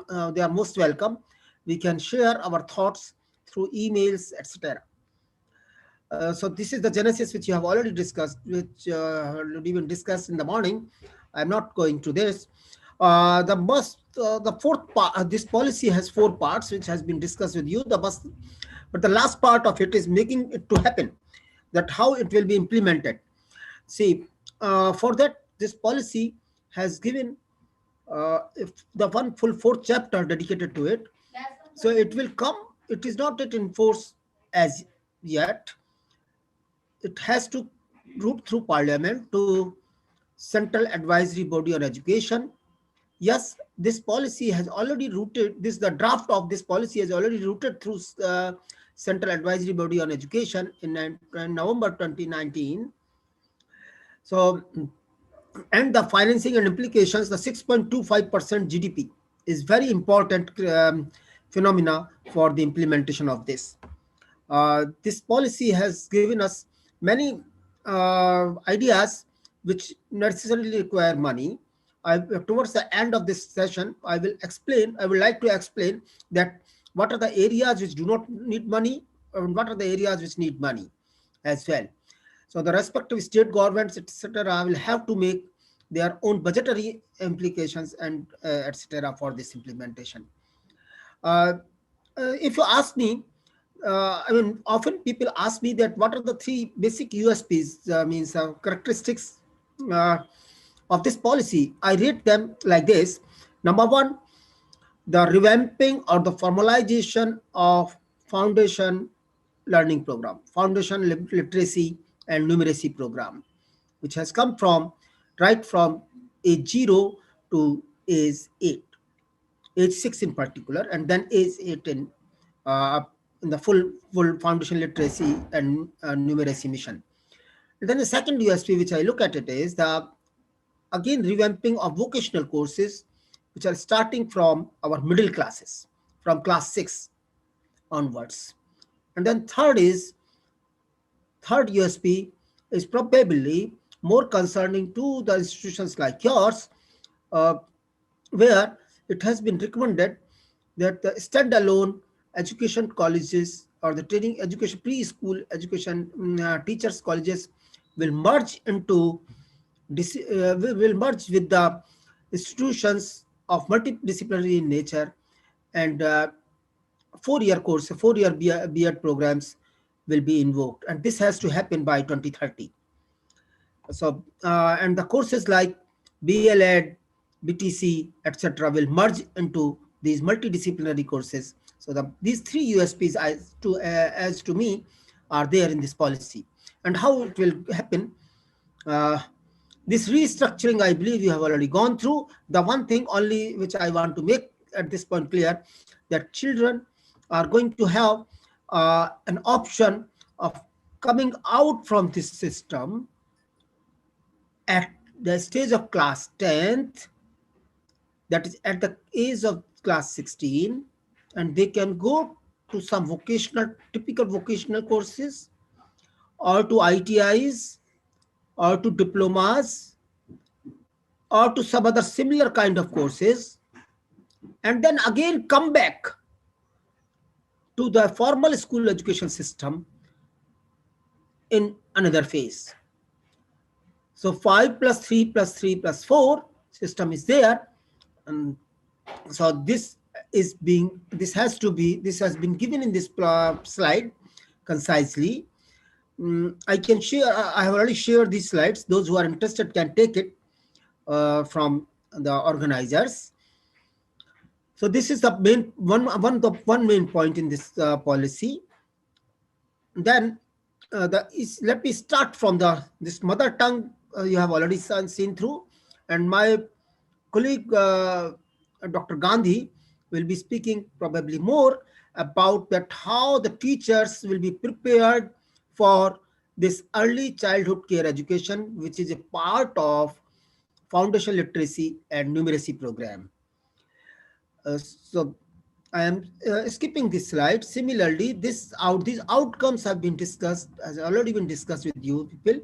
So the one thing which is very important in this policy is that India has to be ready for 21st century skills, together with keeping its values and traditions intact. Remember how it has happened. So this policy has given a lot of emphasis on the early childhood care education system, and up till class 5, the education must be in mother tongue. And all textbooks and all materials must be contextualized to the children's directly neighborhoods. So this is one major task which the agencies have to do, that they will have to develop the multiple sets of textbooks, and this becomes very important in the smaller states like Nagaland or Mizoram or Manipur, maybe in Uttar Pradesh, which is a very big state, that the traditions are different from one part to another. Remember, serving 3 chapatis is not considered good in my state, in Uttar Pradesh, in western region, but serving 3 chapatis is considered very auspicious in Mizoram or in Meghalaya. So we are living in a great diversified country. Our cultures are very diversified, and sometimes they appear to be in front. Let me tell you that still the state like Nagaland, which has had a compulsion of considering English to be its mother tongue, they are developing their textbooks up to class 5 in 18 dialects. In Nagaland, we have these primary textbooks in 18 sets. So this will be the major task for all the state authorities after this policy gets initiated. We have already started working on it. I will explain this, that what are the procedures, what are the initiations which have already been started. Then this foundation learning, this has already been spoken. Early childhood, I'll skip these few slides, please allow me. Then yes, NCERT, to the institution to which I belong to, has a responsibility of developing several frameworks.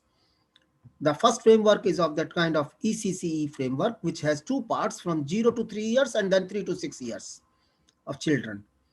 So this framework is called National Curricular and Pedagogical Framework for Early Childhood Education. That has to be drafted by the NCERT, and then there will be deliberations among all the state and the ministerial levels. We have already started working on it. It is expected that though we were given the task of completing it by December 2020, but it is expected that we will not be able to do it by December 2020, but by March 2021, we will be able to give the first draft of it. And then this will be based on research and best practices. As far as the point research is concerned, often this question is asked, why 5 plus 3 plus 3 plus 4? Why it is so? Why it is not a different combination? The reason is that the present system is 10 plus 2, where the children at the age of class 6, or the age 6, age 6 school come to the school. They are expected to come in class 1 directly.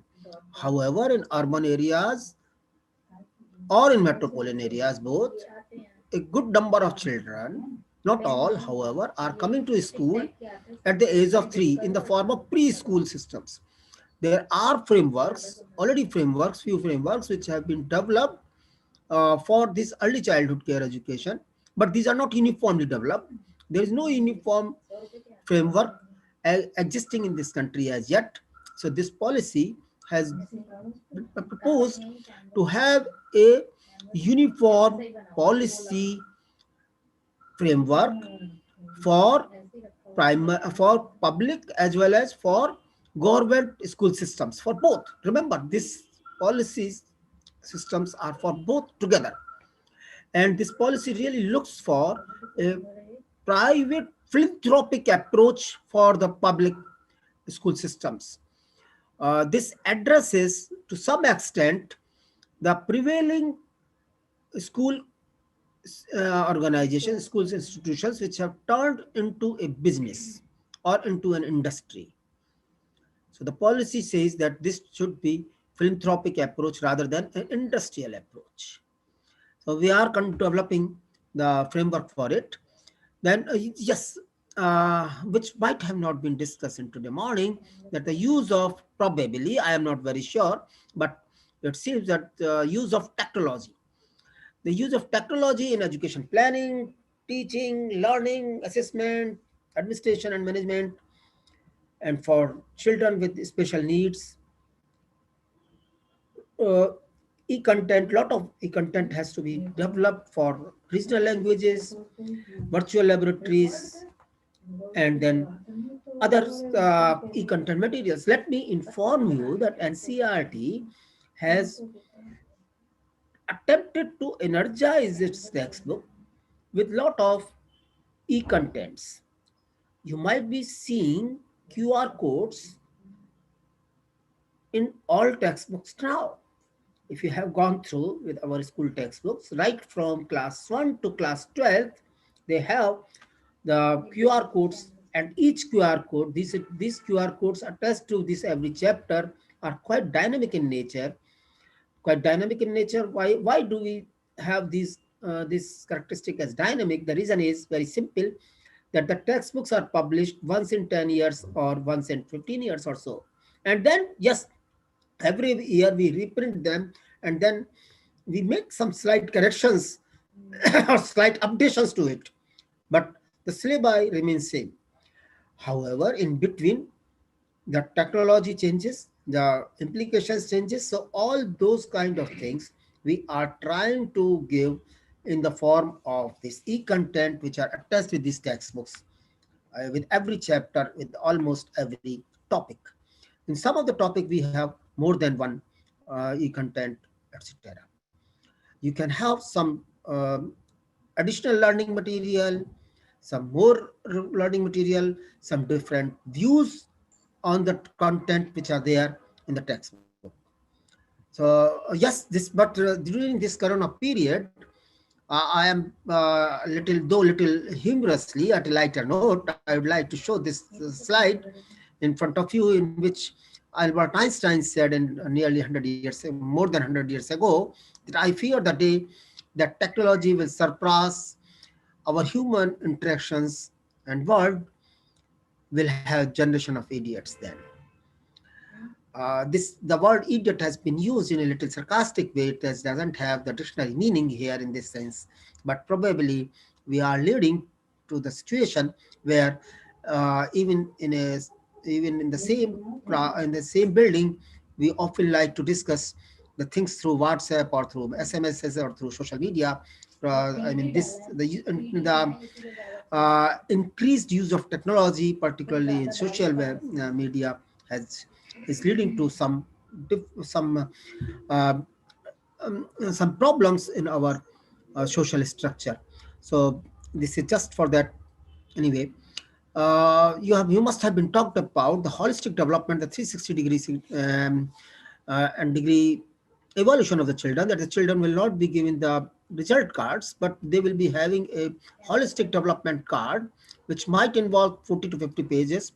Every child will be having there will be different criteria, different tools for judging a child over the period of the time, not just at the end of the session. For that, the nodal school system is being advocated, that suppose in school, this nodal school system will have different kind of philosophies in it. For example, that it has been said that the children can right from the class 3, the multilingualism factor is coming in. The children can have different languages, study. 3 language formula comes in directly at that stage only. And it has been advised one house language, one regional language, and another could be another Indian language or a foreign language. A different set of languages have been coined, which can be taken up.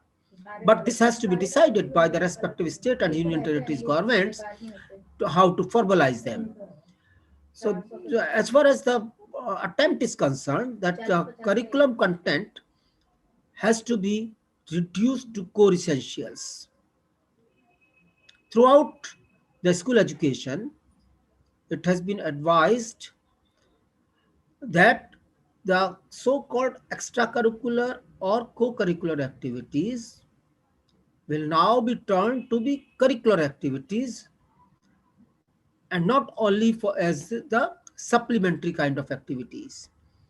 Means things like NCC, NSS, which used to be there before. I remember the era before 1986, or the vocational studies or some other kind sports, physical training. These kind of courses will be curricular courses. But the question is from where the time will come. So the content will be limited, textbook content will be limited to core essentials only. And it means that the textbooks will be having core books, core essentials, plus a good number of box items which are going to give children applications and different technological advancements in those areas, which may not be the part of evaluation system. Children may not be assessed on that part. When I am coming to the assessment part, I will just try to describe that how it will happen. So, and this curriculum load will make the space for all those things. And these things will be for critical thinking, problem solving methods. And these methods will be more interactive, funny, and experiential. So now let me come to the grade 3 to 5 after having gone uh, from 3 to 8, 8 to 11. Here, the subjects, see, at the foundation learning, the subjects will not be having any shape. The teaching learning will be directly from their neighborhood. Early numeracy, early education, early numeracy plus early reading plus early writing are the main goals. When I say early numeracy means early mathematics means that some additions of 2 digits early. And at class 3, grade 3, the subjects will start taking shapes. And here comes the answer of this 5 plus 3. Means that the children's cognitive level have increased, that they can think, they can start thinking of going beyond their neighborhood, when they can analyze or they can make interpretations from their neighborhood to and visualize and move towards something which they might have not seen before. However, the subject like science will still not be coming here. It's not expected. Mathematics will come, social science will come. Social science plus the science will continue to come here as the subject like which is called environmental studies. A larger student-teacher ratio has been suggested, 1:30, and this I have already discussed, 3 language formula. And then in class 6 to 8th, all these things I have already discussed. The thing is that the vocational courses are going to make a very important portion here.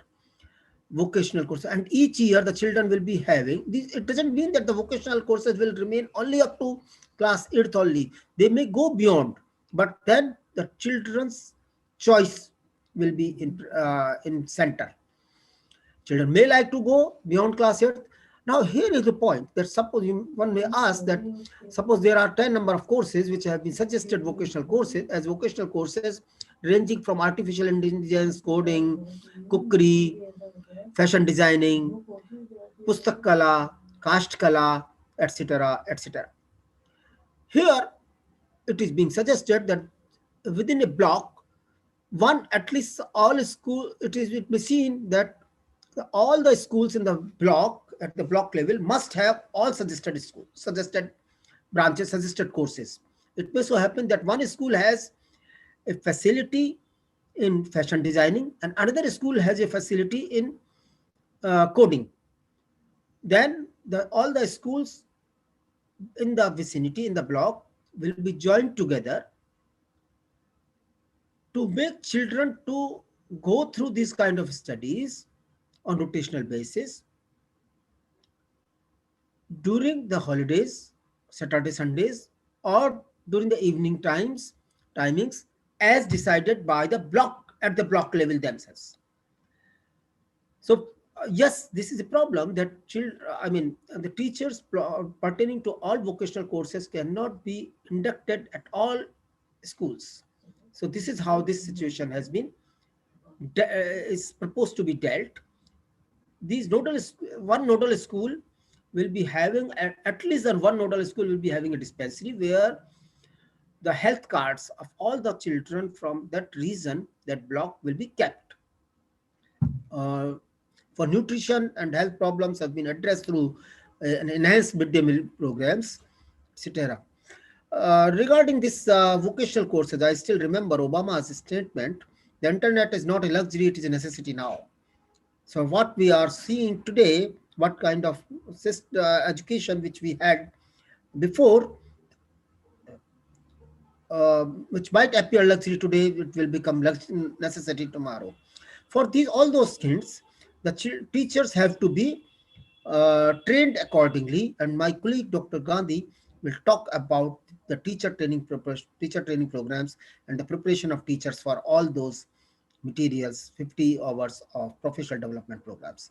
Another statement by Steve Jobs, none other than Steve Jobs, which says that everybody should learn to a program, a computer, because it tells you how to think, not tells you, and it trains you how to think, not only merely what to think.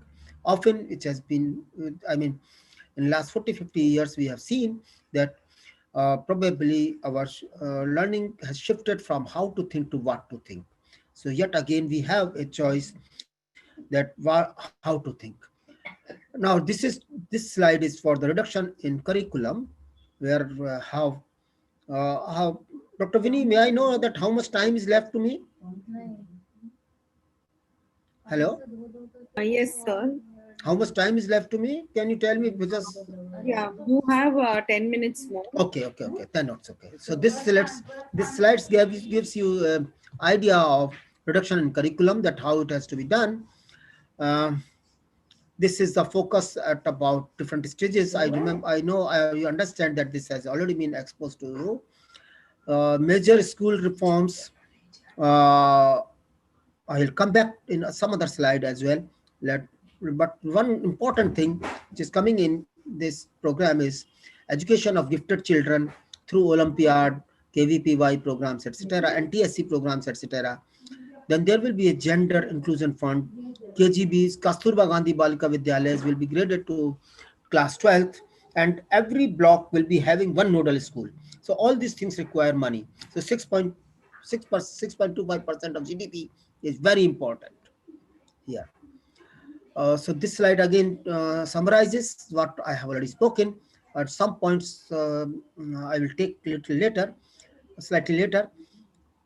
Then this is the multilingualism I have already addressed.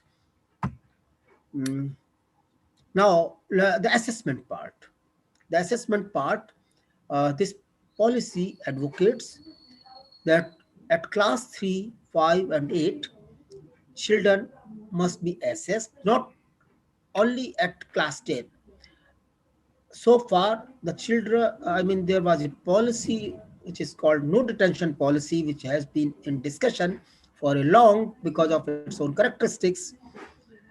So class 3, 5, and 8, the state bodies are going to have decided that how they will take examination, assessment, how they will assess their children at block level, at district level.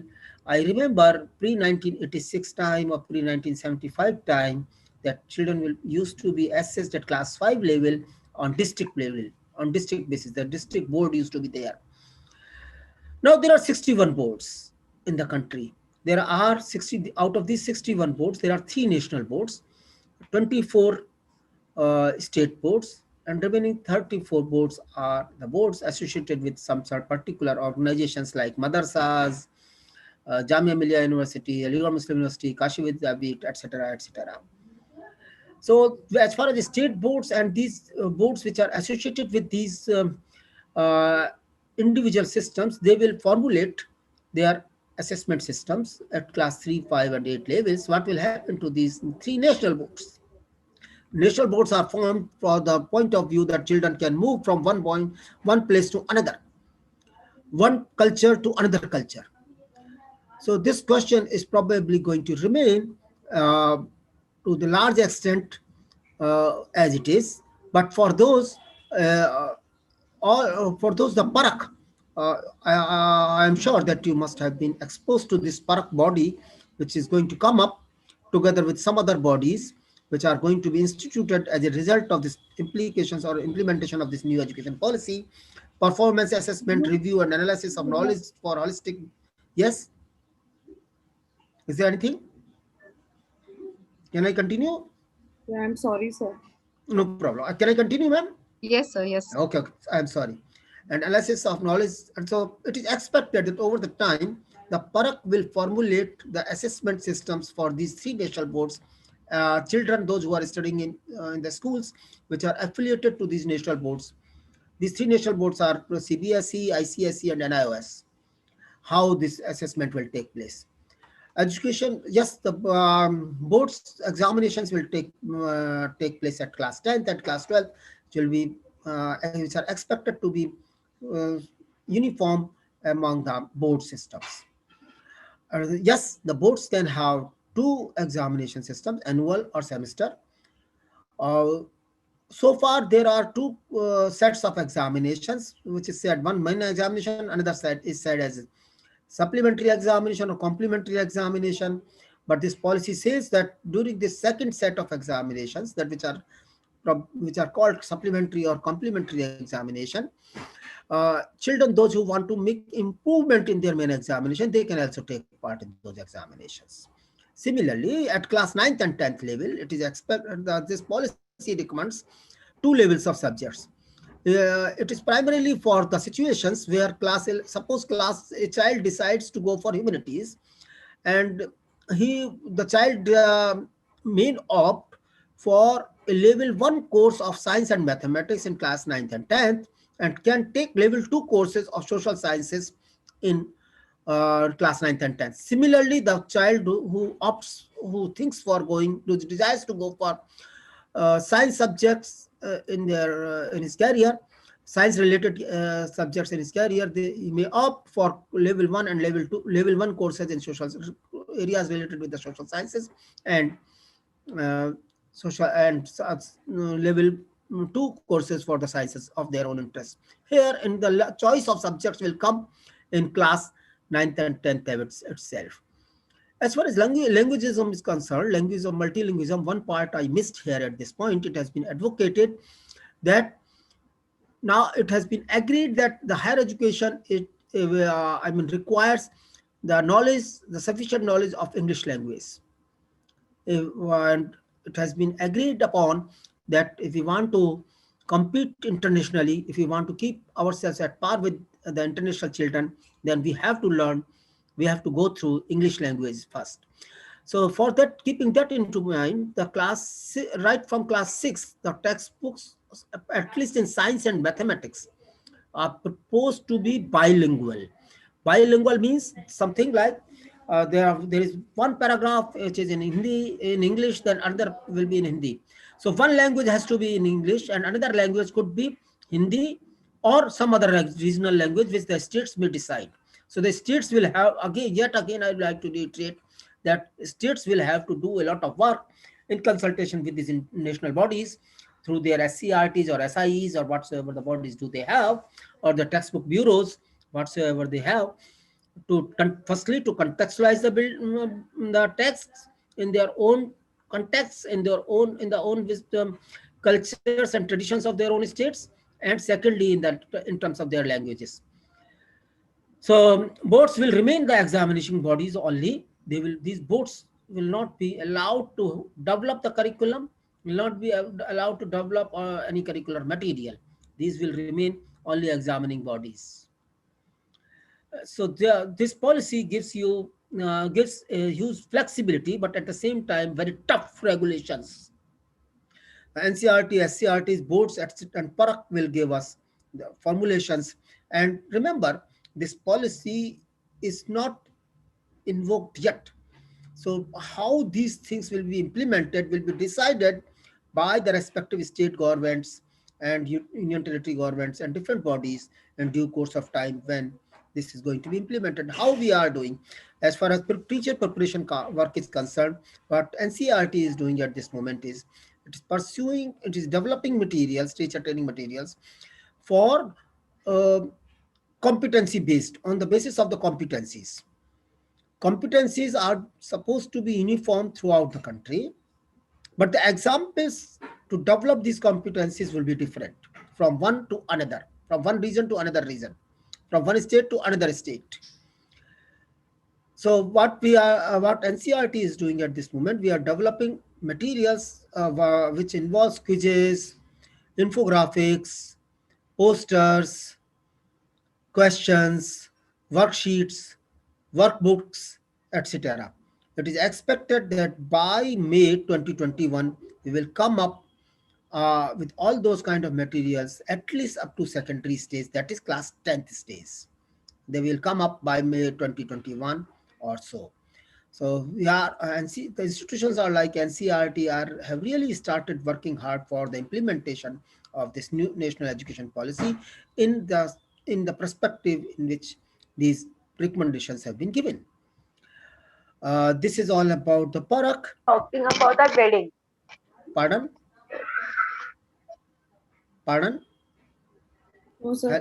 No, sir, no, it's not for you.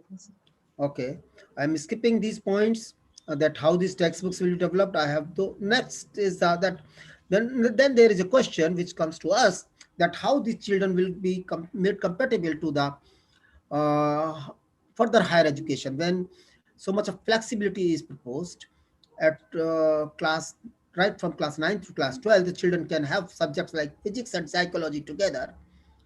The National Testing Agency is being proposed to develop tests on the basis of aptitudes, and when the children will be having these aptitude scorecards, and then on the basis of that they can apply to different higher education institutions for their higher studies. So this NTA, National Testing Agency, will be taking examinations twice a year, like they have the National Educational Testing Examinations, NET, which is at the higher, which is for the basically for the PhD programs, etc. So what are the challenges beforehand? First, this national education policy must be known to all and must be understood in its perspective itself. So this St. Xavier's workshops today is an attempt to make national education policy understand in its perspective, and we all are discussing on this basis. Then this policy has to be seen in stability of the policies which are going on in different states at this time. Everything new cannot happen in a day. It takes time. So this has to be made realistic. So all these discussions are to assess that what are realistic situations, what are the realistic implementation strategies, etc. Remember, this policy is just not goal-based. The method to arrive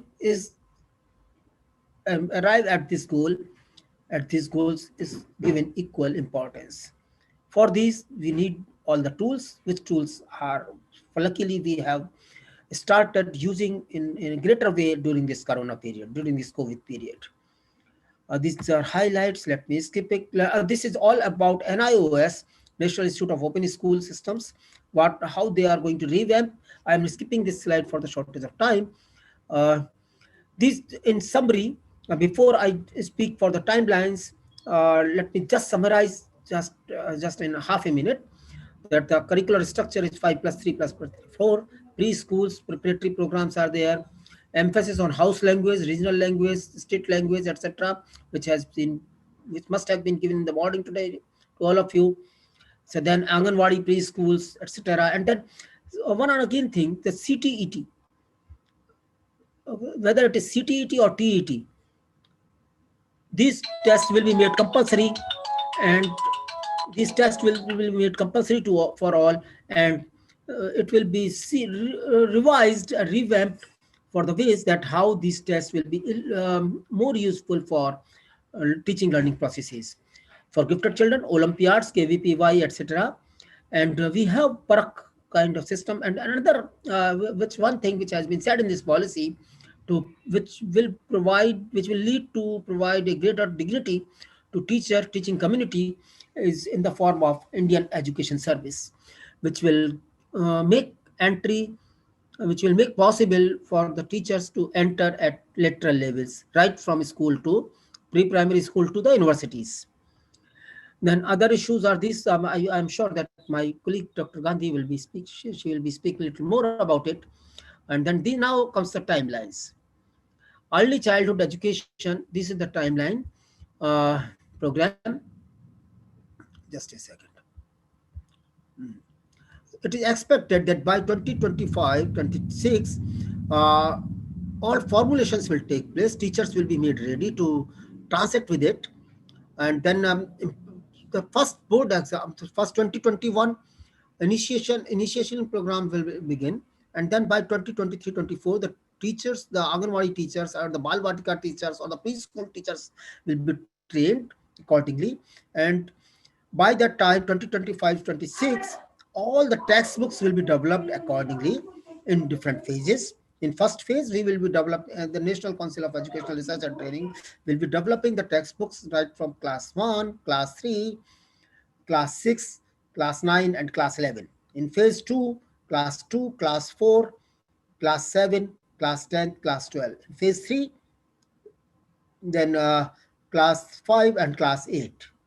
So this will be the schedule for developing the textbooks, which will take place up till 2024 or 2025. And but the state bodies will be lagging 1 year behind, because they will be first taking this NCERT textbooks as the model textbooks, and accordingly they will be contextualizing their own texts and will be making their textbooks bilingual. It is expected, so therefore it is expected that by the first class 9th and 10th examination through this board will take place somewhere around 2024-25, and the class 12th examination will take place around 2025-26. These are the expected guidelines, but it seems, being prepared practically, it seems that it may happen by 27-28. And it is expected by the 100% enrollment ratio, all children are expected, are envisaged to be on education system by 2030.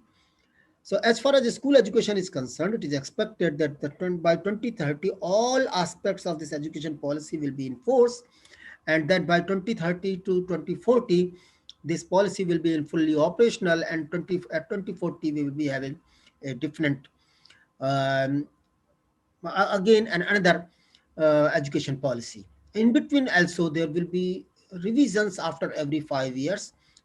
Some reviews will take place after every 5 years. This is again the same slide which I am skipping at this time. You can take it. This slide is slightly dense, which includes all the aspects of the implementation of this national education policy, including the teacher education, state governments, preparation of the state governments, etc. But let me just give these timelines in different perspective. When we do the task, then I am speaking about these national boards, particularly CBSE, Central Board of Secondary Education. Our Kendriya Vidyalayas and Jawahar Navodaya Vidyalayas will be our first experimental schools, where all these reforms will be tested first. And then this revision of textbooks I have already spoken about, and teacher training programs will be done by 2021-24 to make teachers ready for this National Education Policy 2020, either through Nishtha or online board or through Diksha and some face-to-face board systems. So board reforms will take place 2025-26. Remember, these board examinations will be more simpler now, will be having more choices, multiple choices, objective type of questions will take place, will take shape in this examination to a great extent. Children will be, more emphasis will be given only on core concepts rather than on applications and other areas of education. So then tasks ahead for the implementation. Please give me a few minutes, Viniji. Please permit me. If I am getting slightly ahead of time, please permit me. So there are 4 curriculum framework have to be developed. Number 1, the NCF SE, National Curriculum Framework for School Education. On left-hand column side, I have listed the items which do not require money, which do not require much money. On right-hand column, I have listed the items which require money, financial helps. So this development of NCF SE and NCF, this is for early childhood education, and then this is the teacher education, and this is the adult education. Out of these 4, for secondary school education, early childhood care education, and adult education, these NCERT will be developing. And for teacher education, the National Curriculum Framework for Teacher Education, which will be mainly revision of National Curriculum Framework for Teacher Education, which was developed in 2009, will be done in consultation with NCTE.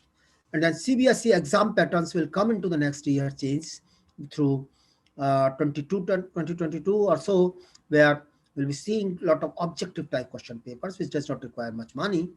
Teacher training resources will be developed on the basis of learning outcomes which have been developed. NCERT has already published learning outcomes up till class 8th.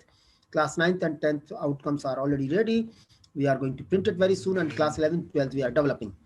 So these will come in very soon, and on the basis of these learning outcomes, we are developing the worksheets, quizzes, question answer, objective question answers, infographics, posters, etc. at this time. Most likely they will come by May 2021. Then NCERT will be developing the national professional standards, and then guidelines for gifted children, etc. Holistic report cards, the guidelines for preparing holistic report cards, another task. Another task for school quality assurance and accreditation framework. This will come, and various guidelines. This task does not require much money, but the launch of foundation literacy and numeracy mission, which is in consultation with the CRTs, etc., with the training of all the teachers, Anganwadi teachers, Balvatikas, etc., will take place. The modalities have been discussed in the morning in the form of online or some mixed blended mode teacher training programs and institution of those programs, which requires money. Similarly, the institution of Parak requires money. Then, very importantly, the phase 1 of implementation of preparatory classes. This is the first USP which I talked about. Special education zones have been proposed as a matter of which I discussed, that the special education zones means where at least some schools, one school or the other schools, they have in the zone, they have all the vocational courses kind of thing. So every school may not be having this all the trades, all the vocational courses with them, but the group of schools will be having, so that will constitute a zone kind of thing. Similarly, we have the teacher capacity building programs, and Samagri Shiksha program, etc., will take place by 2025 or so. These are the different timelines I have already discussed. Here towards the end, I would like to say with some humorous notes that I am a follower of Albert Einstein. I am a physics student. I am a typical physics student, so love Albert Einstein and Richard Feynman. Albert says that two things are infinite, the universe and human stupidity. And I am not sure about the universe. Means what I'm trying to say with this quote is that all these guidelines will remain dynamic and will keep on changing from one time or the other. We may come back to the things which we are done earlier. You might have seen that during this presentation itself, I have referred to to the policies which were given in 1948 or 1968, etc. So we will keep on doing like this. So, and then yes, this is the Richard Feynman. Richard Feynman happens to be the one scientist, great scientist, who is considered to be a great teacher as well as a great researcher. He got the Nobel Prize in high energy physics for devising the Feynman diagrams for understanding the interaction between different particles for taking the nuclear reactions. He says that I would rather have questions that cannot be answered than answers which cannot be questioned. So tendency of questioning everything is being seen in the children, is being visualized in the children. Let's hope so that our children will be having a great responsibility in coming days, will be having a great responsibility for the children, etc. These are different features which I have just concluded. And these slides, this is the committee members that you can see in the net side. So thank you very much, friends. I am sorry that if I have taken more time. Thank you very much for your patience. Over to you, Viniji. Okay. Thank you, sir. Thank you, Dr. Gagan Gupta. It was, a presentation of the entire NEP for the school education in a nutshell, and in just about 45 to 50 minutes to summarize the entire thing so beautifully. That was very well done. And your 3 USPs actually gave us a gist of the entire school education. And truly, if they are the USPs, we need to really work on it very diligently. Now, the main things that you focused on were holistic education, the textbook parameters, and the pedagogies to be implemented. Then, of course, the assessment of about 56 pages, no less. Okay, so more than that, all these things, you also stressed upon the use of ICT and how technology would then be required in order to see that these advancements do happen. Now, sir, definitely we will not be that stupid enough not to, look at the good and the pros and the cons. I mean, of course, but twice you told us. So definitely, sir, we will not be that, but we will be wise enough. We will use our wisdom to see the facets in this NEP that would really Sure. about a great I'm development of our 100%. country, of our nation. Yes, I'm somehow I am not able to do come out of this presentation. My presentation is being shared. Yes, it is here. Yes, it is Okay. here. Okay, thank you. Now, yes, thank you, sir. Please Thank allow you. me to be little humorous. Please Yes, sir, allow me to. definitely, Yes. definitely, Sorry, yes. I didn't want to hurt anybody. No. No, It's not the at point. all. Not at all. This is also in jest, sir. Yes. Okay. Okay.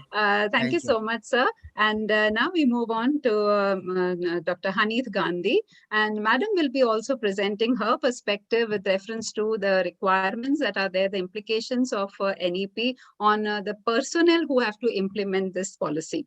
Okay, so over to Dr. Haneeth Gandhi. Thank you. Thank you, ma'am. Thank you, Geeta, ma'am. And thank you, Dr. Vinny Sebastian, for inviting me. This is the first time I've come to this platform of St. Xavier's College, and I'm absolutely thrilled and excited to share my views. And with folded hands, uh, thank you all for giving me this opportunity to share my experience and views. I don't have a PowerPoint presentation because, but I do have a lot of points to be shared. And while I was trying to make a PowerPoint presentation, I felt that, it becomes very monotonous. But nevertheless, so what I do is in between when I'm speaking, my chat is on. So the key points I will try to punch in on the chat box so that they're there in front of you to deliberate upon. Excuse me, ma'am. Your voice is a bit soft, so could you hold the? Okay. Is this better now? Is it better now? Yes, better. Yes. Okay. So these are, I think, there is a style and a pedagogy to be online as well. And every time when you come online, you understand that there is a different way of speaking. Yeah, and this lockdown, I think, has taught us all to this new pedagogy, the online pedagogy. One more thing that I'll do is I'll keep asking whether I'm still on board or not. So pardon me for these checks in between if I have to, because in online you don't know, when you're once you're either you're in or you're out, because it's so silent and one can only hear one's voice echoing from these earphones. So I'll keep checking myself whether I'm still online. In between, I'll do some cross checks. Thank you, Gagan Gupta sir, for bringing this platform for me. You've already set the tone rightly for me to take it on. All the points that sir have said are very much there in NEP, and I'm going to pick some of the points that he has highlighted. I'm going to just throw more light into them, and also some of the platforms, since I'm working with respect to those points and the learning and the experiences that I've had recently after coming off the NEP, ever since the draft was made, and now when we're thinking about this action plan and implementation, various organizations are working into bringing it to bringing the theoretical into praxis, which means, okay, by the way, can I be bilingual or only English? Ma'am, yes, you can be. Yes. Okay. Bilingual in the sense Hindi and English. I do know Punjabi, but I'm sure there won't be any audience here for Punjabi. So not be trilingual, I be bilingual. तो बहुत सारी organisations, बहुत सारी संस्थानें ऐसी हैं जो इस पे काम कर रही हैं, और जैसा कि सर ने अभी कहा, NCERT and NCT are prime bodies which are working for the implementation of NEP. One thing is sure, that all of us would agree that NEP has given us a new hope. this is the only policy which has been so very publicized and come out in so much of open for deliberations. Last policy was also it was not a policy, by the way, the National Curriculum Framework in 2009 when it was came out. That time also a lot of deliberations and discussions were done. But with the use of technology, one thing that I see a change in the way national policy is being implemented or is being talked about is the way it has been spread, disseminated, talked, and it is open to questions and open to deliberations. This is something that I appreciate of the government, that they are open to deliberate. How much they take from the debates, I don't know. But nevertheless, the platform to open discussions is there. There are many platforms which have been dealt. There is a My NEP group or an app also that is being developed on the platform, also on the website also you can put up your comments and your suggestions till now that you have. तो ये बहुत सारी बातें हैं जो NEP को लेकर, बहुत सारे ऐसे ऑनलाइन प्रोग्राम्स हो रहे हैं for which I want to congratulate Saint Xavier's College and for keeping this program. और इसके साथ साथ बहुत सारे एप्रीहेंशंस भी हैं कि ये पॉलिसी कैसे इम्प्लीमेंट होगी, जिसके लिए सर ने हमें बहुत अच्छा सा एक मार्गदर्शन देने की कोशिश की है. सो मैं कुछ points I am going to take some points from doctor Gupta's presentation and take a lead on. What I'm going to do is I'm going to tell you how, as a teacher and as a student, you should be looking forward to what are the things which we should be prepared for. So I'm not going to give you any big gyan, okay, because since morning you've read NEP and you by now some of the things you've understood what NEP is all about. Let me emphasize, I'm only going to highlight the terms which are there and which give us an indication to be prepared for. तो मैं अपनी इस प्रस्तुति में सिर्फ उन बातों के ऊपर ध्यान दूंगी आपका जिनके लिए अब आपको तैयारी करने की जरूरत है, जिसके लिए आपको अनदर 5 साल में आपको लगेगा कि ये काफी चीजों में चेंज आ गया है और इसकी तैयारी के लिए आप अभी से काम करना शुरू कर दें. कुछ इसकी तैयारी हमारे ये कोरोना की वजह से कुछ हद तक हम लोग चेंज को एक्सेप्ट करने में बहुत ज्यादा we have been pretty acceptable to change also. And I want to give you an example here. I'm a maths pedagogue, and whenever I used to tell my teachers for in the workshops ki use technology to teach, there are several softwares like GeoGebra is one of them ki inko aap use kariye. There used to be a lot of inertia from the teachers on using technology. With this pandemic, with this lockdown and online classes, I can see that within a month or so, all these teachers coming to the online platform have started imbibing technology into their classrooms. So what I'm saying is, I'm not saying that corona has been good, but what I'm saying is that definitely it brought that change to somewhere in pedagogy that we were thinking. There are good and bad points, like this kind of an online teaching. I mean, at least I find it very, very sad that I can't even see all my participants who are seeing me on the video, and I can't see your eye contact. So of course we miss that. Anyways, so what are the things that we need to be prepared for? I'm not also going to read in between the lines. In between the lines करके मैं critique भी नहीं करूंगी. मैं आपको on the lines जो points हैं उन्हीं को हाईलाइट करके आपकी प्रिपेयर्डनेस के बारे में बात करूंगी. So these are the things that I am going to talk about in next 30 minutes that I have. Let us first think a very important point. Of course, sir has talked about, Gupta sir talked about the phases in which school education would be done. We will be getting prepared, and NCERT is going to give us a lot of guidelines on these 5+3+3+4 segregation of school education, or the chunks in which school education has been divided. Let's leave that with NCERT. NCERT is going to give us what we should be prepared upon. सबसे पहली बात जो एक word policy में सबसे ज्यादा आया है, मतलब अगर आप NEP पॉलिसी पे कंट्रोल F करके if you just look at this word, you will be amazed to see how much time this word. Any guesses what word I'm talking about? आप चैट बॉक्स में डालिए, कुछ guess करिए कि ये कौन सा एक शब्द ऐसा है पॉलिसी में जो मैक्सिमम टाइम यूज हुआ है. कोई एक शब्द, just put it in your chat box. If the chat box is open, Vinny ma'am, is the chat box open? Yes ma'am. So can I request the participants, and can I take this approach of discussions? Of course. Thank you. So I think I'll wait for 5 responses and then I'll begin. I've got 1 response. Let me repeat my question. Ek shabd, 1 word that has come maximum time in the policy.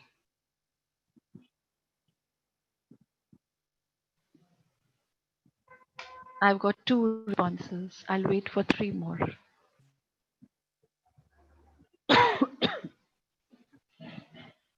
Geeta ma'am has given 2 responses. So, okay. I've got 5 unique, but since Dr. Geeta Shetty has given 2 responses, let me wait for 1 more person.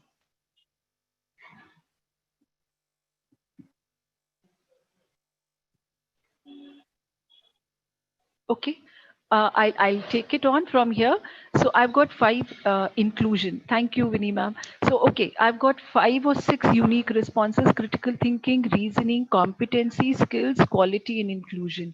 These are important, but the most important word that has come maximum times in the policy is multidisciplinary approach, or multidiscipline, or multidisciplinary method. So if you just type multidiscipline, you would see that this term has come 71 times in this small policy of 64 pages.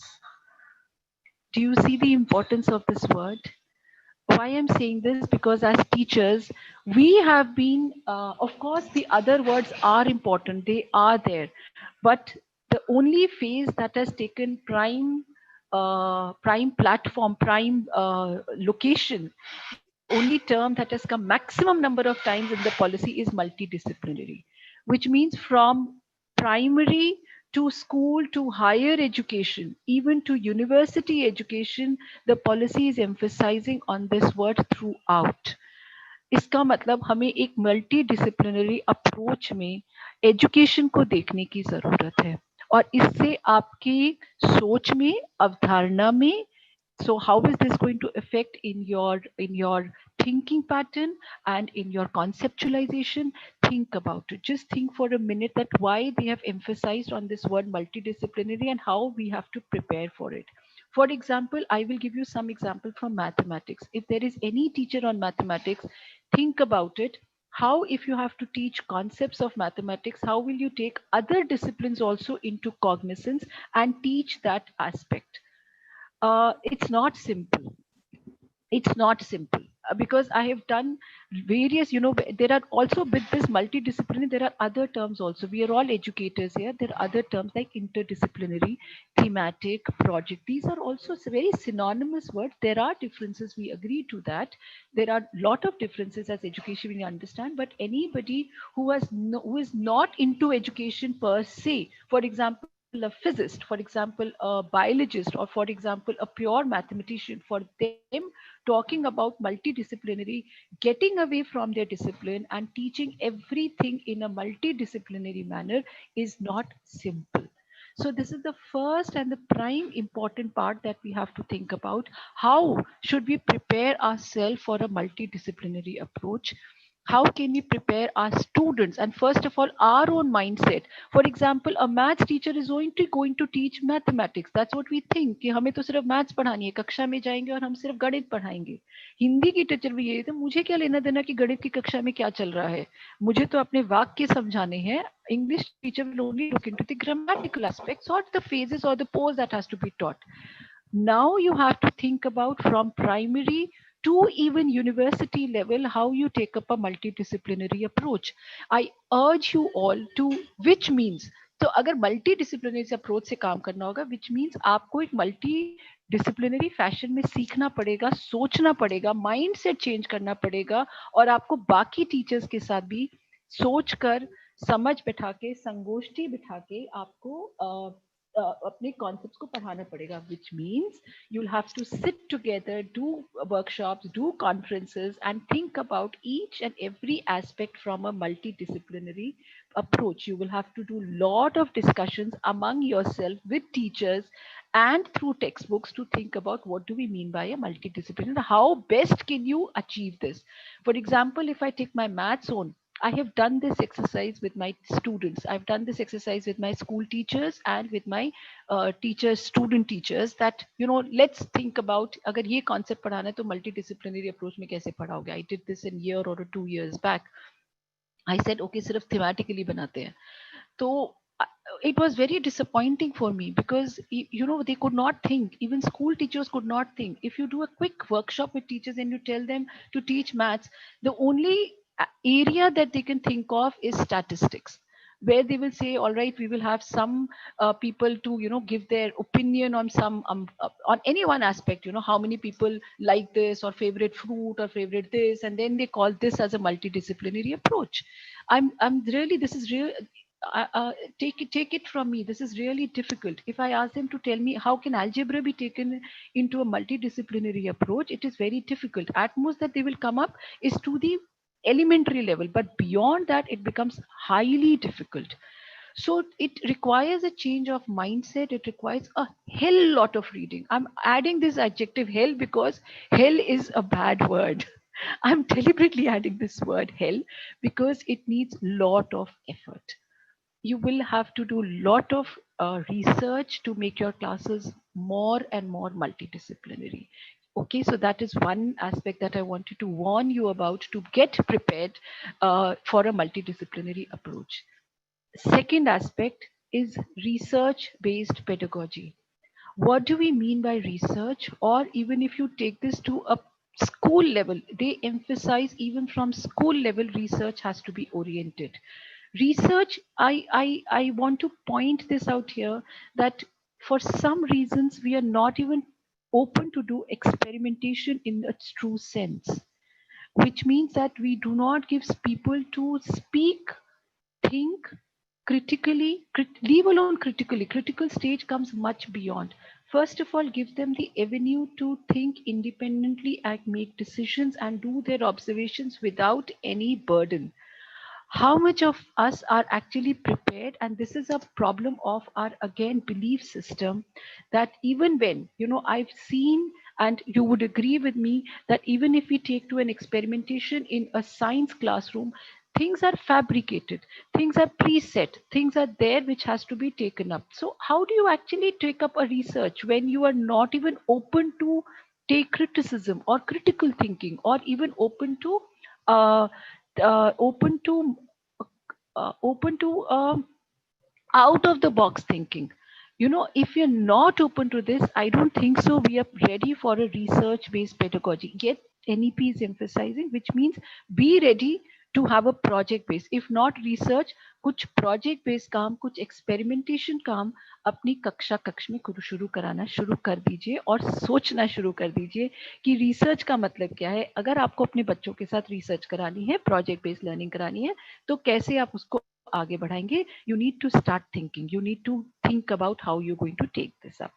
Of course, this includes problem solving approach also in it. Third point is the amalgamation of vocational subjects into the academic subjects. Now, of course, we may take a pretext of this from Gandhi ji's basic education policy. जब गांधी जी ने basic education के बारे में कहा था, तो उन्होंने कहा था कि आप you know, the 3Hs, and he promoted lot of vocational studies. After some time they became SUPW, कुछ वो जो vocational part था वो धीरे धीरे SUPW में चला गया. उसके बाद हमने उसको extra curricular मान लिया, and Gagan sir very rightly pointed out that they has to be taken as co-curricular. We have accepted them as co-curricular. Now NEP is urging you to take them as curricular, which means you have to take them at par with your regular so-called academic disciplines. You cannot differentiate, you should not, you will not differentiate between a vocational subject or an academic, so-called academic subject. These are all, you know, we may say that the policy says this, but I'm really not sure how we are going to take this in its true spirit. That is what I'm urging you, कि अब सोचिए कि कि अगर आपको एक let's say any vocational subject, let's say for example tailoring, or for example IT, even IT, you know, IT has also got different stages. IT maybe even though IT is considered to be so celebrated, yet there are issues in even IT. Now this particular frame of IT is for vocational, or programming हो रही है तो वो academic है. So also, you know, how do we take all these aspects, and as discipline, we amalgamate even the professional or the vocational aspect and bring about our work. And I'm sure, जैसे अभी Professor Gupta ने कहा था, there will be aspects of NCERT. It's not even easy for NCERT to look into all these aspects and bring out a comprehensive book that can tell you. Thing that we lacked last time from 2009 is when we changed our textbooks in 2009 after with the aspect of RT and all that. NCERT for some reasons could not take out a manual for teachers.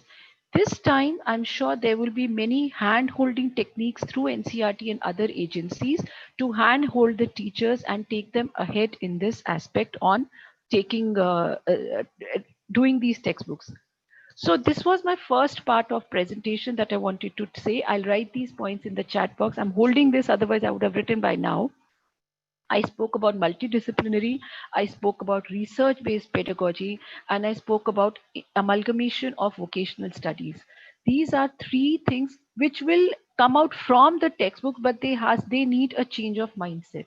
They need a change of belief in a belief system. They need an entirely new perspective and an eye to begin with, to hold them tight, and to believe in this philosophy that yes, you can teach subjects in a multidisciplinary way. So this was about changing, and you should be prepared to change your mindset from specific discipline approach to multidisciplinary approach, including all these aspects. So this was my first part of presentation.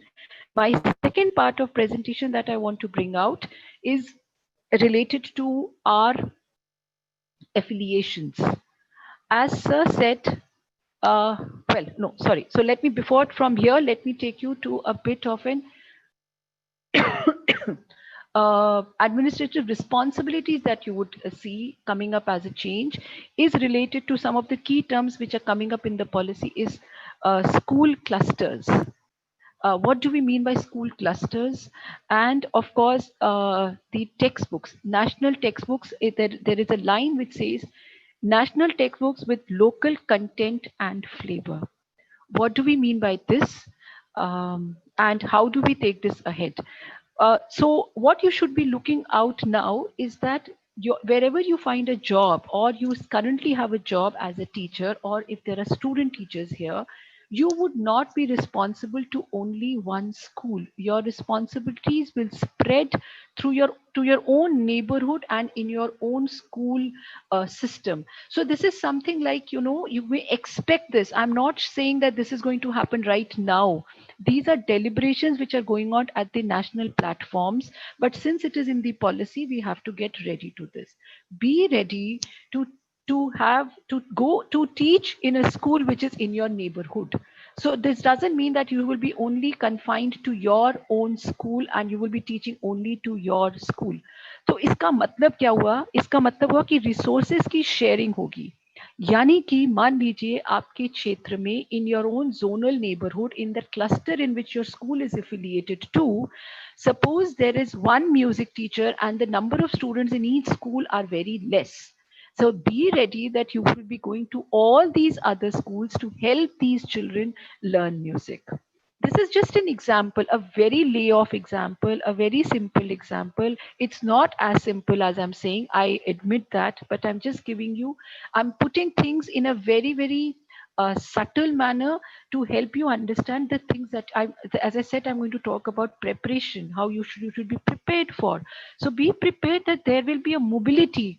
Be prepared to be mobile. Be prepared to benefit other people who are within your neighborhood or within the zone, because every school is going to affiliate it. Either they will be a sub part of the cluster, or they will become the key nodal school of that cluster. Either ways, अगर आप छोटे school से होंगे तो आप बड़ी school के साथ या क्लस्टर के साथ एफिलिएटेड होंगे and that would be regulating, और अगर आप वाइस वर्सा अगर आप बड़े स्कूल के साथ होंगे तो भी आपको छोटे स्कूल की सहायता करनी पड़ेगी, उनके साथ एक कोऑपरेशन के साथ काम करना पड़ेगा. Either ways, be ready that there is going to be a mobility and your job profile will not be restricted only to your particular school. Be ready to be more mobile for acceptance and benefits. So the idea is that, in terms of resources, not just infrastructural resources, but also in terms of academic resources, in terms of our intellectual resources, you are able to share these resources to as many students as possible, and that many people benefit from it. So this is one caveat that I want you to be prepared for. Be prepared for such mobility. Uh, with this, I also want to add about local content and flavor. There will be national textbooks which Professor Gupta will be initiating from NCRT. NCRT will take a key position on bringing out national textbooks. But with national textbooks, they are going to be supplementary, or SCRTs are, or local bodies are going to come up their own textbooks, which should have a local content and flavor. Even though they do not have a local content and flavor, you as a teacher, wherever you are, you should be prepared to add more into your pedagogy. So कुछ तो किताबों से आएगा, लेकिन किताबें जो हैं आपको local content और flavor नहीं दे सकती हैं, because books are written from a very very different standpoint. They are written from a perspective of national agenda. They cannot, I mean, there is a limitation to the book, although there are, as sir pointed out, that's a very good move that NCRT is bringing up with those sorry, I forgot, QR codes. They are coming up with QR codes. They are adding lot of text, and NCRT has bring up lot of open resources also. And very recently, I know lot of, since we work in close association, NCRT, I salute people of NCRT. They are coming up with such wonderful audio lessons. There are resources that they are building up to reach out to maximum people that they can. Yet there is a limitation. Limitation is that they are still a national body. A teacher is the only person who can hold on tight to the local flavor of that area. It doesn't even come from state. So textbook national level पे होंगी, state level पे होंगी, लेकिन local examples, local context को लेकर एक teacher ही पढ़ा सकती है. वो आपको, आप जिस भी क्षेत्र में आप स्थायी हैं, वहां पर आपको उस जगह की कॉन्टेक्स्ट को समझकर, उस जगह के आपको फ्लेवर को समझकर बच्चों को पढ़ाना आना चाहिए. तो ये आपको फिर मतलब सोचना पड़ेगा, आपको बात करनी पड़ेगी, आपको देखना पड़ेगा कि आप किस तरह से इस चीज को लेकर अपनी पेडागोजी में आ सकते हैं. तो ये सिर्फ एक टेक्स्ट बुक का ही एक this is not the responsibility only of nationalized textbooks. This is actually a responsibility of the teacher to bring out the local flavor in her own pedagogy. So although there will be nationalized and state-wise textbooks, but the local flavor, you are the one who are going to give a local flavor and a context to it. So attach yourself more to the local needs, and you should be able to connect the generic or the overall concept to the local needs and social milieu of the child. So ये मुझे आपको कहना था within part 2 of my presentation. Part 3 is related to assessment. अब assessment से लेकर भी आपको किन किन बातों की तैयारी करनी है. Assessment को लेकर जैसा कि सर ने बताया, there are few bodies which the national education policy has identified. One is Parak, or it is also, it has been taken from National Assessment Center, जिसको NAC कह रहे हैं. और इसके साथ साथ we have another body which is looking into the assessment, which is called NTA, or the National Testing Agency. So you see, these are three aspects that have been pointed out related to assessment. Well, whatever it may be, they are all pointing out to a common agenda, which means the testing process has to be in a objective and on larger scales and on national levels. This could be, so they are working, like I can say NTA is directly working for entrance test, lot of entrance test at the level of when you move out from your school system has been put to national testing agency, and many tests are being like NEET, JEE, even other entrance tests are taken care of by NTA. But along with that, in school education, if not entrance test, Parak and National Assessment Center is going to come up with guidelines for assessment, which means be prepared that there will be stage wise assessment, and the policy clearly says that there will be assessment after class 5, 8, 10 and 12. So be prepared, teachers at the respective level, that some kind of national testing is going to begin. This is not new to us, as sir obviously pointed out that a lot of things in the national education policy are drawn from the earlier policies. So we were, and very long time back, we were doing assessment in class 8. Then it was pulled out. I mean, then it went to school level. Then it was entirely pulled out by after RTE. It may bounce back with this Parak and National Assessment Center. How is this going to affect you? Lot of accreditation, lot of ranking is going to come up. Now, this is particularly for the principals and administrators. School ranking, even college ranking is going to develop, and it's going to be part of your funding when after on the basis of these results of Parak. So school funding, school affiliation, all this is going to be monitored by the performance of your students. So I don't want to say this, but be prepared for a lot of competition. It may be right, you may agree, you may disagree, but it does hint towards a competition.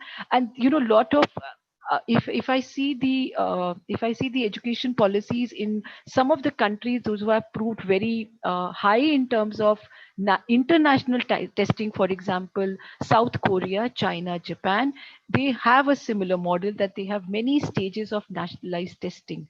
And on the basis of nationalized testing, the schools get affiliated, and then they are ranked in terms of good. I would not say bad, that's a bad way to say, but yes, good and A and A++ and so on and so forth. So once the pressure comes on ranking from upper bodies, it is going to come up to the administration, then it is going to come up to the teachers. So be prepared to take these pressures. If not in 5 years, maybe next 5, after those 5 years, so by 25, maybe, or 2030. I do see it. I may sound gloomy, I may sound a bit critical, but I do see that that is going to come up. Be also prepared to talk about learning outcome approach. Gupta sir just talked about learning outcome approach, and NCERT has brought up. I have been fortunate enough to be part of the learning outcomes when it was prepared for the elementary level. And I have also been fortunate enough, as it was said in my introduction, that I was part of the university, Delhi University, in 2019, when we moved from credit-based system to learning outcome-based approach. इसका मतलब ये हुआ कि जब NCERT ने primary, upper primary, elementary level तक learning outcome approach अपनाया, university system में UGC ने भी अपना लिया था. और अगर आप UGC की वेबसाइट पे जाएंगे, it also talks about all their undergraduate and postgraduate programs in learning outcome. अब बीच का गैप जो है फ्रॉम एलिमेंट्री से लेकर क्लास 12 का, वो भी गुप्ता सर ने बताया, that has also been bridged. So if you do not know what learning outcomes are, start reading and looking after, because all your assessment will not be on simple passing of the courses, but it is going to be based on learning outcomes. So what do we mean by learning outcomes? Perhaps if you're not familiar, have a workshop or talk about it. And then I would request the organizers to have people from NCERT and from other teacher education institute who are familiar with learning outcomes, and do some workshop with your teachers on making questions or taking assessment with respect to learning outcomes. I'm saying this because I know it's not very clear, and there are gaps in understanding this. So I'm confessing that there are gaps, and let's not shy away from that. Perhaps we need workshops to tell ourselves, learn ourselves to make assessments based on learning outcome approach. It obviously there is a style of making questions based on objectives. It's not as simple as just picking a question from the textbook and giving it to your students. This learning outcome approach, by the way, will lead to credit-based system. I'm not going to talk details because I'm really short of time and I need to give one more important point. It's going to bring up credit-based system, and this credit-based system is going to allow students to move from one institute to another. This is going to come up at the higher level. How this is going to help you is, I'm telling, there is also, UGC is also talking about bringing out a credit bank. A credit bank in the sense that there is going to be every student, like abhi aapne dekha hoga digi locker hai at CBSE level. Similarly, there is going to be a credit bank associated to every student. उस credit bank में उसने जितने courses पढ़े होंगे उसके उसको credits मिलते जाएंगे, and these credits will get accumulated. It's like a banking system. This mention is also there in the NEP. Yeah, it is mentioned, the mention of credit bank is already there. So these, when you will start studying, you will realize that, so जैसे जैसे आप courses करते जाएंगे आपके वो credits add होते जाएंगे. वो क्रेडिट फिर आप एक इंस्टीट्यूट से दूसरे इंस्टीट्यूट में जाएंगे, वो ट्रांसफर हो जाएंगे. ये अभी शायद स्कूल सिस्टम पे इतनी जल्दी लागू नहीं होगा, लेकिन यूनिवर्सिटी सिस्टम में it's definitely going to come up, because there is going to be, the policy in theoretical terms wants to promote mobility or transfer of students from one institute to another. I don't know whether it's going to come up at the school level and how it's going to be implemented, but it's there in the policy. So I just wanted to, bring your attention to this aspect, that there is a talk of credit bank, and this, since अगर credit bank होगा, अच्छा अब थोड़ा सा मैं इसको reverse करके देखती हूँ. देखिए, अगर बच्चों के लिए क्रेडिट बैंक चाहिए तो आपको सिमिलर सिलेबस चाहिए. सिलेबस चाहिए होगा तभी वो लोग क्रेडिट ले पाएंगे इक्वल. उसके लिए आपको मोबिलिटी चाहिए. मोबिलिटी तभी आ पाएगी जब आपका जो असेसमेंट होगा वो सेम होगा. असेसमेंट सेम कैसे होगा? जब आपको लर्निंग आउटकम के ऊपर होगा. So everything is connected. That is why there is a credit bank, there are learning outcome based assessment, and they're going to be talked about how the credits. Now, okay, that is one thing. Now my fifth point is on your teacher recruitment, jisme, because we have people here who are going to become teachers. I've been told that in this in this webinar, there are student teachers and they're also currently working teachers.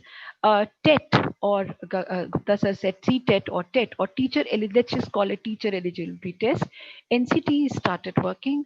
Fortunately, I'm a part of the TET. We are deliberating on how the TET would be done. So be prepared that, the TET would be at all 4 stages, but the 5 plus 3 plus 3 plus 4 हो सकता है 4 तरह के TET आ जाएं, या हो सकता है एक टेट हो और उसके 4 तरह के पार्ट्स बन जाएं, जिसमें आपको स्टेजेस में करना पड़े.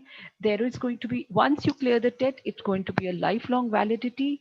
But along with TET, in the teacher recruitment or when you change your school, the policy says that the recruitment will be based on 3 aspects.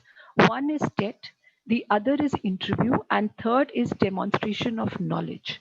So these 3 aspects, qualifying the paper is one aspect, that is just the theoretical understanding. You will be asked to take and demonstrate your knowledge in a real in situ classroom situation. You would also be interviewed. I think I'm almost hitting onto the time. I've got the hint. So I'll finish in next 2 to 3 minutes. Along with recruitment, Vinny ma'am, please add professional development. So what needs to be done for professional development? Maybe after a couple of years, you might have to go for some professional development programs also to enhance whatever may be your salaries, or maybe it may just become a part of your increments, or it could be just part of your maybe if you want to change your school. It's not very clear, but be prepared that along with recruitment, the recruitment policy is not going to be based only on clearing a paper.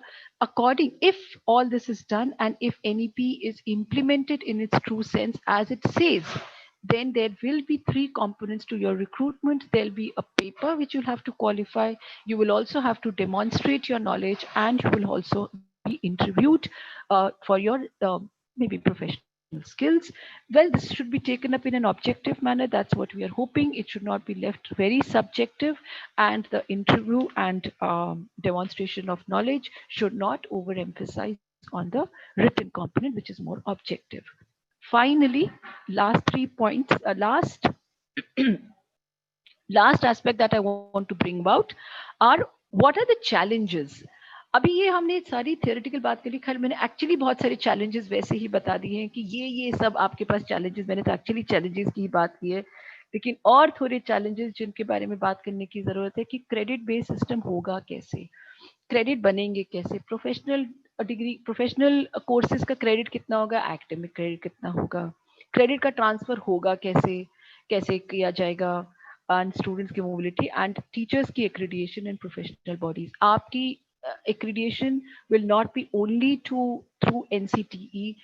There will be lot of bodies which will be working in terms of maybe collateral or maybe in collaboration, I don't know, but there are different bodies which have started working and a lot of work is being done in terms of working very soon. The next thing that is going to come up is the 4-year integrated B.Ed program, which is already there.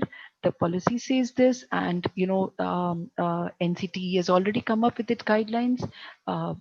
RIE में तो पहले ही चलता था ये 4 साल का integrated program. Now colleges like yours, like Xavier's college and departments like us, we will have to start thinking about this 4-year integrated B.Ed program along with the standalone 2-year program which is currently being run. If the policy does say that after a while the standalone programs will be stopped, but a 4-year integrated program, as it says, and this is for Xavier's college per se, that when you're looking at a standalone, an integrated program, definitely we will also have to work towards multidisciplinary aspects. So I'm going back to my first aspect that I started with.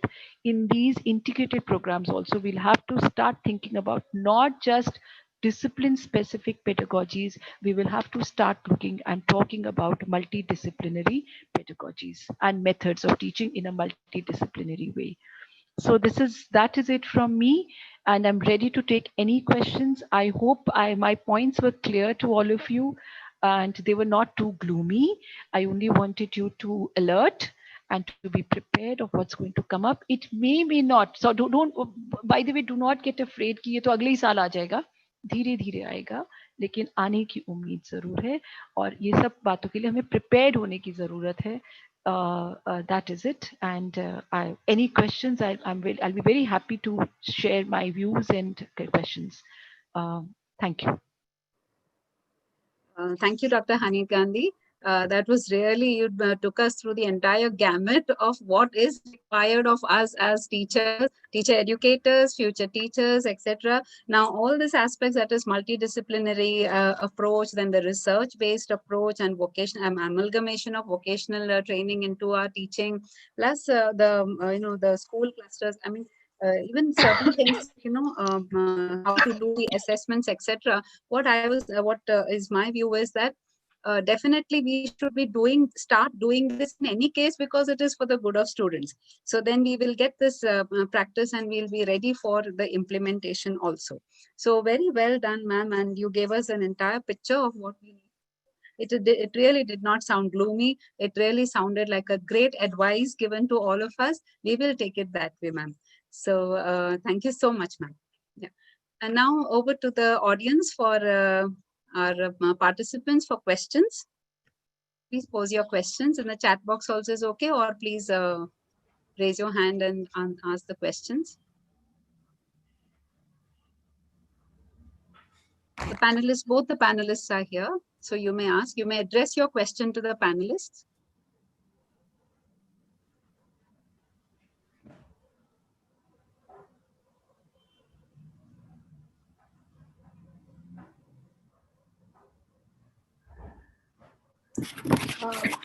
Dr. Shetty, I have a question for Dr. Gagan Gupta. Yes. Sir, you had mentioned about the holistic school record. So how do you think, like, what are the dimensions in that, and how will it be proposed by NCRT in a standard format, or each school will be allowed to make their own format, sir?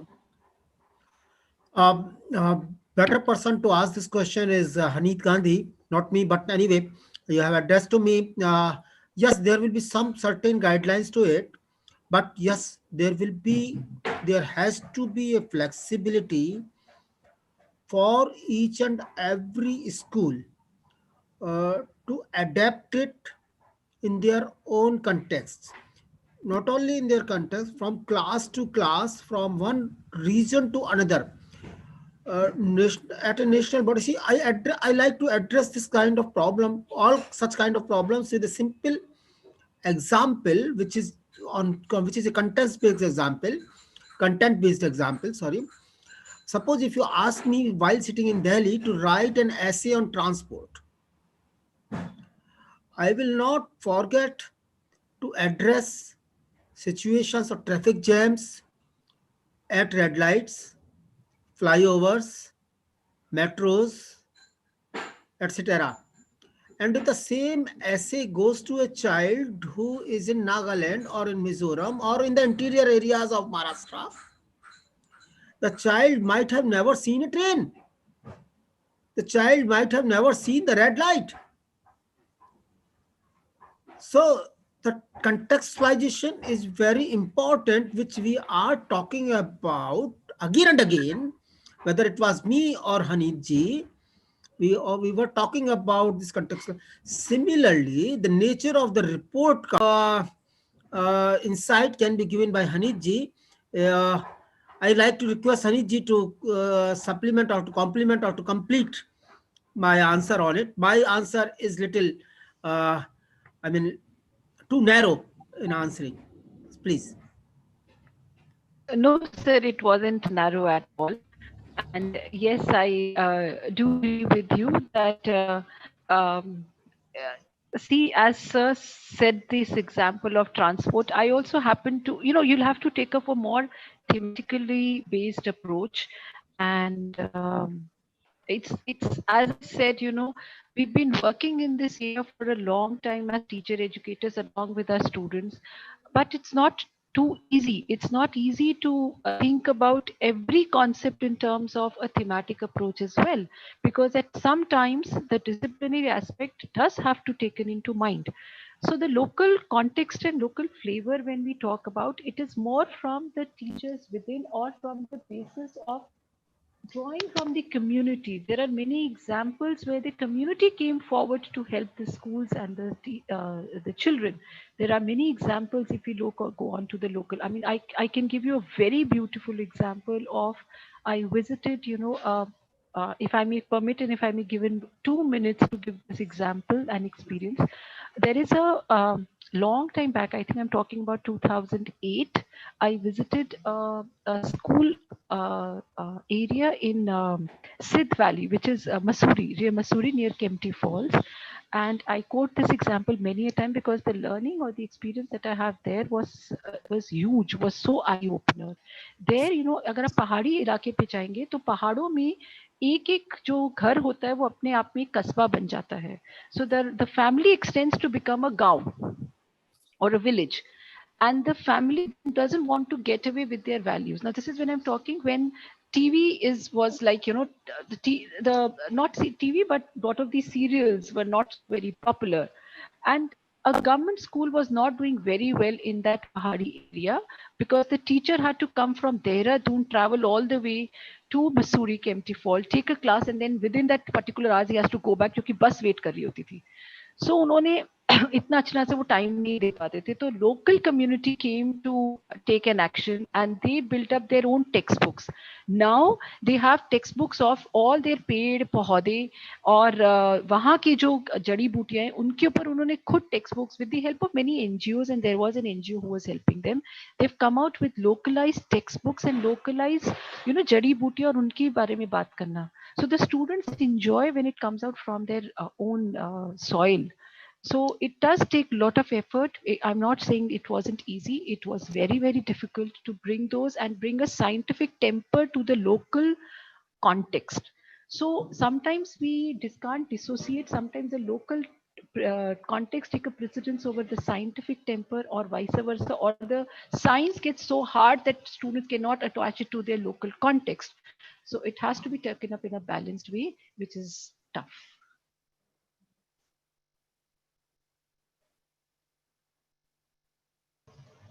Hello.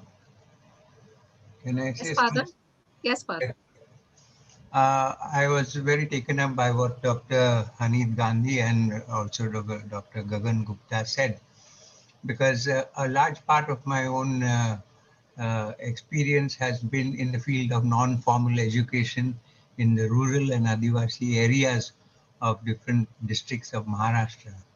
And together with local teachers or local people whom we trained also as teachers, we tried to create a syllabus for them that would use their language and use their experience with regard to different types of plants and fruits and things like that. So it was something that came out from them. We had to learn from them in order to create the syllabus, so which we didn't know. Yes, that is one thing. The other thing, other question that I wanted to pose was the multidisciplinary. I believe that there is a relationship between all the subjects which we have compartmentalized. You see, there is a relationship between history, geography, physics, chemistry, mathematics, but it is for us to discover that relationship that is there. And unfortunately, perhaps at one time there was what we keep calling holistic education, which in a way was relational in this way to different areas and subjects of knowledge. But perhaps the compartmentalization has also come as a result of maybe or as a consequence of specialization. You somehow or the other specializations have come into the picture, and it looks like the expert is the specialist in some subject or the other. I don't know what you would have to say to that. Any one of you could say it, or both of you. Yes. Yes, sir. I'll take a lead on this because I introduced this term. I mean, not I. I mean, I emphasize this term. Sorry, I didn't introduce it. I agree to. Am I audible? Yes. Yes, yes, you are. Okay. Yes, ma'am. I agree to you, sir, that when we came to this idea, it did get compartmentalized, and if we now when the NEP has come up, there is a lot of emphasis on indigenous and Indian-based knowledge, and if we look to go to history, and we look at how education was being done in the historical or the olden, I mean, when they were disciples and we were talking about education, it wasn't compartmentalized. However, sir. How do I put this? I don't know. This needs a lot of deliberation because I am not personally the word is there, so I started with that. But I'm not too comfortable with this idea of multidisciplinary because after a while, when you come to after elementary level, if you start talking about multidisciplinary, then the disciplinary aspects will get blurred.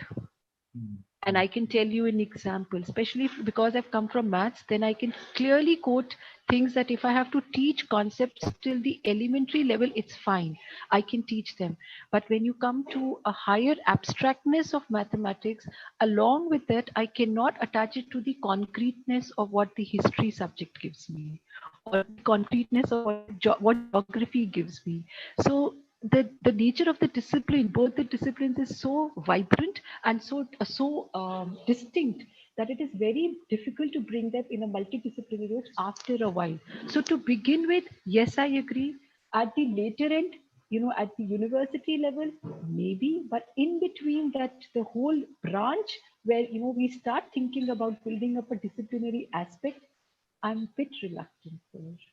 Because I know mathematics being a totally abstract subject cannot be built with a totally concretized subject. So this is my view on that. And we don't have time, but we can talk. And I will be very happy to take this ahead and share my deliberations and share my thoughts on this. Yes. Gagan, sir. Yeah. Yes, yes, thank you very much, Father D'Souza. Yes, your question made me to recall two famous examples of this country itself, Hoshangabad project. Yes. Number one, the Hoshangabad project. Right. Number two, the textbooks elementary textbooks of Nagaland. In my deliberation too, I took name of Nagaland 2-3 times because I'm convinced with their determination, with their commitment for developing textbooks which are children centered. I hope it will continue further. This is see, honestly speaking, for the D'Souza, being at NCERT, I am not comfortable with this kind of claim that our textbook has been adopted by 18 states. If you look at the Memorandum of Understanding of NCERT 1965 and 1961, both, you will find that our task was to develop textbooks only for children, those who are moving from one state to another. That is only for national boards, that too practical books, that too some prototype books, and then to publish, say, 500 books to be distributed among other textbook developers, so that they can see it as a model and can see that how much they have to deal with the content at a particular level. We are not comfortable with this. Yes, but what has happened during the deliberations, that and the name of the uniformity, in developing the uniformities, which Harneetji and me both were talking about, we did not look only for the competencies, uniformity in competencies. We still went to uniformize the things for examples as well, the content as well. Yes. So, and then the whole market pressure of job, etc., and peer pressure, etc., has made it even worse. Number one. Number two, the multidisciplinary. Yes, you are right. Hanit ji is right. That, see, the nature is one. Right. Nature is only unique, one. And we have, nature is very simple, but the study of nature is complex. But we have compartmentalized it into physics, chemistry, etc., etc. Now, yes, in the beginning, we have to give flavor to each and everything. This is why this national education policy and earlier policy also was having environmental studies, directly studying from their neighborhood, no compartmentalization of any subject. There is a basic difference between mathematics and other courses. Mathematics is inherent. See, many a times, please allow me to elaborate a little further what I want to say. Though I am a student of physics, but I considered the position of mathematics much higher in the hierarchy. Mathematics is the first thing which child learns.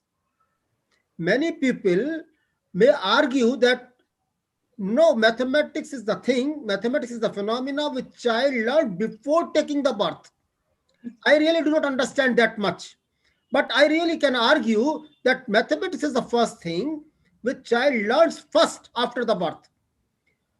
Just single example is that how does the child can resemble his or her mother just on the basis of the smell. And recognizing a smell is a pattern recognition. And this is nothing. This is the first parameter of understanding mathematics. Mathematics is just not numbers. But yes, but as we grow further, as we try to deep understand the nature's complexities, we have to compartmentalize. I cannot introduce the historical aspects in the high energy physics. When I am discussing the interaction between neutrons and protons together, I am talking about gluons. I really cannot talk about कि राणा प्रताप की लड़ाई वहां पर कैसे हुई थी. So we need to understand the word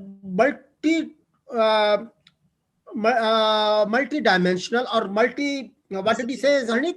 Multidisciplinary. Multidisciplinary in the right perspective. Multidisciplinary is not multidisciplinary in that context, but what it makes to understand that if a child, what I can say that scientific temper, the word scientific temper has nothing to do with science or mathematics. It's a way of life. Whether you are studying in arts or in music or in fashion, wherever you are, the scientific understanding, scientific methods have to be adopted everywhere, wherever you are. That's all I can answer you. I do not know whether I have been able to convince you with this or not. I really understand the ideas, difference in ideas. Yes, No, yes, sir. it only clarifies. It clarifies. That's why I asked the question. Yes, sir. Because Yes. when we tell people you must take a multidisciplinary approach, then the tendency is that some subjects may be interrelated, but others are not. So they may be completely different. So yes, yes. then we need to understand clearly what is meant by multidisciplinary Yes, and yes, yes. interrelationary, Yes, interrelationship between different subjects. No? So that is something that perhaps needs a more in-depth. Deeper understanding. Yes. Yeah. Yes, you're right, sir. You're right, sir. Also, Dr. Hanit, the professional development is also mentioned for principals and leaders of school complexes. They have written 50 hours of CPD for principals and leaders of school complexes. So would you throw light on that? Because even they have to go through the compulsorily 50 hours of CPD. Yeah, so it does talk about. 1 minute, is my mic on? Yes. Yes, it does say that even the administrators will have to go for some kind of a professional development program. But honestly speaking, till now, I don't know. It in fact, it has not come to my attention if NCTE has started working on it.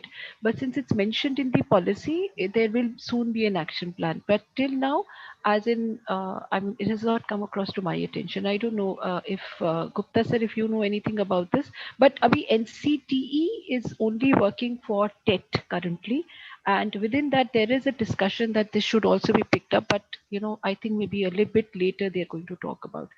Be assured that if it is there in the NEP, sooner or later it will be there.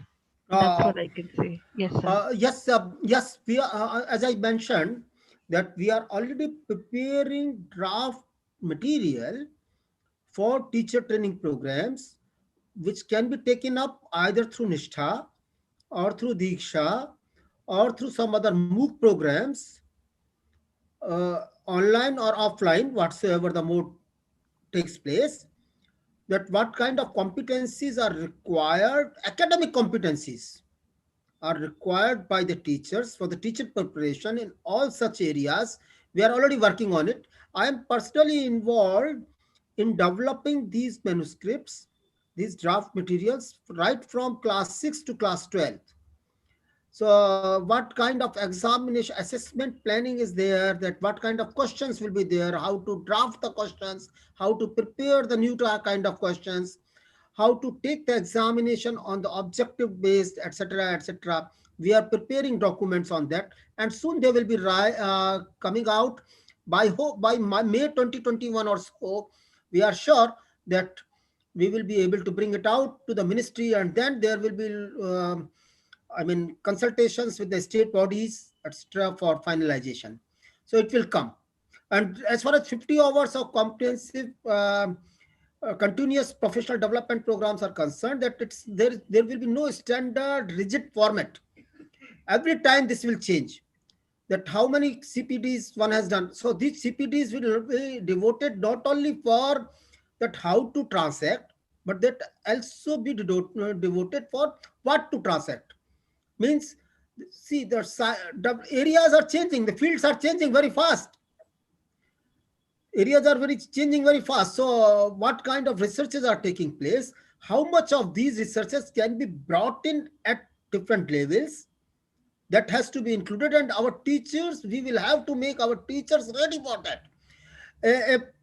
A famous proverb says that what is going to come up after 10 years in the syllabus, we have to make ourselves and our teachers ready today, ready for it today. So we are working hard for this. I am sure that we will bring out all the materials. But yes, exact definition of 50 hours of CPD will be devised only after this states and union territory starts taking action on it. For example, Madhya Pradesh government has already started doing CPD programs for their primary school teachers. They have already started. So, I mean, things will not be very, very new. Things will be in continuation with what is happening today. But the only thing is that slowly they will be taking care of all these things, whether revamped or new, whatsoever you take. But the use of technology has to be made to understand by everybody. For example, many of us really do not know how to type a letter. So these kind of skills, normal skills, these kind of skills we have to train ourselves first. Vinny ji, I might have been able to give you some answer of your question, but yes, nobody can answer your question perfectly at this moment. And probably even after 10 years, nobody will be able to give you the answer in one line. This will be from one subject, one point to another point. Over to Geeta. Okay, yes. There is one question posed on the YouTube. I just got that question. This is by Madam Betsy Jason. And Madam is asking that regarding the 30:1 ratio in the current academic scenario. Now, this is what is the NEP is saying about the 30:1, the TPR ratio, PTR, sorry, the pupil teacher ratio. They're saying that we have 100 students in one division. This is the current scenario, where in Mumbai also, where we have 100 students in one division. Then if you're saying 30:1, then are we going to increase the divisions, and would the government give sanction for those increase in divisions? 6% of GDP is the answer. Let me 6% of GDP is the answer. Yes, yes, Anit ji. थोड़ा सा sir इसको मैं ये address करना चाहती हूँ, क्योंकि ये कोई नई बात नहीं है. 30:1 का रेशियो नया नहीं है, ये पहले भी था. RT is also saying about the same thing. They say 40:1. CBSE, if you look at CBSE manuals, they also say 30:1. Why I'm saying this? Because, very recently I've taken up a project where I'm looking into the pedagogies that happen in large size classrooms, which is a reality of our country. We cannot shy away from that. So talking about 30:1 is not new. This has been there since 1986 or even beyond that, I don't know. But the reality is that we've still not been able to deal with this in a clean slate as we should have. So that's the reality. Even though the policy says, will it see the light of the day looking at the ratio of the population and accommodating the right to education? When you say every student has a right to education, then we do not have infrastructure. So right to education takes a precedence over right of teachers and right of teacher-student ratio. I can only say this. So I think it is more important, even in our classes, even in university.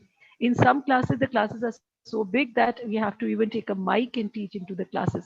The infrastructure was built 100 years back. Delhi University was built 100 years back when the classrooms were not built to take so much. And after that, we have had so many expansions of the name of OBC, expansion in the name of EWS. Even our classroom at the university are so big.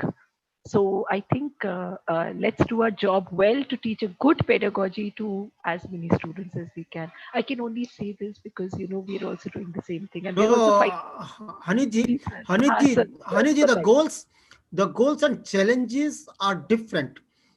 At university education, university education is entering into university 3.0, if not 3.0, at least to 2.7 or 2.8. Remember, when I say 1.0, university 1.0 was Dronacharya time. University 2.0 means when the broadcast system. So now university 3.0 or university 2.7, when you have a broadcast system to 400 students together, but then making a smaller group of 15 to 15 students each in the tutorial classes or in the short discussion forms. So the goals are different. So the transformation from higher education cannot be brought into the school education directly. There are limitations. And their nature is different. So the whole one more thing I must say, this national education policy does not talk about building up a physical infrastructure. It talks about that fulfilling the human infrastructure in the same physical infrastructure which was needed. If, see, it has been there, which you have rightly said, the necessity of toilets, the necessity of blackboards, the necessity of other physical infrastructure which is required, that has to be given. 30:1, yes, you have rightly said, is not a new thing. Also, in one word, my answer is 6% GDP. My answer is still 6% GDP. That's a diplomatic answer. No diplomatic answer. This is for the first time when it has been said that 6% GDP is needed. At no other occasion it was said. Diplomat said that as well. No, at no other time. No other time. No, Kasturi Rangan is not diplomat. Yeah. Kasturi Rangan is not diplomat. No, right. I'm hopeful that this government, government will, when it has accepted the draft, it will be with this formulation. 6% of GDP is needed. See, you can't measure a distance with a faulty scale. As simple as that. What we are doing at this time, it is something analogous to that. If you want to do the correct measurement, you have to have a good scale. If you do not have 30:1, you cannot produce good quality output. If I speak in in the direct business terms, a good output has to be with the good input only. So 6% of GDP is the only answer. If 6% of GDP doesn't come to it, we won't be able to get that. Okay. I'm sorry for being so harsh in saying this, but this is the need. Yeah. No, see, but yes. I remember when I was running an ashram school before I came here, after the RTE, we were having 84 students in each class. Yes. Yeah. Okay, so thank you very much, Dr. Gagan Gupta and Dr. Hanid Gandhi.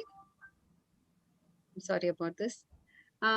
It was really, really very enriching. I mean, your talk, your presentations, as well as the deliberations that happened, the way you even fielded the questions that were there, the way you presented the answers, they were really very wonderful and quite insightful. And I'm sure that we are all motivated to again look into the NEP and see how these things could be implemented, also gain insights on our own regarding the NEP. Thank you very much. From morning till now, it has been a very, very fruitful day where we have understood, at least we could say, a lot of or a maximum amount of the NEP, and the rest is the onus is on us to understand it even deeper and better so that we can implement it in a very good way in our schools and institutions. So thank you very much, dear panelists, for coming here and gracing the occasion and helping us out with this discussion. So now we move on to the next part, and I request Dr. Vinny to take over. Now we come to the concluding remarks of our own manager, Father Blaise D'Souza, and I request Dr. Elvina to kindly introduce our manager to the panelists as well as the participants. Thank you, Dr. Vinny. Good evening once again, one and all present here for the national webinar on NEP 2020, Transforming School Education, Perspectives and Challenges. It's my proud privilege to introduce our very own Father Blaise D'Souza, SJ, Managing Trustee, St. Xavier's Institute of Education. Father Blaise D'Souza graduated in economics from St. Xavier's College, Mumbai. Father was involved in promotion of social development, agricultural development, social forestry, health education, women's empowerment, women's self-help savings groups, and formal and non-formal education in the rural Adivasi areas of Maharashtra, like Nandurbar, Shirpur, Panvel, Ahmednagar, Dahanu, as a managing trustee and in the capacity of managing trustee and director. Father is here in St. Xavier's Institute of Education Society since 2012. As the manager, Father is leading St. Xavier's Institute of Education and St. Xavier's Boys Academy under his able guidance and support.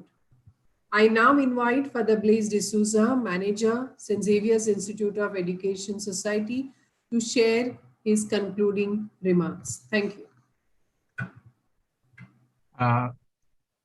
Thank you, Dr. Elvina. I don't think I would like to spend too much time on these concluding remarks because all those who have been there have been listening very attentively right from the morning. So whatever they needed to get, they have got from the persons who have spoken. I would the only other thing I would like to say is one reason for my saying that is that as an economics student, I learned that about the diminishing returns, diminishing economic returns, that the more lengthy a thing becomes, after some time, the assimilation capacity of participants begins to tie a flag down. So I wouldn't like to say very much now at the end. I would only like to perhaps lay attention on some of what I consider perhaps my favorite points, which I think I would like to present to the participants. And that has got to do with not so much the academic content of education, but with other aspects of education connected with values, things which are there in a way in the Constitution. The Constitution speaks of many values, and these are put there as we must form our people, our children, right from childhood, the values of tolerance, diversity, pluralism, righteous conduct, gender sensitivity, patience, forgiveness, empathy, compassion, justice, liberty, equality, and fraternity. These are basic values which have been enunciated in the Constitution, and they are part of the educational process. There is the academic side, perhaps, which has got to do with tangible realities, with subjects that are there like science, mathematics, history, geography. And we try to do our best in those areas, and our students perhaps excel in these areas, the academic performance. But I think we also need to give importance to these other values, what I call the formation of children, youth, adults. So as we go along, there is a formational aspect of trying to form them to be better human beings, to live in fellowship, in harmony, in justice with other people around. After all, we are a nation, and the Constitution speaks of this also, that we are a nation of a multiplicity of religions, languages, cultures, regions, with their own traditions, with their own history, and all these go to form our nation, that is India. So we are in many ways a very pluralistic nation, and all these values, these cultures, they have their own value, and we need to be able to be enriched by one another. We need to be able to look at our own brothers and sisters as our people, as our own brothers and sisters. Can we, in the process of trying to implement the NEP, also give space for all these important values that are there, so that as we grow in knowledge and information, and perhaps even through a multidisciplinary approach, have a wider knowledge of things, of relationships, that we also grow in these values that the Constitution speaks of as a single nation. As a nation, single nation, but many cultures, many religions, many languages, people from different parts, tribals, Dalits, other people. And so we need to build a situation of harmony. That's why I said I have spoken about this into our own, wherever I have been. Harmony is the need of the hour. We need to promote through the processes of education this feeling of harmony with one another. And I always say that first of all, we need to build harmony within ourselves, harmony of mind, body, spirit, the heart, so that we are balanced human beings ourselves. And then to relate to one another, children to one another, in this harmony, not uniformity. I'm talking of harmony, which means a blend of different types of languages, cultures, histories, traditions, and whatever it is. So that is what we need to learn to live with. Different religions, different backgrounds. And so we need to be able to live in harmony. Should we not also be promoting this through the process of school education right from the beginning, where particularly in the urban areas, children of different backgrounds come together for education? I think that is important also, harmony within and harmony with others. And then this nation, the country, the earth, harmony with the environment, so that we learn to treat our earth, Mother Earth, as sacred and take care of it. Learn to keep other elements like water, the air, pure, unpolluted. These are the gifts of God to all of us, without which we cannot survive. And I think these are also things that need to become an essential part of our process of education. So that right from young, as we see, children are more easily related to the earth, to trees, to plants, to birds, to animals, and all that is there around us, water, air.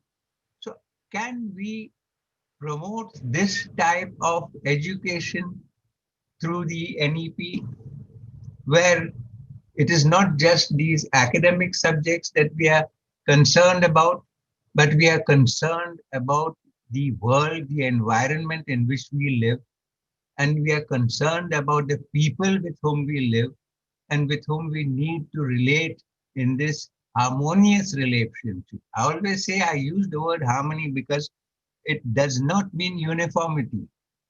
It means that different things get enriched by one another and blend to form a whole reality that is more than the individuals. So a very rich and enhanced type of situation, blend of all of us together in this country. And I think this is an important part of the process of education right from the time children are small, because then they are able to sense easily. In fact, they are able to recognize things more than we perhaps, because often they are more in touch with the earth and with nature than we are. We get involved in many other things. So these are things which I think should also be part of the process of education right from the time children are in the ECC. They learn to play around with nature and learn about nature. This is what I have seen myself. I would like to finally end up by saying that the in the morning, our Dr. Leena Chandran Wadia, she spoke also about things about the NEP. Father Dr. Fraser Mascarenhas brought out some of the shortcomings and weaknesses in the NEP. And Dr. Gupta and Gagan Gupta and Dr. Haneet. They have presented to us also very rich insights into the whole NEP, which perhaps should be a stimulus for us to go deeper. You see, it's a long document, and we need to perhaps go through it, have our own critical understanding of it, and be able to see how we can remove the shortcomings, maybe add things which I just mentioned, which would make the NEP more holistic, more broad-based, and also bring about this harmony that we are all looking for within ourselves, with others, and with the whole of the environment. I hope these things can be uh, integrated into the NEP as we go along.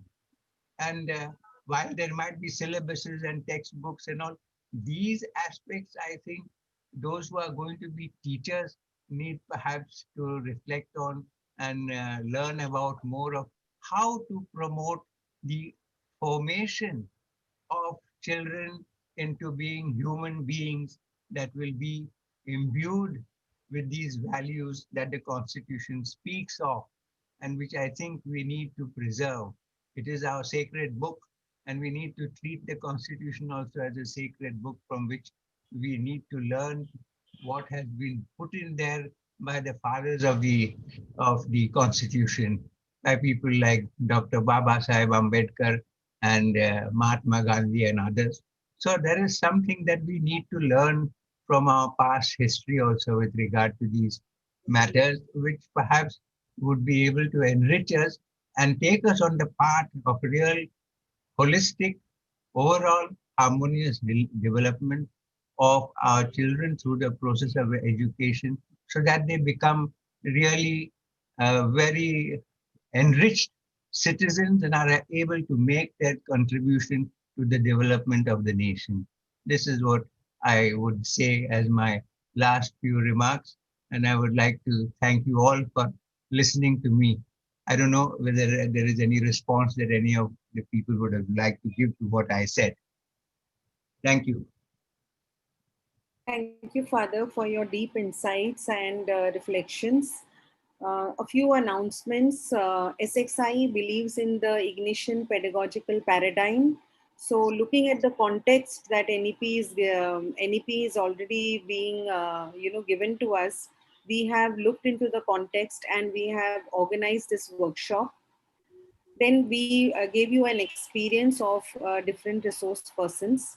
Now we come to the reflection part. So I have put up in the chat a Padlet link where you can put in your reflections on the NEP 2020 or about this workshop, whatever has come to your mind, any reflective note if you want to put up. A link of the Padlet is put up in the chat box.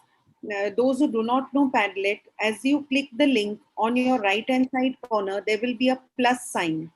The moment you click the plus sign, you will get a small dialog box where you can type your reflections. So when you type your reflections, we will be able to see your reflections, and all the participants can type on that one exposure of the Padlet. So you can learn something new if you do not know, and if you know, we can get your reflection, and we'll be very happy to have all your reflections. Secondly, we are posting the feedback link, and as you click the feedback link, you will get a Google form, and you will have to fill the Google form, insert your email ID correctly, because it will, as you submit your Google form, you will be getting your certificate for attending this webinar. So we thank you very much for attending the webinar, and over to Elvina ma'am for the formal vote of thanks. Vinny, hello, Vinny madam. Yes, ma'am. Yes, ma'am. Yeah, I am just taking 2 minutes time. Yes. Yeah, from my side to thanks everyone. Actually, I was thinking of requesting Dr. Gupta and Dr. Hanith that you can conduct one such webinar on higher education, and I was thinking of requesting, and by the time I have seen Dr. Gupta had already written on the screen that such type of workshop should be done on higher education. So it's a request from me to Dr. Hanith. Ma'am, are you listening to me? Hello, Dr. Hanith. Yes, ma'am, I'm here. Yeah, yes. So you can conduct such a webinar for higher education, and today's session was really interesting. And you can prepare us also how we must prepare ourselves to embrace NEP in its full spirit. So very good session, Dr. Gupta and Dr. Hanif. Thank you, ma'am. Thank Well you so done, much well for done. inviting. Very Thank you, well. So ma'am. much for having us. Yeah, and also thank to everyone, and thanks to Father Blaise for participating. Over to Elvina. Thank you, ma'am. Once again, good evening, one and all. I am here to propose formal vote of thanks towards the end of this national webinar. W. Clement Stone said, if you are really thankful, what do? You share your gratefulness. And I am here to share my gratitude. On behalf of management, principals, staff, and students of St. Xavier's Institute of Education, I wish to sincerely express my gratitude to people, those who have helped us in making this national webinar on NEP 2020, Transforming School Education, Perspectives and Challenges, a success. First and foremost, we are grateful to all the resource persons for sharing their expertise with us and for having present here in spite of their busy schedule. Keynote speaker, Dr. Leena Chandran Wadia, Senior Consultant, Committee on the National Education Policy 2020, Senior Fellow at ORF Mumbai. Dr. Fraser Mascarenhas, SJ, Manager, St. Stanislaus High School, former Principal, St. Xavier's College, Mumbai. Panelist, Dr. Gagan Gupta, Department of Education in Science and Mathematics, NCRT, New Delhi. Dr. Hanit Gandhi, Assistant Professor, Central Institute of Education, New Delhi. Father Blaise D'Souza, Manager, St. Xavier's Institute of Education, Society, for his concluding remarks. A sincere thank to all of you for your insightful contribution, which has played a vital role in orienting teachers about National Education Policy 2020. Once again, thanks for accepting our invite to be here today. At SXI, planning, organizing, execution of this webinar was only possible because of the constant support and encouragement of Father Blaise D'Souza, Manager, and Dr. Sosamma Samuel, Principal, St. Xavier's Institute of Education. Sincere thanks to Father and Dr. Samuel for all the support, encouragement given, and trust shown. To all the teachers who participated, to all the principals who participated, and to all the managers and administrators who participated in this webinar today, a big thank you. We know we are into an entirely different situation at present. I'm sure you all have your presentations made, duties to make your PowerPoint presentation, and so many other tasks to complete in this online classes time. Dr. Kalam used to say, the purpose of education is to make good human beings with skill and expertise.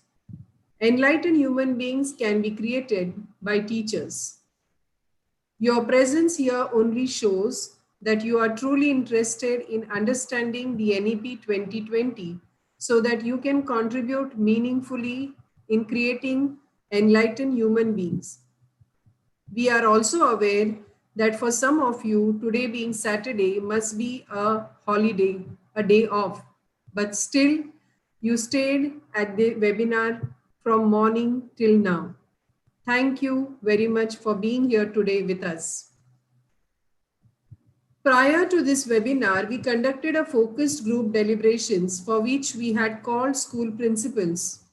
We sincerely thank all those school principals, Father Swami, Miss Seema Sheikh, Mrs. Ramona, Father Norbert, Father Felix, Mrs. Nutan, Sister Sini, for their insightful and informative contribution at our pre-webinar focus group deliberations session, and for taking time out from their busy schedule and for a very stimulating and informative exchange of ideas. In a special way, we wish to thank Ms. Alsona Gomes, our student teacher, and our student council representative for managing waiting room and helping in carrying out this webinar very smoothly.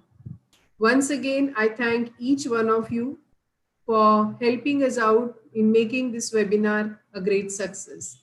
Thank you all. God bless you all. Take care. Be safe. Thank you. Thank you, Dr. Elvina. Let us end this program with our college anthem.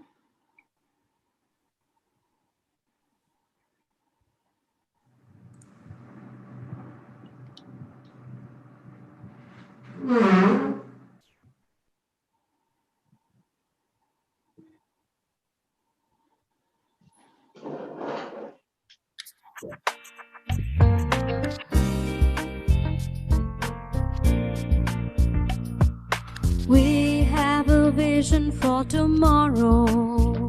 Just believe, just believe.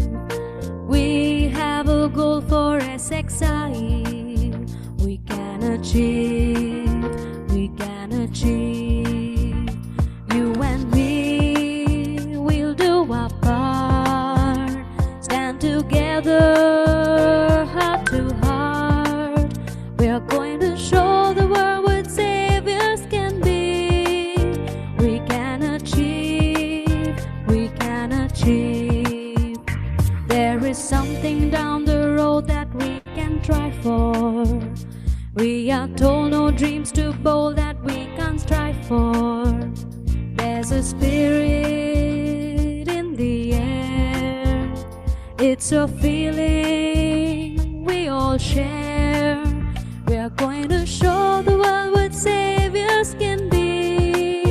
We can achieve, we can achieve. Count on me, Saint Xavier's.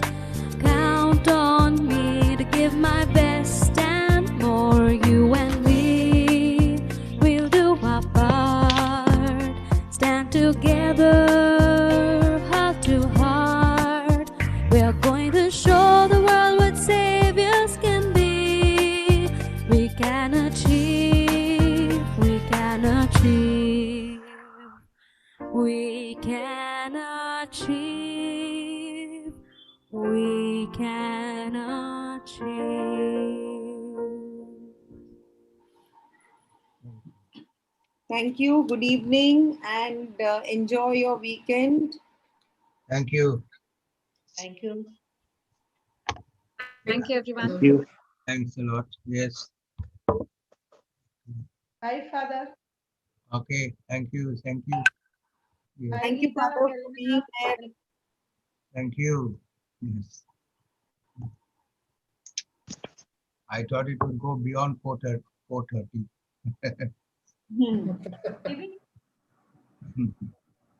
Vinny, I will leave. Yes, ma'am. Yes, ma'am. We can. Thank you all. Thanks. Oh, thank you. Thank you, Father. Yes, nice. Father Oliver. Thank you. Yes, thank you, ma'am. Wonderful, fruitful. I Yes. recall my SXI experience. Oh, The anthem tone has changed, right? Sorry. Yeah. Yes, it's very new. actually, the tone is the same. Only thing is that one person is only, this is a recorded one now. We are using it since it is online classes, no? Yeah, yeah. One of our students only has sung. Student, yeah. Okay, nice. Thank you very much. God bless all Thank of you, you. Father. Thank you. Thank you, Father. Thank you. Yeah, thank you for coming. Yeah.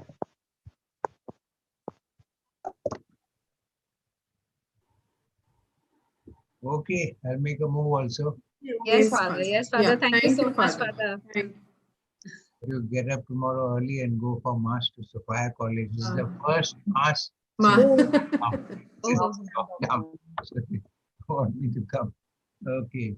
Okay, Father. Okay, Father. Bye.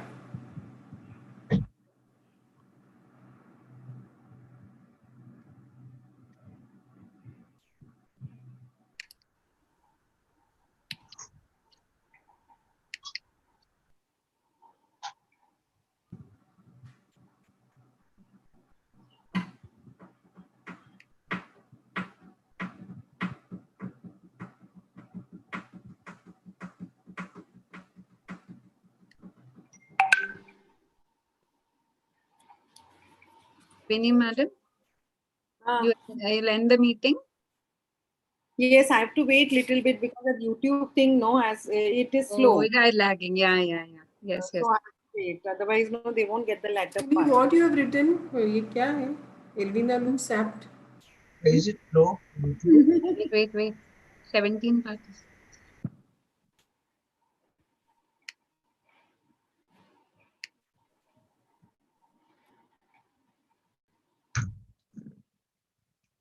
Why is the YouTube slow? You say YouTube is slow? Huh? Lags, father. Why?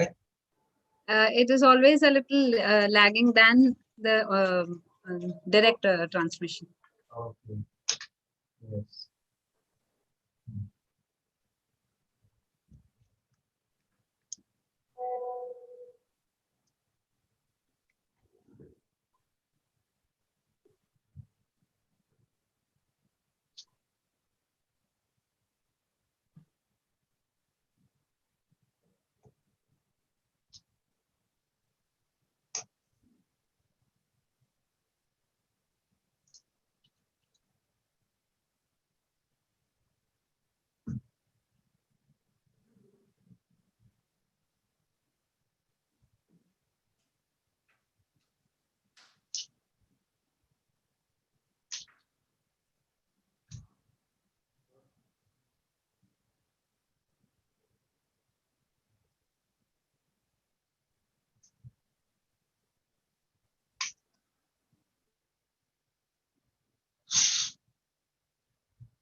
Mrs. Shetty, you're there?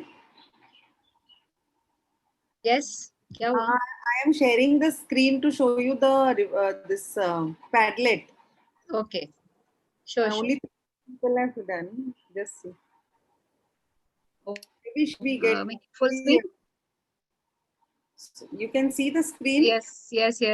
ये waiting room का निकाल दो.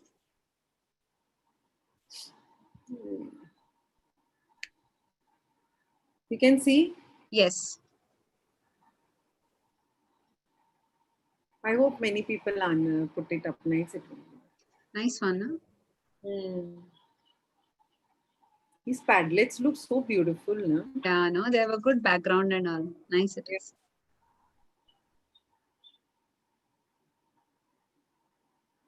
They're still there. Who are these? Comments, or these are the comments of students? Yes. Participants, father. Participants. Okay. Wanted to see your father. I didn't see here. Father, you can see now? Yes. No, I was just changing. That's why. Why does Nishi wants to come in now? Because you wanted to see the comments. Yes. Father, this is called as a Padlet. Yeah, I saw that. I didn't understand what was Padlet. This is and you can see this red button here, Father. I saw that. But yeah, so that when you click that, see you get this dialog box and you can type whatever you want here. This is good before a discussion or anything. No, even for our classrooms, no, father, we can use this. Very good it is. Yeah. Who's given this long thing? Comment? We don't have the name because they have not written the name. Okay. So anyone can write. Actually, here there is a place for title. They could have written, if I write Vinny here, then my you name. come. Yeah. Good. Yeah.